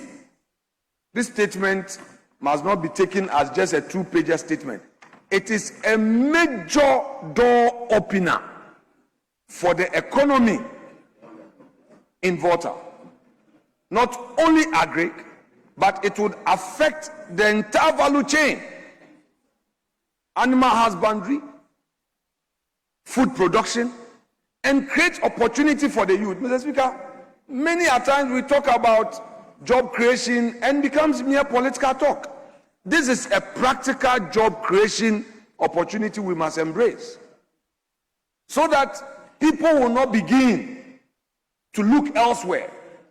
Because, Mr. Speaker, that part of Ghana, people still farm without using fertilizer.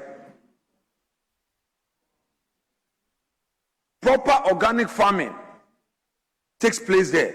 And, Mr. Speaker, part of Europe today, people desire for organically grown farm produce, and they pay premium for it. So we have to take advantage. Enough of the talk.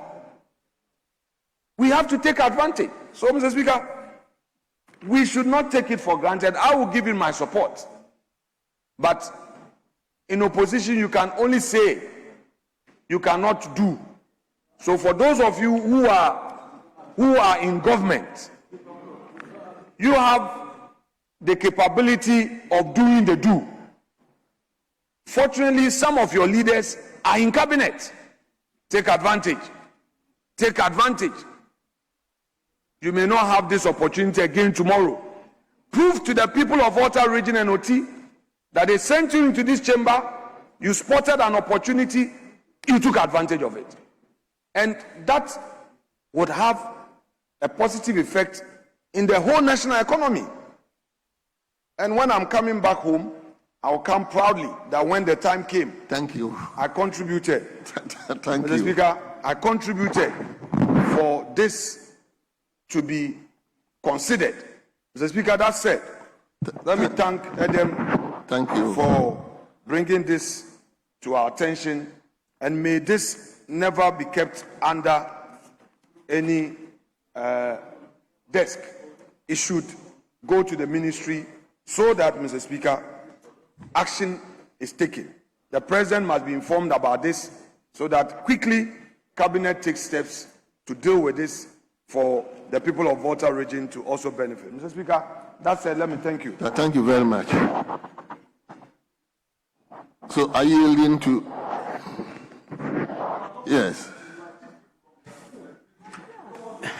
Thank you, Mr. Speaker, and also thanks to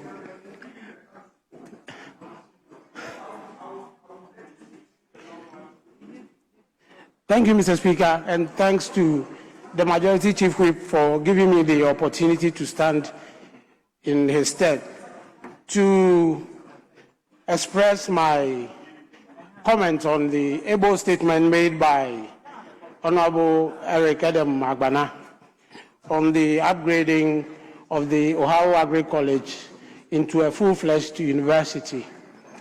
Mr. Speaker, I would like to take the angle of specificity and special training for the growth of the economy of Ghana. As a member of Parliament, whenever on the floor the discussion about growing the economy of Ghana in terms of human resource and human power, what baffles my mind is how specific we are making the efforts to put specialized training that are needed to grow our economy. And this is one of the typical examples like the Ohio Agri College. In the center of Ghana's development now, the 24-hour economy is agriculture and agribusiness. And that is what the minority leader has ably stressed on, that in the midst of the 24-hour economy and its authority and its growth, putting a college like Ohio Agri College into the concept of training specific skill-acquired manpower in agriculture, industrialization, animal production will be the best to carry Ghana's economy in the space of agriculture and agribusiness. Many of these colleges are scattered around the country, but we keep on looking for the specialized skills to harness these efforts in putting Ghana in the highest pedestal of being specialized in some fields, especially like agriculture. Even in the backyard of Ohio, in my constituency, Afram Place, the Russians and the Japanese helped us to build a fisheries college, which we called Afati, Amankwa Fisheries College. But all these colleges have been mixed up with other skills so much that the very specific idea for which those colleges were established are no longer in place. And this is what is making the specialized and the specialties we need to grow our economy. We all have it, but we have it in general knowledges, for which we don't have the specific training that will bring out the technicalities that we need in every field. It is recommended, and thankfully recommended, that the able members' statements should be adopted by the House and so transmitted, as suggested by the minority leader, to Cabinet and the President for a consideration and upliftment of the Ohio Agri College into a full-fledged university. Thank you for the opportunity. Thank you very much. Honourable members, we turn to G, and the statement stands in the name of Honourable Emmanuel Tobin.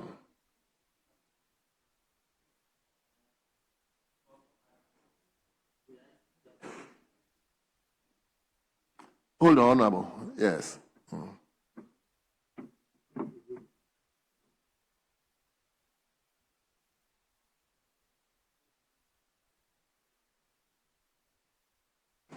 Okay.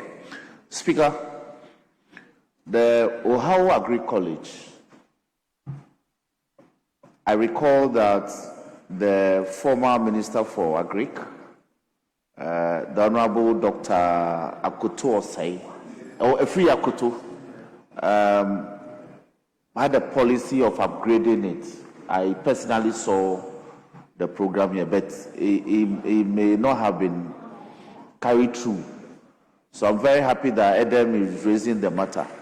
Speaker, because you see, in that entire enclave, apart from the Akachi College of Education, which is in the capital of the First Deputy Speaker in Akachi itself, there's no other tertiary institution in the entire of the Southern Volta region. Meanwhile, education came to Keta as far back as 1869. So it's important that a certain tertiary institution of some repute be established. And this should kickstart that process. So I'm very happy that this can be done. I believe that this is one of the statements that, Speaker, if you may be minded, or if you will not be minded, it can be referred to the Education Committee, I believe, for them to look at it and bring a report for purposes of giving some direction regarding elevating the college into a tertiary status with its consequential effect on the lives of the young people in the area. It will also become a college, a formal institution for training persons in the agricultural sector, especially extension officers and all that. So we can replicate what we have in Akrokeri and Akumadan in those areas so that, and yes, it can be replicated. Can Enedra, yes, so that they can be elevated into full-blown tertiary institutions. So, Speaker, I'm in full support of the call to have this done. I thank you for the opportunity. Thank you very much. Your application for the referral. Education Committee Chairman. Education Committee Chairman. Honorable Peter, I'm making this referral to you, and I hope it's not going to be as usual. You are going to work on it. So, Speaker, these days, because of the volume of referrals before committees, it's part of the guide that when referrals are made, we give them timelines. I propose that we give them 1 week to consider this and return with a report. Yes. Well.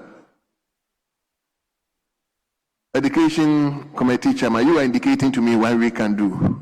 Well. So, within 1 week, please make a report to the House and give us directives as to how to proceed to get this thing done. Yes, so the referral is accordingly made to the Committee for Education. Yes, Honorable Emmanuel Tobin, you take your statement now. You have the floor. Today to bring to the attention of this honorable House a growing road safety concern in many parts of our country. Malfunctioning traffic lights and the danger they pose to both motorists and pedestrians. Across Ghana, broken traffic signals have become a common sign, leading to road congestion, confusion among drivers, and an increase in accidents. Traffic lights play a critical role in regarding movements on our roads and ensuring the safety of all road users. However, when they stop working, it creates chaos, particularly at busy intersections where pedestrians crossing becomes extremely risky. This issue is not only a danger to drivers, but also a major threat to school children, the elderly, traders who depend on road safety, on road crossing for their daily activities. Mr. Speaker, while this is a nationwide problem, it has become particular concern in Anyasotum constituency. Many communities in the constituency are struggling with malfunctioning traffic lights, which have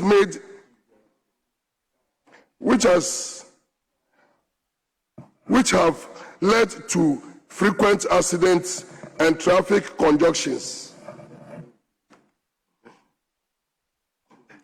In addition, recent demonstration by residents of Awoshi, Abrantier, and Anya Last Stop highlights the frustration of the people. The protest reflects the growing fear among residents regarding road traffic. Mr. Speaker, especially for school children and pedestrians who struggle to cross busy roads due to speedy vehicles and the lack of proper traffic control. One of the most pressing concerns in Anyasotum is the need for pedestrians footbridge at Odogono Secondary School, Anya Market, and Ablekuma Park. These areas are known for high traffic volumes, making it extremely difficult for pedestrians to cross safely. Mr. Speaker, without pedestrians footbridge, people, especially students, are forced to risk their life by crossing fast-moving vehicles. Unfortunately, this has led to many accidents, some of which have resulted in a tragic fatality. It is therefore necessary to take immediate steps to ensure pedestrian safety in these high-risk zones. Mr. Speaker, to address these challenges, I recommend the following urgent measures. 1. Nationwide repairs and maintenance of traffic lights. Mr. Speaker, the Ministry of Road and Highways, in collaboration with the Department of Urban Roads, must urgently fix traffic lights across the country and establish a proper maintenance system. 2. Enhance traffic management in high-risk areas. Mr. Speaker, the Motor Traffic and Transport Department, MTTD, of Ghana Police Service should deploy officers to regulate traffic at dangerous intersections, particularly in affected communities. 3. Construction of footbridges at Odogono Secondary School, Anya Market, and Ablekuma Park. Mr. Speaker, the Ministry of Road and Highways should prioritize the construction of pedestrian footbridge at these locations to ensure safe crossing. 4. Public education on road safety. Mr. Speaker, there should be increased awareness campaign to educate both motorists and pedestrians on the importance of road safety and the proper use of pedestrians crossing. Mr. Speaker, the safety of our road affects every Ghanaian, while the issue of malfunctioning traffic lights is a nationwide challenge. The situation in Anyasotum demands immediate attention. I am therefore calling on all relevant authorities to act swiftly to address this concern, repair our traffic signals, and protect the life of all. Thank you very much, Mr. Speaker, for this opportunity. Thank you very much, honorable members. Again, the rules apply to from each side, including leadership. Yes, my brother. No, hold on. Let me give the opportunity to Ho Central. Thank you, Mr. Speaker. I rise to comment on the statement made by our brother Tobin. Although he narrowed it to his constituency, I can confidently say that every region in this country has a traffic light. The traffic light in itself is to help us use the road civilly. But our inability to control ourselves, especially the drivers, when they see the yellow or the amber blinking, that is when they begin to speed to cross. Is the amber blinking for you to cross or to move out or to stop? That is one thing they don't know. And we also have a responsibility to be regulating them. Some of these people, they say, let's go and come back early. And going and coming back early, that is where they cause the accidents. Therefore, we need to regulate ourselves, be disciplined on the road. Otherwise, no matter how effective the traffic lights work, we will still have these accidents on the road. We have to educate ourselves, even the driving schools we have in the country, how they take us through the tutorials for driving. We have to take a critical look at it in order to get a better scheme so that when people go through that training and come out, they are well placed to teach and also drive well on the streets. Mr. Speaker, let's take this example. For example, elsewhere, outside the borders of this country, when you see somebody's feet on the zebra crossing, you stop for the person to cross. But over here in Ghana, when they see you, if you midway the zebra crossing, that's where they speed. And you ask, which driving rules are they applying? We are all living on one earth. But Because of indiscipline, we have these things happening, and we do it to ourselves, not to anybody. Let us become a disciplined people, a disciplined country, then we can live at peace. Thank you, Mr. Speaker, for granting me this opportunity. Thank you very much. Yes, Honorable Member for Swaman. Okay. Thank you, Mr. Speaker, for the opportunity to contribute to the statement made by my colleague, Honorable Emmanuel Tobin. Mr. Speaker, traffic lights on our roads must be taken care of. When these traffic lights are broken, the way and manner accidents are being occurred on our roads is very appalling. Mr. Speaker, according to the recent research from Ghana Web, about 13% of our traffic lights are working. Also, 41% of these traffic lights are partially working, of which 45% are not working at all.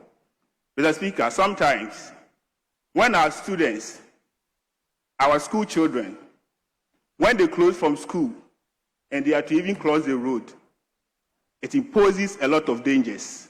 Sometimes a student can stand for about an hour before he crosses the road due to the faults on our traffics. Mr. Speaker, when these cars are speeding, they think they are on their right path, regardless who crosses. Sometimes pedestrians are knocked down because the traffic lights are not functioning. Mr. Speaker, sometimes our policemen are being allocated, are being assigned to those joints in order to control those traffic lights. Instead, these policemen should have been at a different joint, attending to an equally important assignment if these traffic lights were to function. Mr. Speaker, when we are talking about traffic lights and its repairs, it shouldn't be sentenced only in Accra. Mostly, in most cases, the moment traffic lights are mentioned, it is assigned to only Accra and sometimes Kumasi. When you go to our region, especially the newly created regions, Western North, for instance, that is where I come from. You also, as a regional capital, does not have a traffic light. Not only you also, when you go to Babiani, the way and manner people, the population is increasing. It's becoming too much. So when they are turning to traffic lights, it shouldn't be only sentenced in our cities, but also the newly created region, especially Western North, of which you also is no exceptional. When you come to my constituency, as well as Swaman, that is so, the population is gradually increasing. And we urge the roads minister, the urban roads, to attend to those challenges so that there will be a free movement on our roads in order not to cause any accident. Thank you, Mr. Speaker, for this opportunity. Thank you, minority leadership. Two including leadership. So if you want to yield,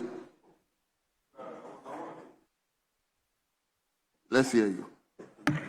Speaker, thank you very much for this opportunity. And let me take this opportunity to commend highly my friend and neighbor, Honorable Tobin, the MP for Anyaswoto. Mr. Speaker, I am well versed with some of the issues he's talking about, more particularly the secondary school in his constituency. What's the name of it? Odogono Secondary School. Speaker, a lot of students have lost their lives just because of the absence of a traffic light at that Odogono Secondary School gate. Speaker, and what I'm saying is something that has been reported on several occasions and no action has been taken whatsoever. Speaker, we all have issues with traffic lights in our constituencies. If you come to Wejagbawe, there is a place called the GBC, Broadcasting Junction, the Broadcasting Junction. Speaker, as I speak with you, the traffic light came off about 3-4 years now. No action, no step has been taken to remedy how this traffic light came off, and nobody has even taken steps to fix them. Speaker, when you see what is happening with reference to our traffic lights, most are completely non-functional or are flickering erratically or sometimes giving the wrong signals. And Speaker, when that happens, it creates a lot of accidents. Speaker, the other aspect is that as we speak, about 2,200 fatalities were recorded in 2023 alone. And the result was as a result of dysfunctional traffic lights or the ones which were flickering erratically. Speaker, another point is that this is critical for me. Most pedestrians who are school children, some are also elderly persons, or the elderly ones, persons with disabilities, and market traders. Speaker, they are disproportionately exposed. Because the moment the traffic light fails to function, you can understand how our school children and our children cross. The people with disabilities. Speaker, you will see somebody having a walking stick, the crutches, and now is compelled to run because the driver who is coming at this person is not sensitive to the person's physical nature. And Mr. Speaker, the elderly, when you have an 83-year-old person who perhaps even has issues with seeing, and then this is when you see that a driver is coming at such a person. Speaker, if we do not take steps to correct most of these traffic lights, the incidence of fatalities would be more abound. Speaker, and this is how it is even more of a problem. Most traffic lights are connected to the national grid. The moment there is doomsaw, it means that traffic lights are also on doomsaw basis. They cease to function. In these modern times, when I had the opportunity of visiting Barcelona and seeing what AI is doing, you would expect that we should be working towards solar. And that when a traffic light, when there is no electricity, traffic lights should not be connected to national grid. And that when doomsaw happens, traffic light also goes off. This is a critical point, and we need to look at it. There is so much dependency on national grid for the supply of power to traffic lights. We should depart from that. And Speaker, there is another aspect: vandalism and theft. People go and they steal the copper wire. They steal the battery units that are supposed to support the traffic lights. And when it is time for traffic lights to work, they are not able to work because people have just gone to steal copper wires. All of these are basis for us to consider so that we will change the narrative. And Speaker, when we even give contracts to road contractors to build or construct roads, what is involved in those contracts should be revisited. We should revisit road contracts to ensure that when we give you a contract as a road contractor and you are fixing, which includes a traffic light, we should ensure that the maintenance of that traffic light is upheld. That the moment the traffic light is dysfunctional, you, the road contractor, we have, just like we have the lifts, although the lifts here, most of them are not working. We should have phone numbers embossed on those traffic lights, connecting the road contractors. The moment the traffic light ceases to perform or function, the road contractor is called to come and fix the traffic light.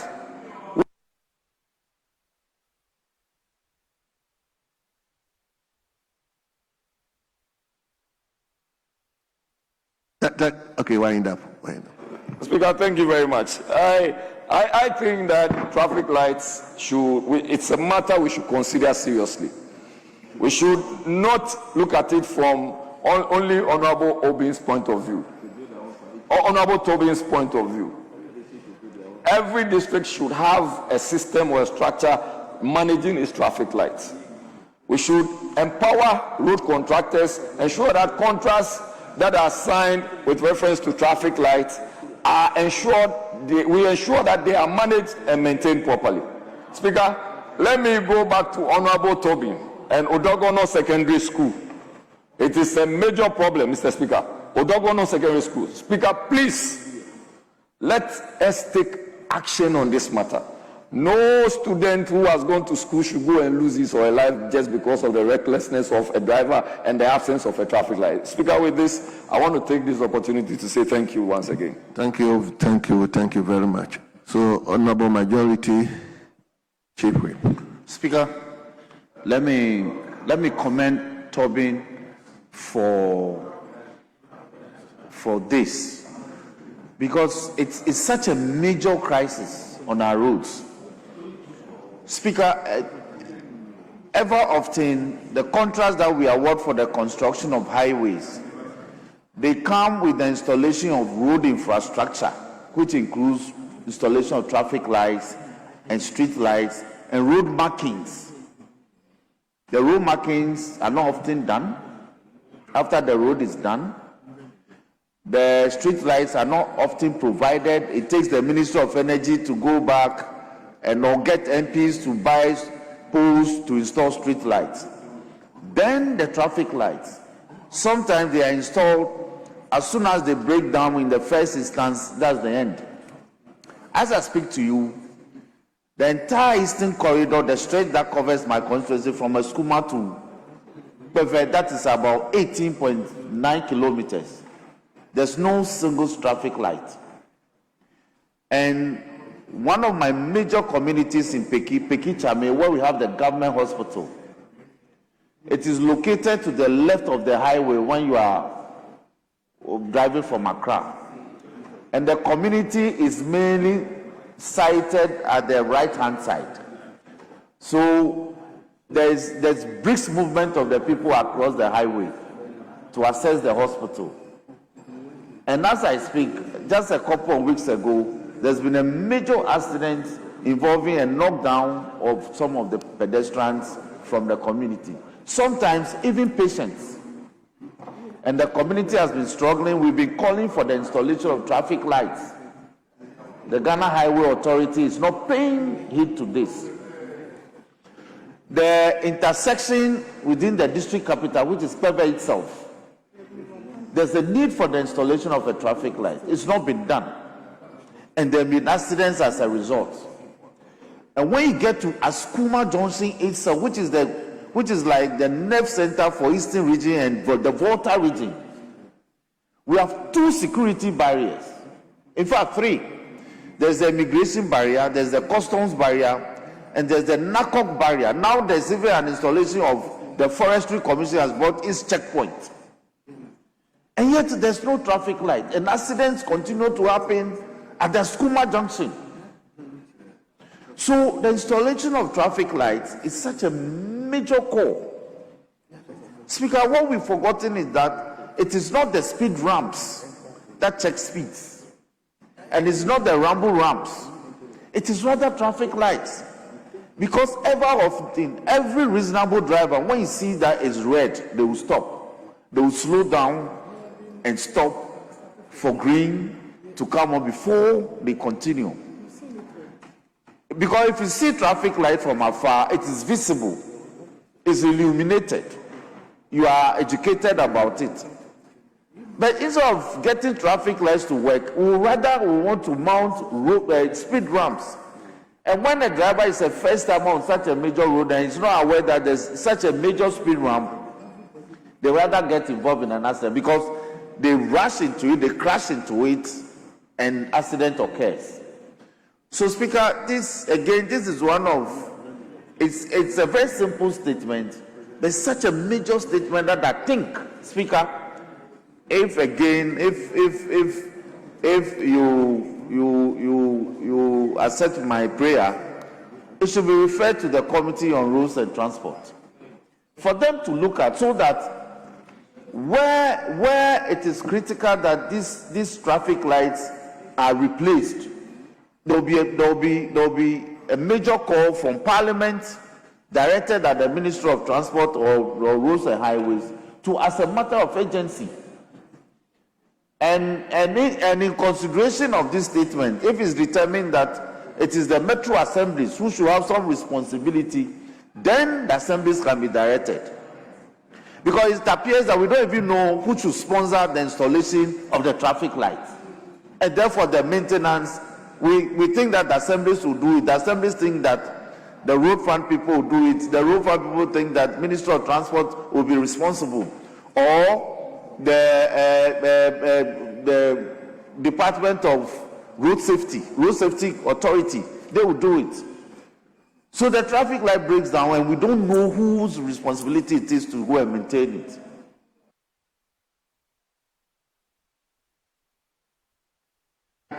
I pray that you refer this statement to the appropriate committee for them to look at it quickly so Parliament can give some directives in this matter, because it will be a major source of ensuring that drivers' safety on our roads improve.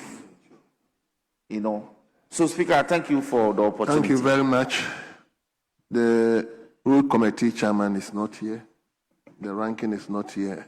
I hope some members are here. Do you have any members here?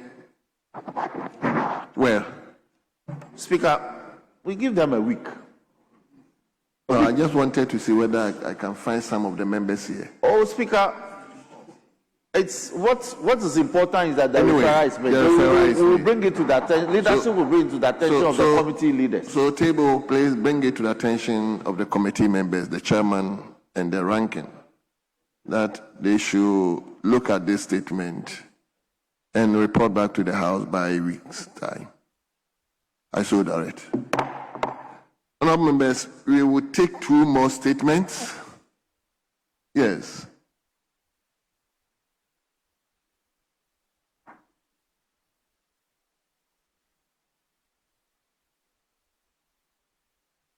So, honorable members,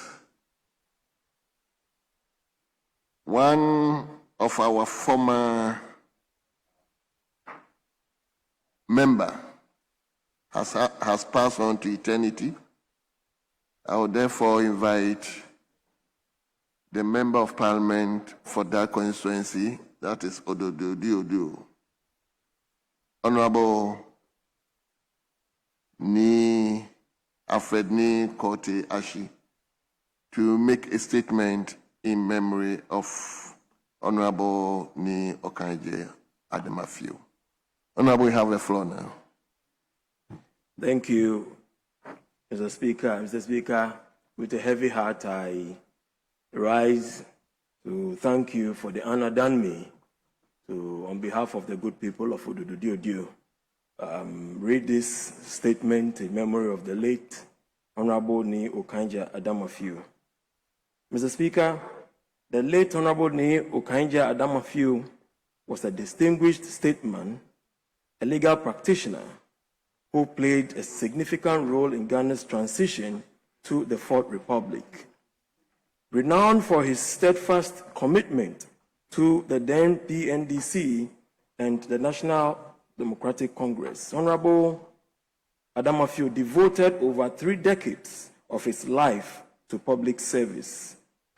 The late Honorable Ni Okanje Adamafio was born in Accra on October 5th, 1945, to his late parents, Tayo Adamafio, a former Minister of State under Osajifo Dr. Kwame Nkrumah's regime, and Caroline Adamafio, a trader. He was married and blessed with 3 children. Mr. Speaker, Honorable Adamafio received his early education at the Government Boys School, Kimbu, in Accra. When his family relocated to Osu in 1956, he continued his education at Salem Presby Middle Boarding School. In 1959, he successfully passed the Common Entrance Examination and was admitted to Laboni Secondary School, where he completed his secondary school in 1964. Demonstrating remarkable determination from an early age, Honorable Adamafio worked during the day at the Ghana General Post Office in Accra while attending the Accra Workers' College in the evening to further his studies. His perseverance yielded results when he successfully passed his advanced level examination in 1966, gaining admission to the University of Ghana, Legon, where he studied philosophy, political science, and history. During his time at the university, he was affiliated with Commonwealth Hall and was actively involved in student politics. Upon graduating with a Bachelor of Arts degree in 1970, he proceeded to teach in several institutions, including Accra Polytechnic, now Accra Technical University, Labone Secondary School, and Salem Secondary School. He also served as a clerical officer at the P&T Corporation. In pursuit of his long-standing interest in the legal profession, Honorable Adamafio returned to the University of Ghana, Legon in 1972 to study law. He completed his studies in 1975 and was awarded an LLB degree and subsequently proceeded to the Ghana Law School at Makola. Upon completion of his professional training, he was called to the bar in 1977. Mr. Speaker, after his call to the bar, Honorable Adamafio practiced at Afrosto Chambers with his father and took over as Master of Chambers following his father's retirement in 1982.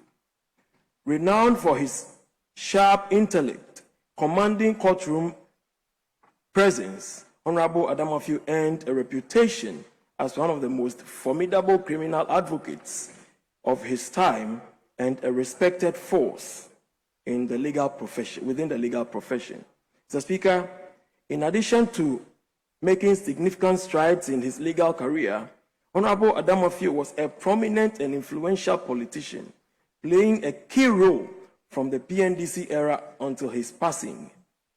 His contributions and leadership during this pivotal time were instrumental in shaping the political landscape.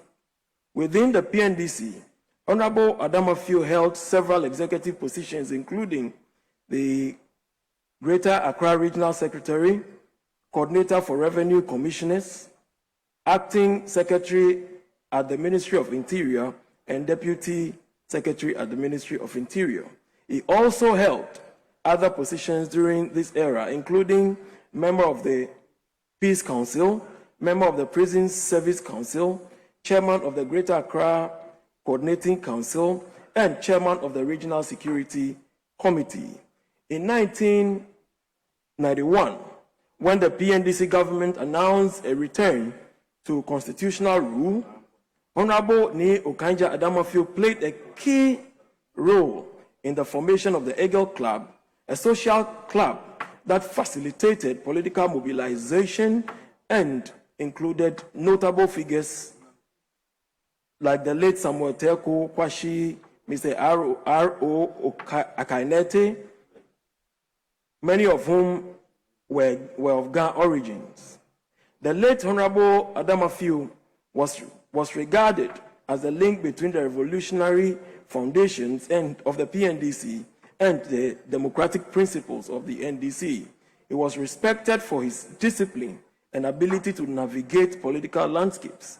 As a stalwart, Honorable Adamafio held several executive positions within the NDC, including serving as the chairman of the executive chairman of the Greater Accra Regional Caucus, acting chairman and national vice chairman of the NDC. In these roles, Honorable Adamafio mentored younger politicians and actively participated in organizing grassroots campaigns.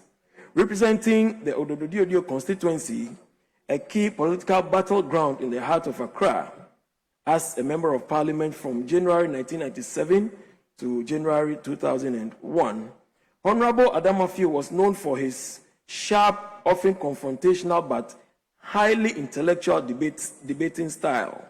His influence in the Gamashin area made him a significant voice for the people of the capital. He was a vocal advocate for the development of Old Accra. He frequently pushed for urban renewal projects and the legal empowerment of local assemblies to manage Accra's growing infrastructural needs. Honorable Adamafio's most famous speeches often centered on the Public Order Act. He famously defended the government's stance on maintaining national stability during the early volatile years of the Fourth Republic, arguing that liberty, I quote, must be balanced with the collective peace of the Ghana state and the nation, unquote. In recognition of his competence and experience, Honorable Adamafio was appointed the Minister for the Interior in February 1997 by His Excellency, the late former President President John Jerry Rawlings. In this role, Honorable Adamafio was responsible for national security, policing, and internal stability during the formative period of Ghana's young democracy. He worked on modernizing the Ghana Police Service. In his role as the Minister for the Interior on January 5, 2001, Honorable Adamafio authored and signed critical executive orders, such as the deportation order, revocation order, EI-1, which handled high-profile matters of national sovereignty and legal status of foreign nationals within Ghana. While Honorable Adamafio had stepped back from the front line of active daily politics in recent years as a result of ill health, his counsel was frequently sought by some party leaders. While he is often remembered as a powerhouse within the NDC, his background as a legal practitioner and his legislative contributions provide a fuller picture of his impact on Ghanaian statecraft and the development of the Ghana state. Mr. Speaker, in conclusion, as we mourn the passing of Honorable Okanja Adamafio, we also recognize with sympathy and respect the weight of the loss on his family and loved ones. On behalf of the people of Ododo-Diodio, whom I have the privilege to serve, I extend a heartfelt condolences to his family and all who were touched by his life and service. May the soul of the late Ni Okanja Adamafio rest in perfect peace, and may his service continue to guide and inspire us. I thank you, Mr. Speaker. Thank you. Thank you very much, honorable members. Yes.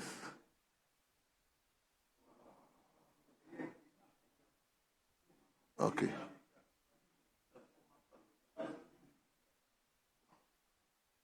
Yes.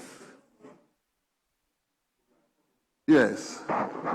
Is it because not okay? Let me call. Let me invite the big.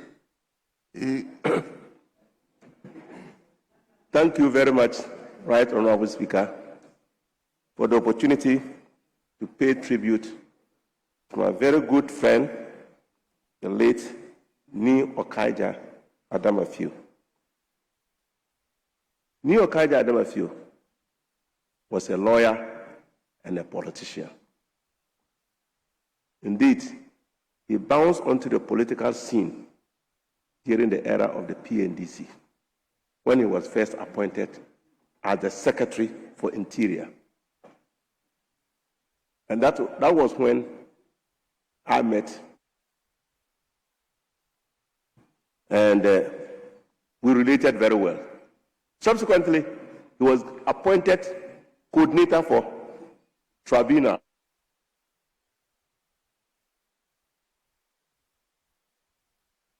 As additional responsibility, and I continued to work with him.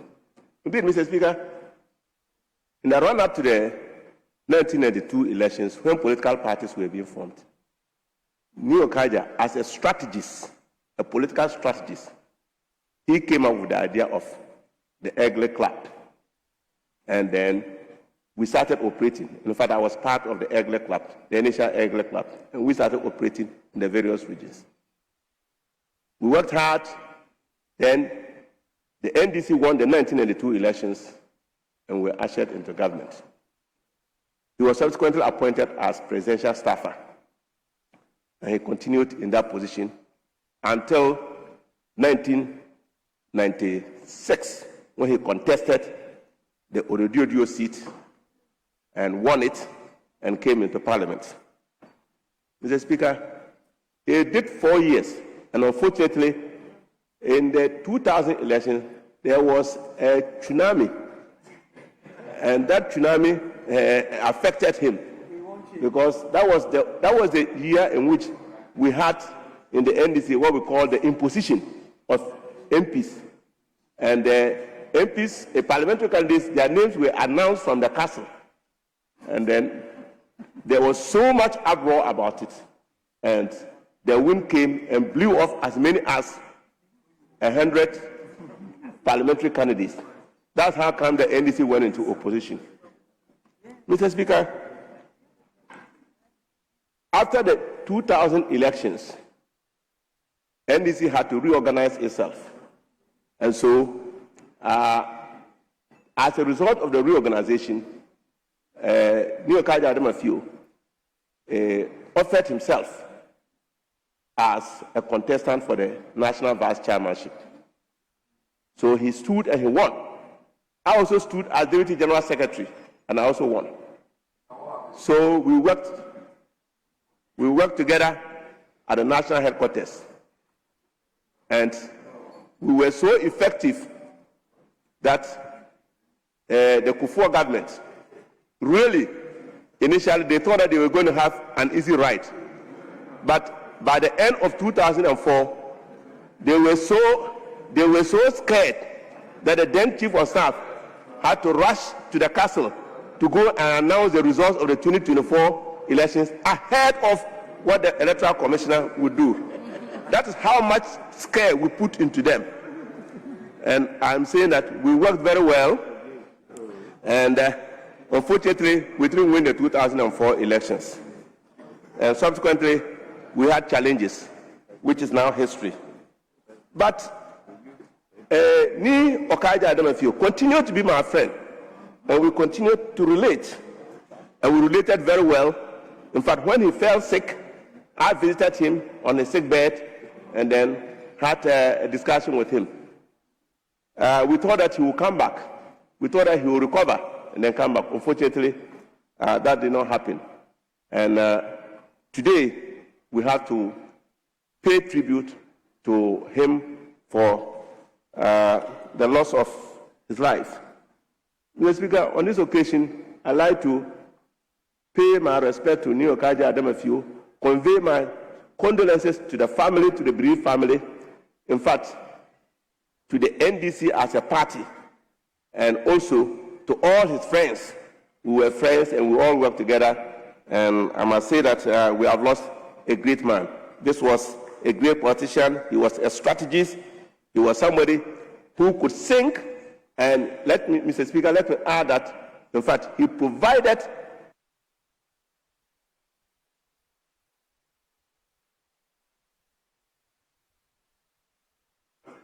Thank you. Opportunity. Thank you very much. Yes, leadership. Speaker, let me crave your indulgence to contribute to this statement.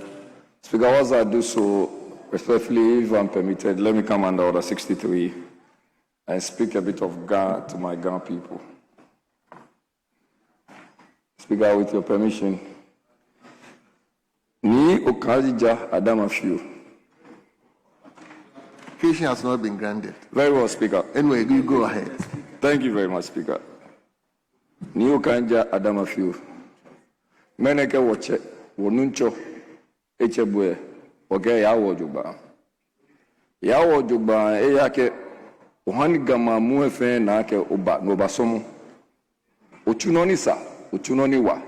No jwen mambia. Speaker, to wit, may his soul rest in perfect peace. When he had the opportunity to serve, he served well, he supported his Ghana people, and he helped them to build whatever opportunities they had to. Speaker, Niokaja Adamafio was the indicator for the 2000 elections, like Honorable Bidzidin said. The moment he lost, we, the New Patriotic Party, were able to tell that we had won that election. He was a stalwart within the Ghana politics, and he would teach you that he came from the revolutionary era to the NDC era. So he had all the features that were needed for him to show that he was in charge. Speaker, he was also the Minister of Interior, and he made you understand that power means power. He never joked with power. Speaker, he also had the opportunity of helping a lot of the Ghana youth, especially the Gamashi boys, those who had the qualification to be recruited into the police service. He ensured that they got there. Speaker, at that point, he was not thinking of taking 220 Ghana cedis from them. He never also gave them aptitude tests to write. He ensured that whatever was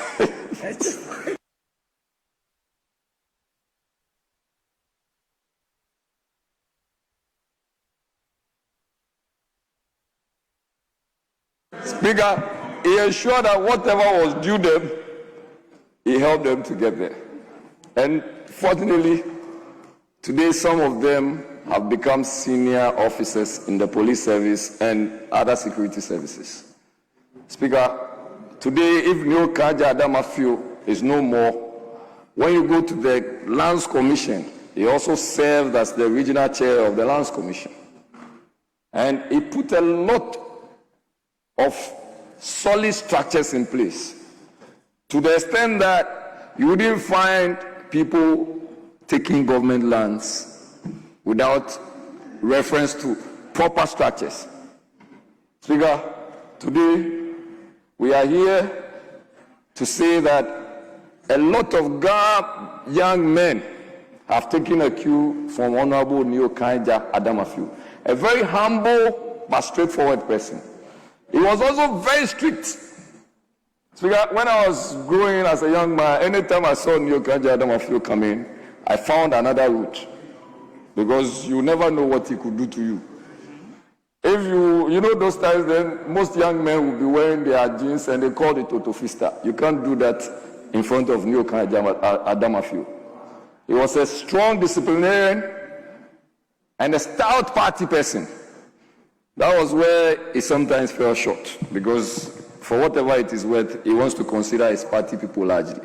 But Speaker, today is no more, and we from the Ghana community have lost a mighty oak tree, a tree that we can forever say that it supported the Ghana community, and we are still looking for a seeming replacement of Neo Kaija Adamafio when it comes to strictness. Speaker, may his soul rest in perfect peace. Neo Kaija Adamafio, numo ya wojogba, Kawa Peku ebe ni chwa mweko lenye Minister of Interior ni ingabwe bagba sande. Cha no manya blao. Thank you, Majority Leadership. You are yielding to. Very well. Thank you, Mr. Speaker. Mr. Speaker, as I contribute to the memory of the late Ni Alfred Okaija Adamafio, let me congratulate and commend my brother, the MP for Ododio, for bringing this to the fore. Mr. Speaker, when we were young, during the revolution time, the name we hear was this Ni Okaija Adamafio, a man who we all knew was one of the instrumentalities when it comes to the revolution. He pioneered a lot of issues when it comes to the Ghana state. And no wonder he was made the Minister of Interior when we came to the democratic rule. Mr. Speaker, I was young then, working with Architecture and Engineering Company Limited, or Architecture and Engineering Services Limited, then now is AESL, as a young quantity surveyor, and we were asked to do gave estimate to the Minister of Interior at that time, and I have to. I went there with my seniors to measure the place for estimate. Mr. Speaker, that was the first time I met the late Honorable Ni Okaija Adamafio. You could see someone who likes laughing. I mean, those who know him, he's always smiling. You don't see anger in him at all, as some people who carry themselves as leaders of this nation. In those days, they frown. As soon as you meet them, you know that they carry power. But the late Ni Okaija Adamafio was a jovial person, smiling all the time. Mr. Speaker, going through my colleague's tribute, I realized that he has done very well, to the extent that when he was working at Accra, he decided to go back to school. He schooled himself at Accra Workers College, where he earned his A-level and decided to enroll himself at law school and became a lawyer, a suit lawyer in this country.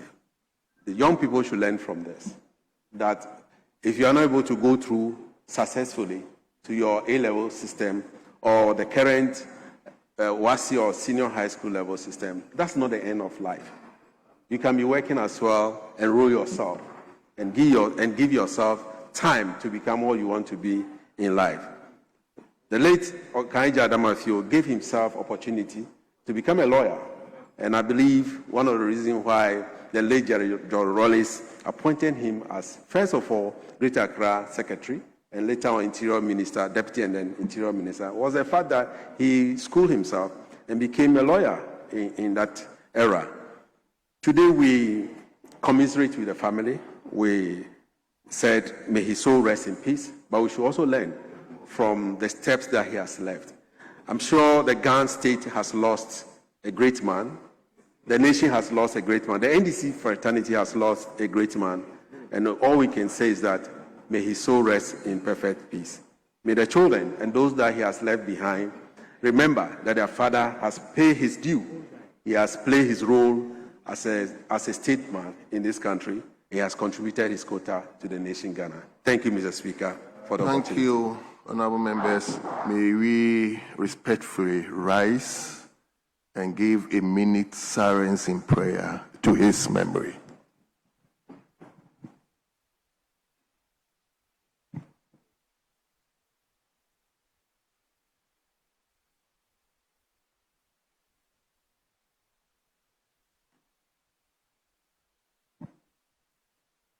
May the soul of Honorable Ni Okaija Adamafio and the soul of all past members of this house rest in perfect peace.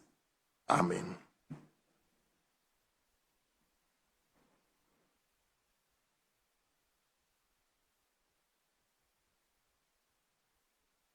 Leader, I think we've done a lot.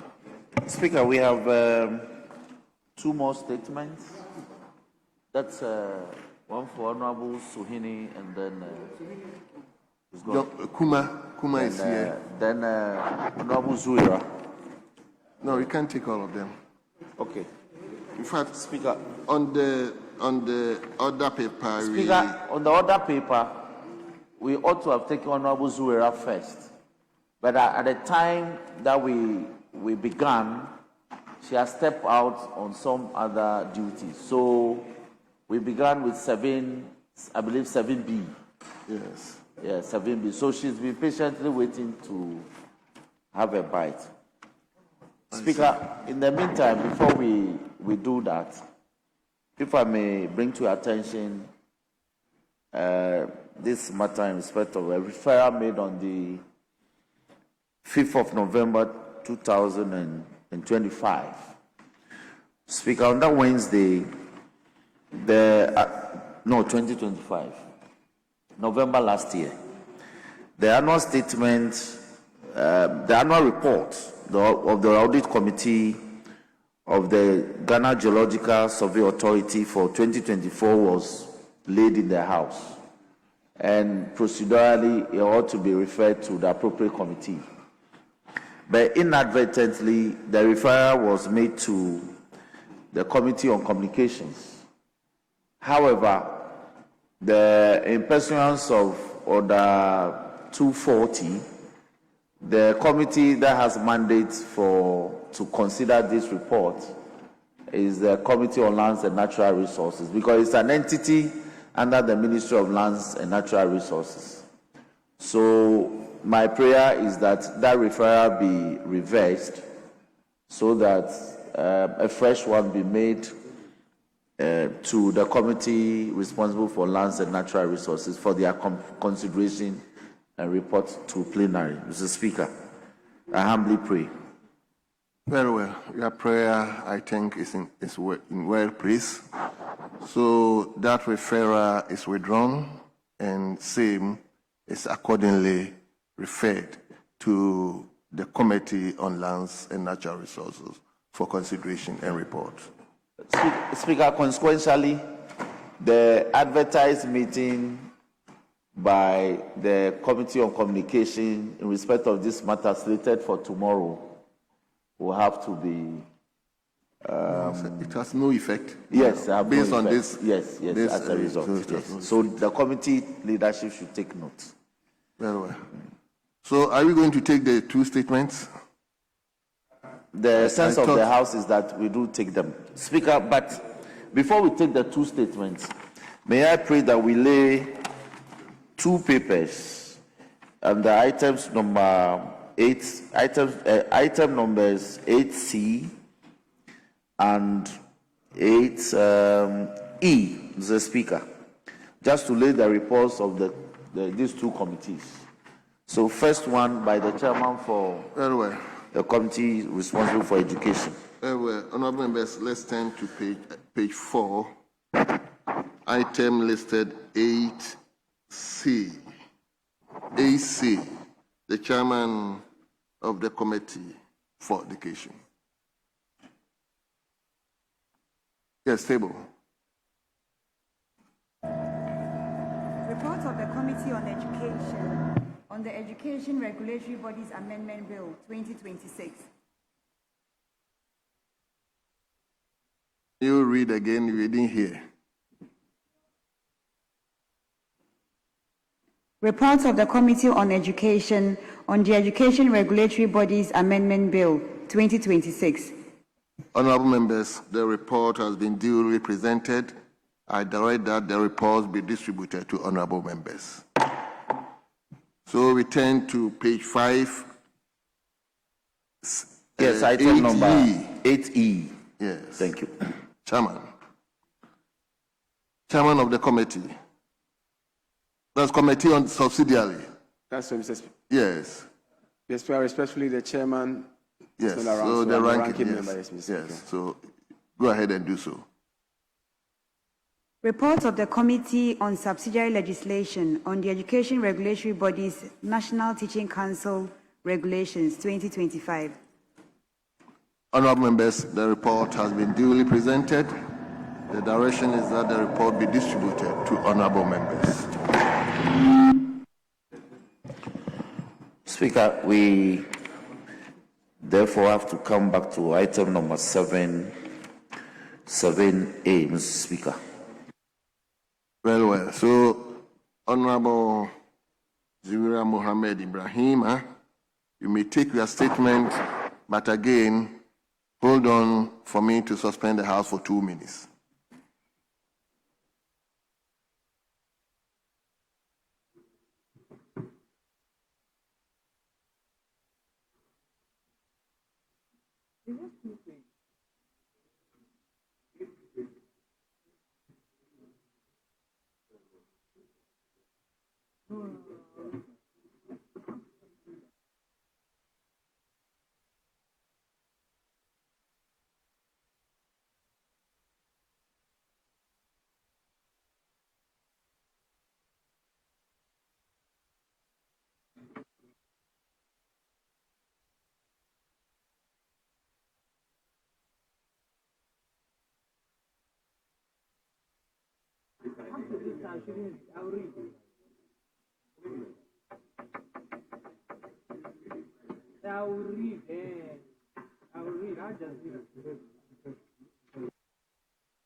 Mr. Speaker.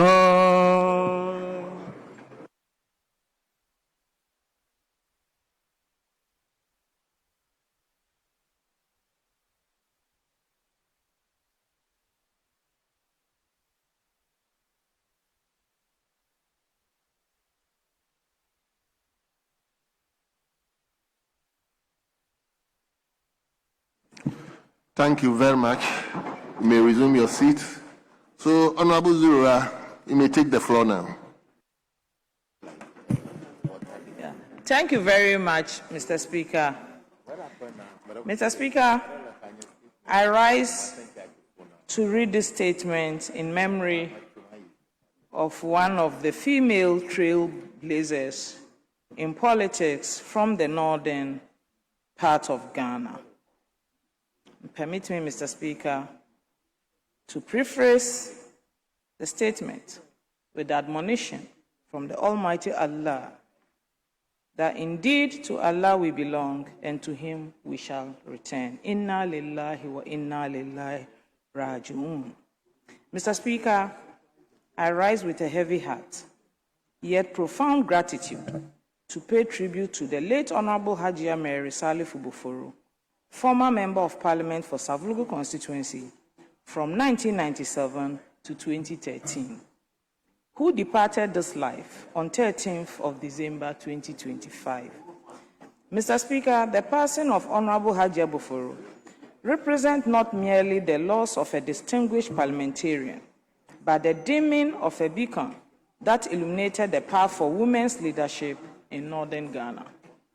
Mr. Speaker, at a time when the corridors of power in our region were the exclusive preserve of men, Honorable Hajia Buforo, alongside pioneering women such as the late Honorable Hawa Yakubu of Boku Central and Honorable Alima Mahama of Nalergu Gambaga, defied convention and broke through barriers that have stood for generations. Mr. Speaker, these trailblazers demonstrated extraordinary courage in stepping into spaces where their presence was questioned, their competence doubted, and their voices often dismissed. Mr. Speaker, rising to become the first Deputy Majority Chief Whip and Chairperson of Ghana's Parliamentary Women's Caucus, Honorable Hajia Buforo championed the empowerment of women and children, boldly declaring that, and I quote, "The fight for equality between men and women goes beyond the case made for social justice, but rather a fundamental human right that must be achieved," unquote. Mr. Speaker, I stand here today as a direct beneficiary of her sacrifice and fortitude. The seat I occupy in this august house was made possible because women like Honorable Hajia Boforo refused to accept that leadership was a male birthright. They proved through service that competence, dedication, and vision know no gender. Mr. Speaker, as we mourn Honorable Hajia Boforo's passing, let us also celebrate a life of purpose and impact. Her name still echoes in the corridors of our parliament, consistently associated with discipline, diligence, and compassion. I draw immense pride from hearing such tributes, for her legacy and example have profoundly shaped my own understanding of parliamentary work and conduct. Let us honor her.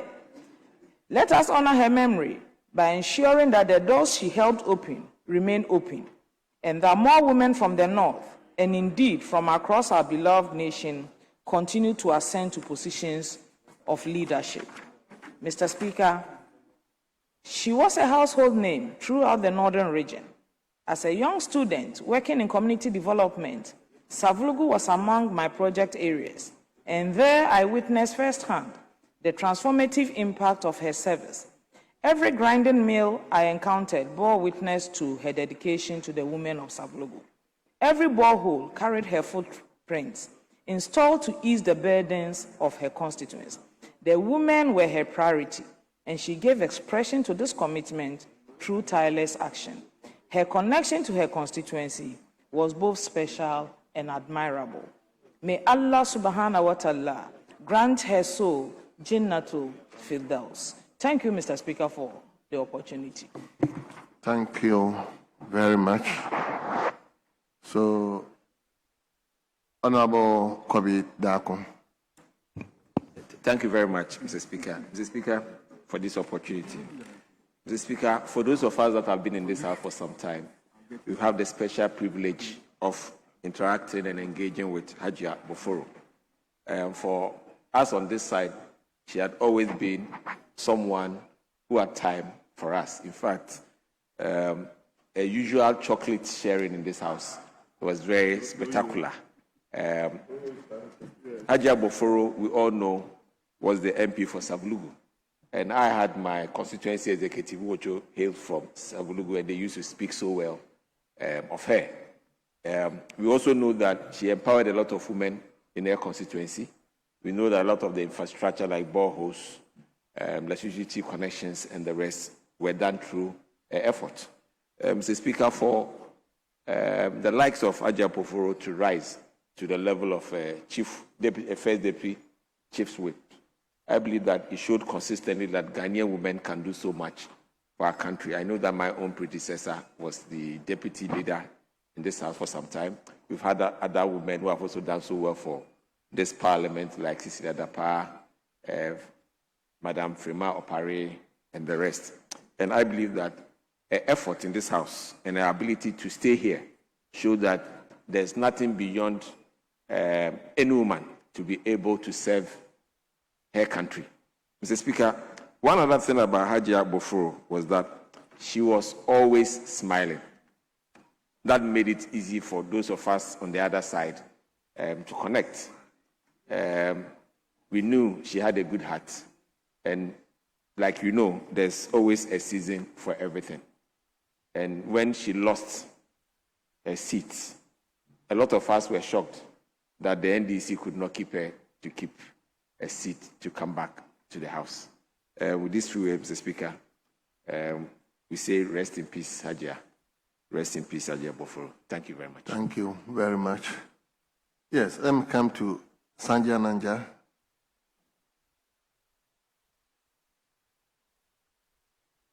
Thank you, Mr. Speaker, for the opportunity to comment on the statement that is ably made by Honorable Member for Salaga South. Honorable Mr. Speaker, Hajia Boforo's compassion and generosity, especially for first-timers and members of parliament in general, as you say, was very legendary. This was a woman who had the welfare of first-timers at heart, and she made us feel, when we came and met her in the Chief Parliament, she really made us feel at home. And our welfare matters was so important to her that most of the days, the sitting days, whether extended or not extended, she invited us almost every day to her office for lunch. She was always ready to share the little that she has with us in terms of advice, financially. This was a woman who sometimes would approach you and ask you, Honorable, what was the last time you went to Parliament, to constituency? And you say, oh, 2 or 3 weeks. Say, why? Is it about resources? You come to my office. You go to her office, and she say, Honorable, take this, go to constituency. And on Tuesday, she will come and ask you, were you able to go? You say, yes. Even sometimes some of us felt very ashamed going to her office. She will still come and pull us. Come and let's go to my office and you take lunch. And before you get there, other colleagues were there, including even those who had lost their elections, former MPs. On weekends, we got to her office, and those who are former MPs, you see her coming with envelopes, giving them money. This was a woman. She was really a mother.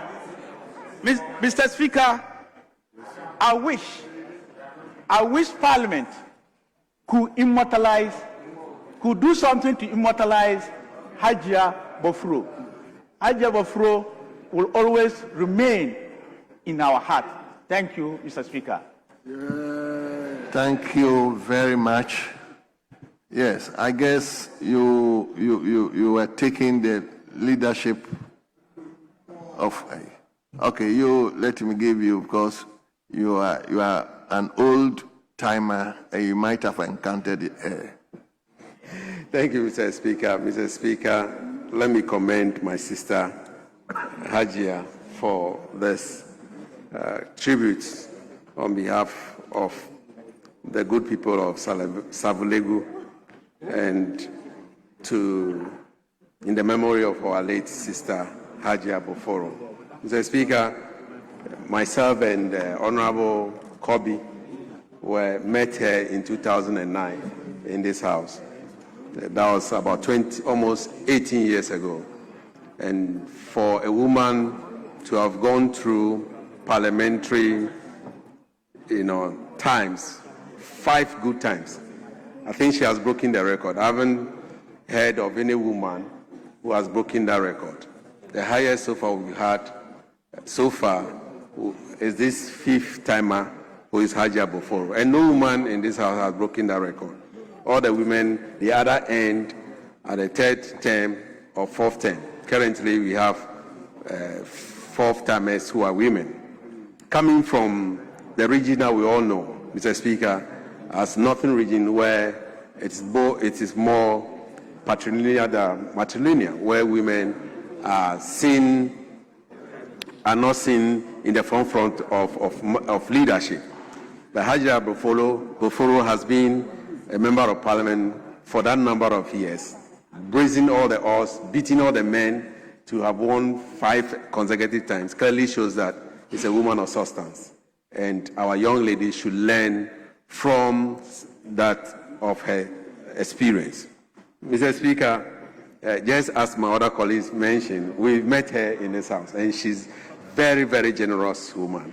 I was fortunate to have met her because my predecessor, the late Honorable Agboche, who I took over from, was her mate when they came to this house. And so the first person he told me was when you go and look for Hajia Boforo, my classmate, at that time. So when I came, I looked for her, and because of that relationship between her and the late Agboche, I became very close to her. So just as my other colleagues, we go to her office most often, especially in those days where we have extended sitting she's the one who is in charge of our welfare matters. Today, we don't see our honorable members, ladies, taking care of the welfare of us as Buforo used to do. Mr. Speaker, being the deputy whip at that time, her generosity cut across, and I heard my colleague from the other side mentioning, she's the one who will take care of you both in terms of chocolate and everything that you need. And also, when she became the leader of the women's wing or women parliamentarians caucus, she do take care of the women as well. And so, to some extent, we the men too, when she's sharing club those days, and we go to her office, we get our share for our wives. We've lost such a nice woman. We were thinking that she would come for the sixth term, 2027 but well, fate had its own way.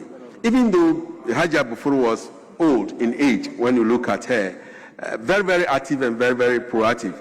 And her memory is so sharp when you ask her questions about parliamentary proceedings and parliamentary process. She's able to tell you what to do and what not to do, more especially when it comes to your interaction with your constituent.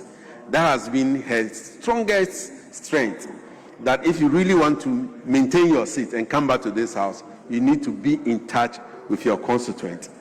She has taught almost all of us, especially those of us who came in 2009, she has taught us that, look, you need to be in touch with your constituent to make sure that you return to the house. We've lost a beautiful woman, we lost a gem, we've lost one of the astute members of parliament, and just as I want to add my voice to what my colleague Sanja Naja said, we need to immortalize her and give, if it's just one block, that we can name after her, that this is on the late Honorable Hajia's block in this building or in this house. That will go a long way to get our young ladies that you can also do what Hajia Bufuru has done. With this word, Mr. Speaker, I thank you. Thank you very much. Honorable, want to say something? Speaker, you are contributing. All right, okay.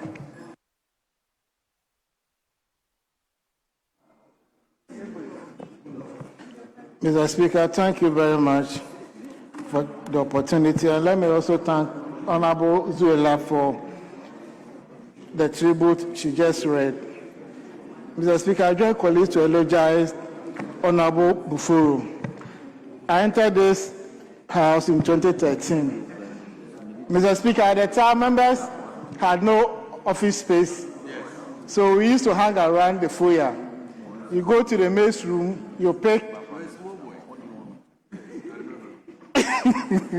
you go to the mess room, you pick your document, and you'll be standing alongside the foyer reading it. So our car boots became our library and everything.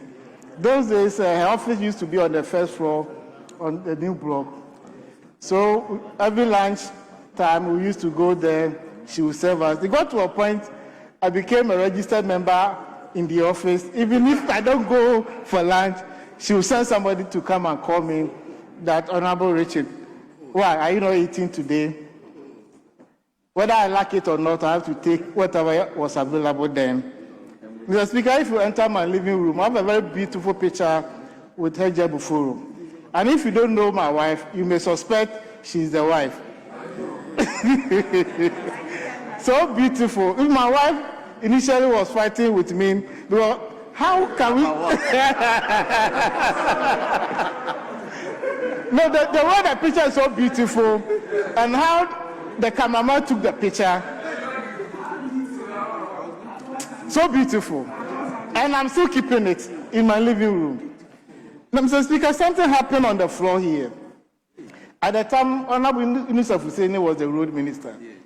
I filed a question about Double Kunkan Kontel Road. And you know, these technical people, they provided wrong answers for the minister to come and answer. So I was so angry. At the time, we were in government. And I went after the minister, young MP. The energy was so high. like what Jerry is doing now. You've gone past this stage. So I went after the minister. After that, she accosted me here. Honorable, what did you do? Have you forgotten you're in government? Why did you embarrass the minister? And I gave her all the reasons why I did what I did. He said, don't worry, let's go to my office. Let's call Dr. Pony. We called Dr. Pony. Around 12 to 1 a.m., Opinion and Atufos, at the time he was the Deputy Finance Minister. Richard, what happened in Parliament? And I gave them the rundown. The next day, contractor was on site. On that route? Yes. So they asked me, what do you want? Tell us. I said, give me this unit classroom and fix a double contract room. And as I speak, the school is sitting there and children are benefiting from it. And the role was awarded through the intervention of Hajia Buforo. So from there, she told me, Honorable, yes, First Deputy, if you want certain things to be done for you, don't be aggressive. Just come to me and we'll deal with it. This is Hajia for you. So, Mr. Speaker, let me join colleagues and pray that Allah should receive her soul. May Allah bless her. Thank you very much for the opportunity. Thank you. Yes. Speaker, briefly. Speaker, under normal circumstances, since my colleague has made those remarks, that should be the end of the statement. But Speaker, I do not want us to end on a sad note. Speaker, it's also very important to also end on a very sweet, beautiful note. Today happens to be the 75th birthday of the former First Lady of the Republic of the Land. Speaker, she's 75 years today. Rebecca Victoria Na Okako Akufo-Addo. Speaker, 75 years. 7 scores. Yes, don't worry about it. I'm not done. Speaker, this was a woman who... Beautiful Rebecca. Speaker, Beautiful Rebecca. Madam Rebecca Victoria now Kaiko Akufo-Addo. You know, a very compassionate woman. She served effortlessly with grace and a very brilliant support of her husband. Speaker, today, if she's 75 years, it begs to say that we wish her well. We pray that she lives longer and more beautifully, so that Roxanne and I can still go and visit her when she's 90 and she's sitting at the beach somewhere in where? Not anywhere around Iran. Somewhere in Pram. Somewhere in Pram. Speaker, I thank you very much for indulging me. Thank you very much. We wish Mrs. Victoria Akufo-Addo very well. But before then, honorable members, may you rise and, as usual, give 1 minute respect in prayer to Hajia Mary Salifu Bufolo.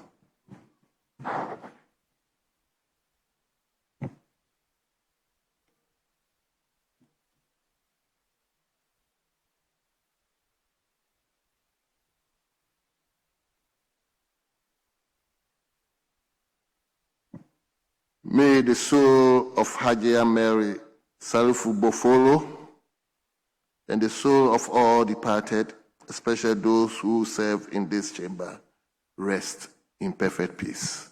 Amen.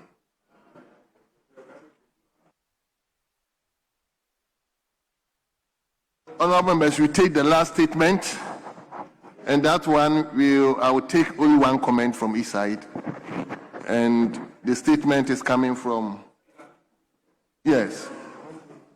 I don't want this to be unidirectional. So let me join my brother, Jerry Ahmed, to wish the former First Lady a very happy 75th birthday. And we wish her all the best. Yes. She's my auntie too. And so, yes, I've said so. I mean, it's not in question. So when it is in question, they will be begging for it. Everybody knows who Auntie Rebecca is and her commitment to ensuring that those of us who serve in public service, especially those who serve with their husband, did their best. And she's still supporting the old man to be able to manage matters and affairs of state. So we wish her all the best. So on behalf of the House and leadership, we want to convey our congratulatory message to her for attaining 75 years. And we pray that God grant her more life and she grows to be 100 years so that we can celebrate that with her. I thank you for the opportunity. Thank you very much. So, Honorable Joseph Kwame Kuma, you take the last statement and you have the floor now. Thank you, Mr. Speaker. Mr. Speaker, agent call to establish a health security fund for Ghana is the title of my statement. I thank you, Honorable Speaker, for the opportunity to rise and speak on behalf of the good people of Kintampo North, home of one of the only 3 health research centers established by Ghana Health Service, the Kintampo Health Research Center. Mr. Speaker, in the last 30 years, Ghana has seen the outbreak of multiple diseases and has experienced myriads of man-made and natural disasters from 2020 to 2023. We have been hit with COVID-19, yellow fever, monkeypox, Marburg virus, measles outbreaks. In July 2024, the emergence of dengue fever posed a potential threat alongside a cholera outbreak affecting 5 regions of Ghana, as well as reports of increased cases of acute respiratory infections, particularly attributed to human metapneumovirus in China and the Northern Hemisphere. This demonstrates disease outbreaks, unpredictability, and capacity to inflict devastating consequences. In addition, natural disasters such as flooding, with their associated public health threats and impacts, have become nearly perennial in Ghana. Non-communicable diseases also now account for 74% of deaths, whilst road accidents led to 2,276 deaths in 2023 alone. Between January and September 2024, 1,817 lives were lost due to road accidents, representing an increase of 8.35% in fatalities compared to the same period in 2023. These statistics emphasize Ghana's health security threat and the urgent need for policies and sustainable domestic funding mechanisms to address them. These statistics underscore the health security threat to Ghana and therefore posit an urgent need for policy and sustainable domestic funding mechanism to address them. Honorable Speaker, current domestic funding for preparedness and response to public health emergencies and other health security threats is inadequate, with heavy reliance on external donor support, loans, and so on and so forth. During health emergencies, countries without a reliable domestic funding mechanism like Ghana often face severe impact and must rely on contingency funds or donor assistance, which have proven insufficient. In the light of the prevailing dynamics of global politics, particularly the United States' withdrawal from the World Health Organization and its subsequent implication, it is essential for Ghana to prepare for a decrease in external donor support related to health security. Therefore, this situation demands an increased focus on mobilizing domestic resources for health initiatives and security. For example, when COVID-19 pandemic struck in 2020, Ghana had to rely heavily on the benevolence of the international donor partners, be able to raise the needed funding to curb or ameliorate the situation at that time, absence of which could have had far-reaching public health consequences on the Ghanaian population. Public health threats do not only endanger life, but also far-reaching economic ratification, disrupting livelihood, deepening the poverty gap, and impending economic growth. Mr. Speaker, the National Disaster Management Organization, the coordinating body for all emergencies in the country, has in place a multi-hazard emergency preparedness and response plan, and also water sanitation and hygiene emergency preparedness and response plan. However, there is a need for more specific and targeted plan for dealing with the public emergencies and health security threats, with accompanying funding arrangement to ensure effective implementation. Mr. Speaker, this health security policy has already gained some support of civil society, the academia, and other stakeholders.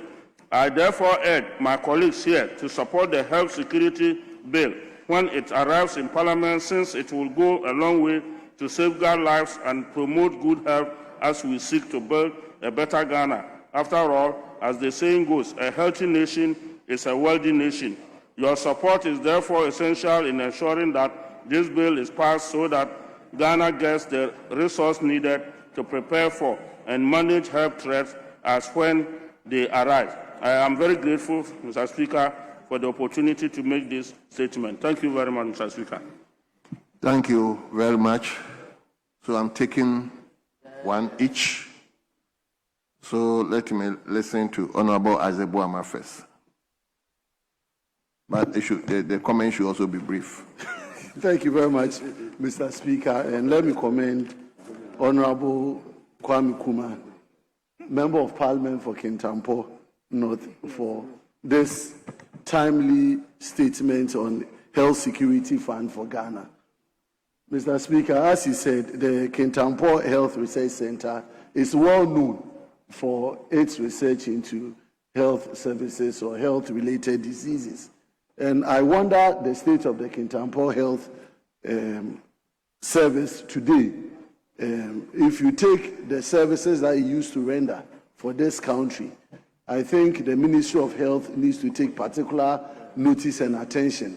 With the Deputy Minister sitting right here, Member of Parliament for Iskado Ketan, please go to the Kintampo Health Service and let's see how best we can support them in their work. But Mr. Speaker, importantly, he raised the issue about funding for non-communicable diseases. If you check statistics today, smoking in Ghana has decreased because of the way and manner we tax excise duty on cigarettes in this country. So per the data that we have, that is WHO recent briefing to Health and Finance Committee, the total consumption of cigarettes, which stood at around 2.6 billion sticks in 2023, has reduced to 1.4 billion, almost 100% down in 2024. And this is because of the taxes this House imposed, both specific and ad valorem, on cigarettes. And so we have increased revenue by over 300% and yet reduced the intake of cigarettes. The data tells us that drinking, and I'm happy the chairman of health committee is around, drinking is now the biggest challenge that we are seeing in this country, with over 30% of Ghana, alcoholism, not alcoholism, but alcohol, consumption of alcohol is now a bigger challenge, because about 30% of our adult population are involved in drinking. And so we need to now have a look at how best we are going to also address this issue of drinking. Mr. Speaker, funding for these diseases are very critical. In this House, we established a National Health Insurance Levy to support health facilities and health infrastructure. However, the current government have taken 20% of the health insurance funding to go and do Mahama Care. without giving us any further means of improving revenue generation into the national health insurance mechanism. Mr. Speaker, it is important that we look at funding to support the health sector. Mr. Speaker, on NADMO issues that he raised, NADMO is also heavily underfunded by this particular government. If you check the budget that was read in 2025-2026, he brought the statement, please allow. If you check 2024, 2025, 2026, funding for NADMO activities has also gone down. And so it is important for the Minister of Finance to make sure that we provide adequate funding. Mr. Speaker, in conclusion to this particular statement that was ably delivered by Honorable Kumar, it is a right call.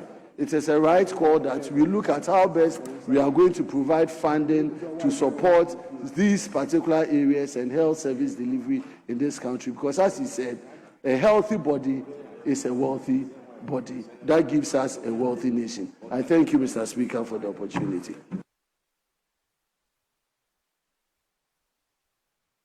Dr. Nabar. Thank you, Mr. Speaker, for the opportunity to contribute to this wonderful statement ably made by my colleague, requesting for a possible establishment of a health security policy. I think that is a good call, and I think that if he had monitored His Excellency John Dramani Mahama since he came to power, the first good thing he did in health was to launch what we call the health sovereignty.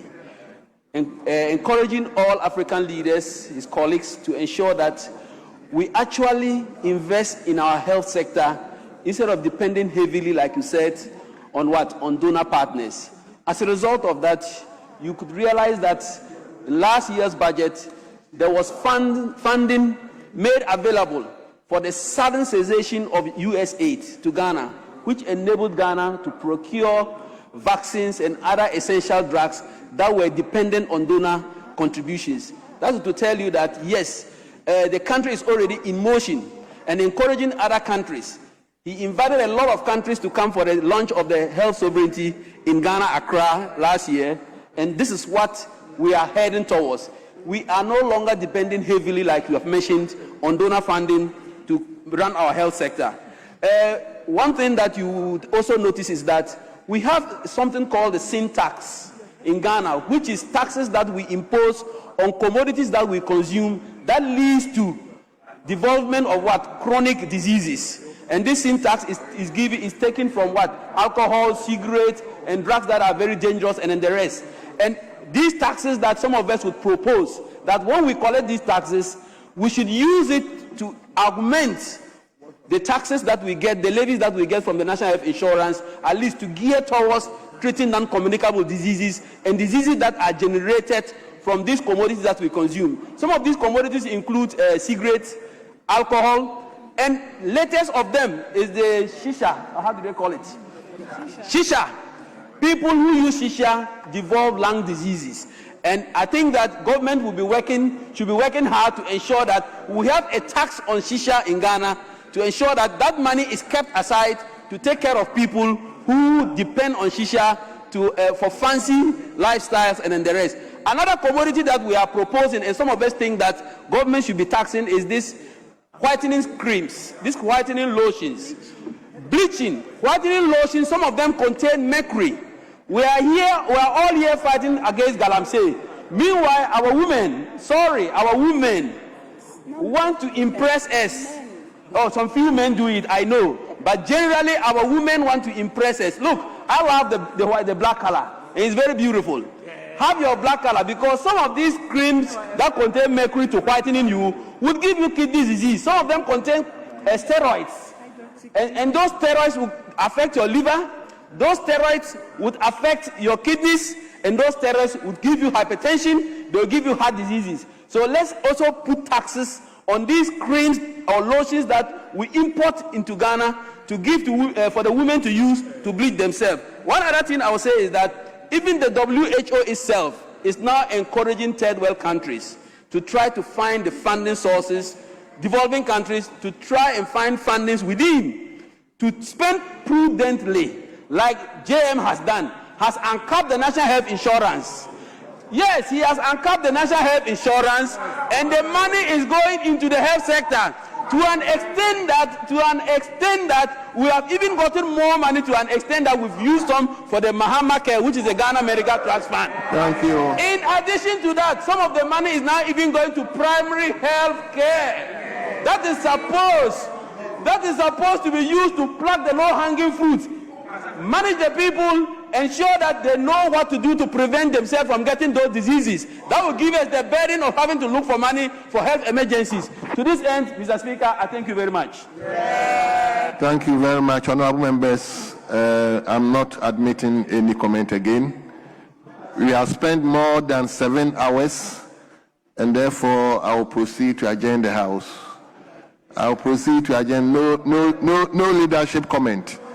I'll proceed to adjourn the House to tomorrow 12 o'clock in the afternoon. Tomorrow 12 o'clock in the afternoon. Let me thank you for your indulgence. The House stands adjourned.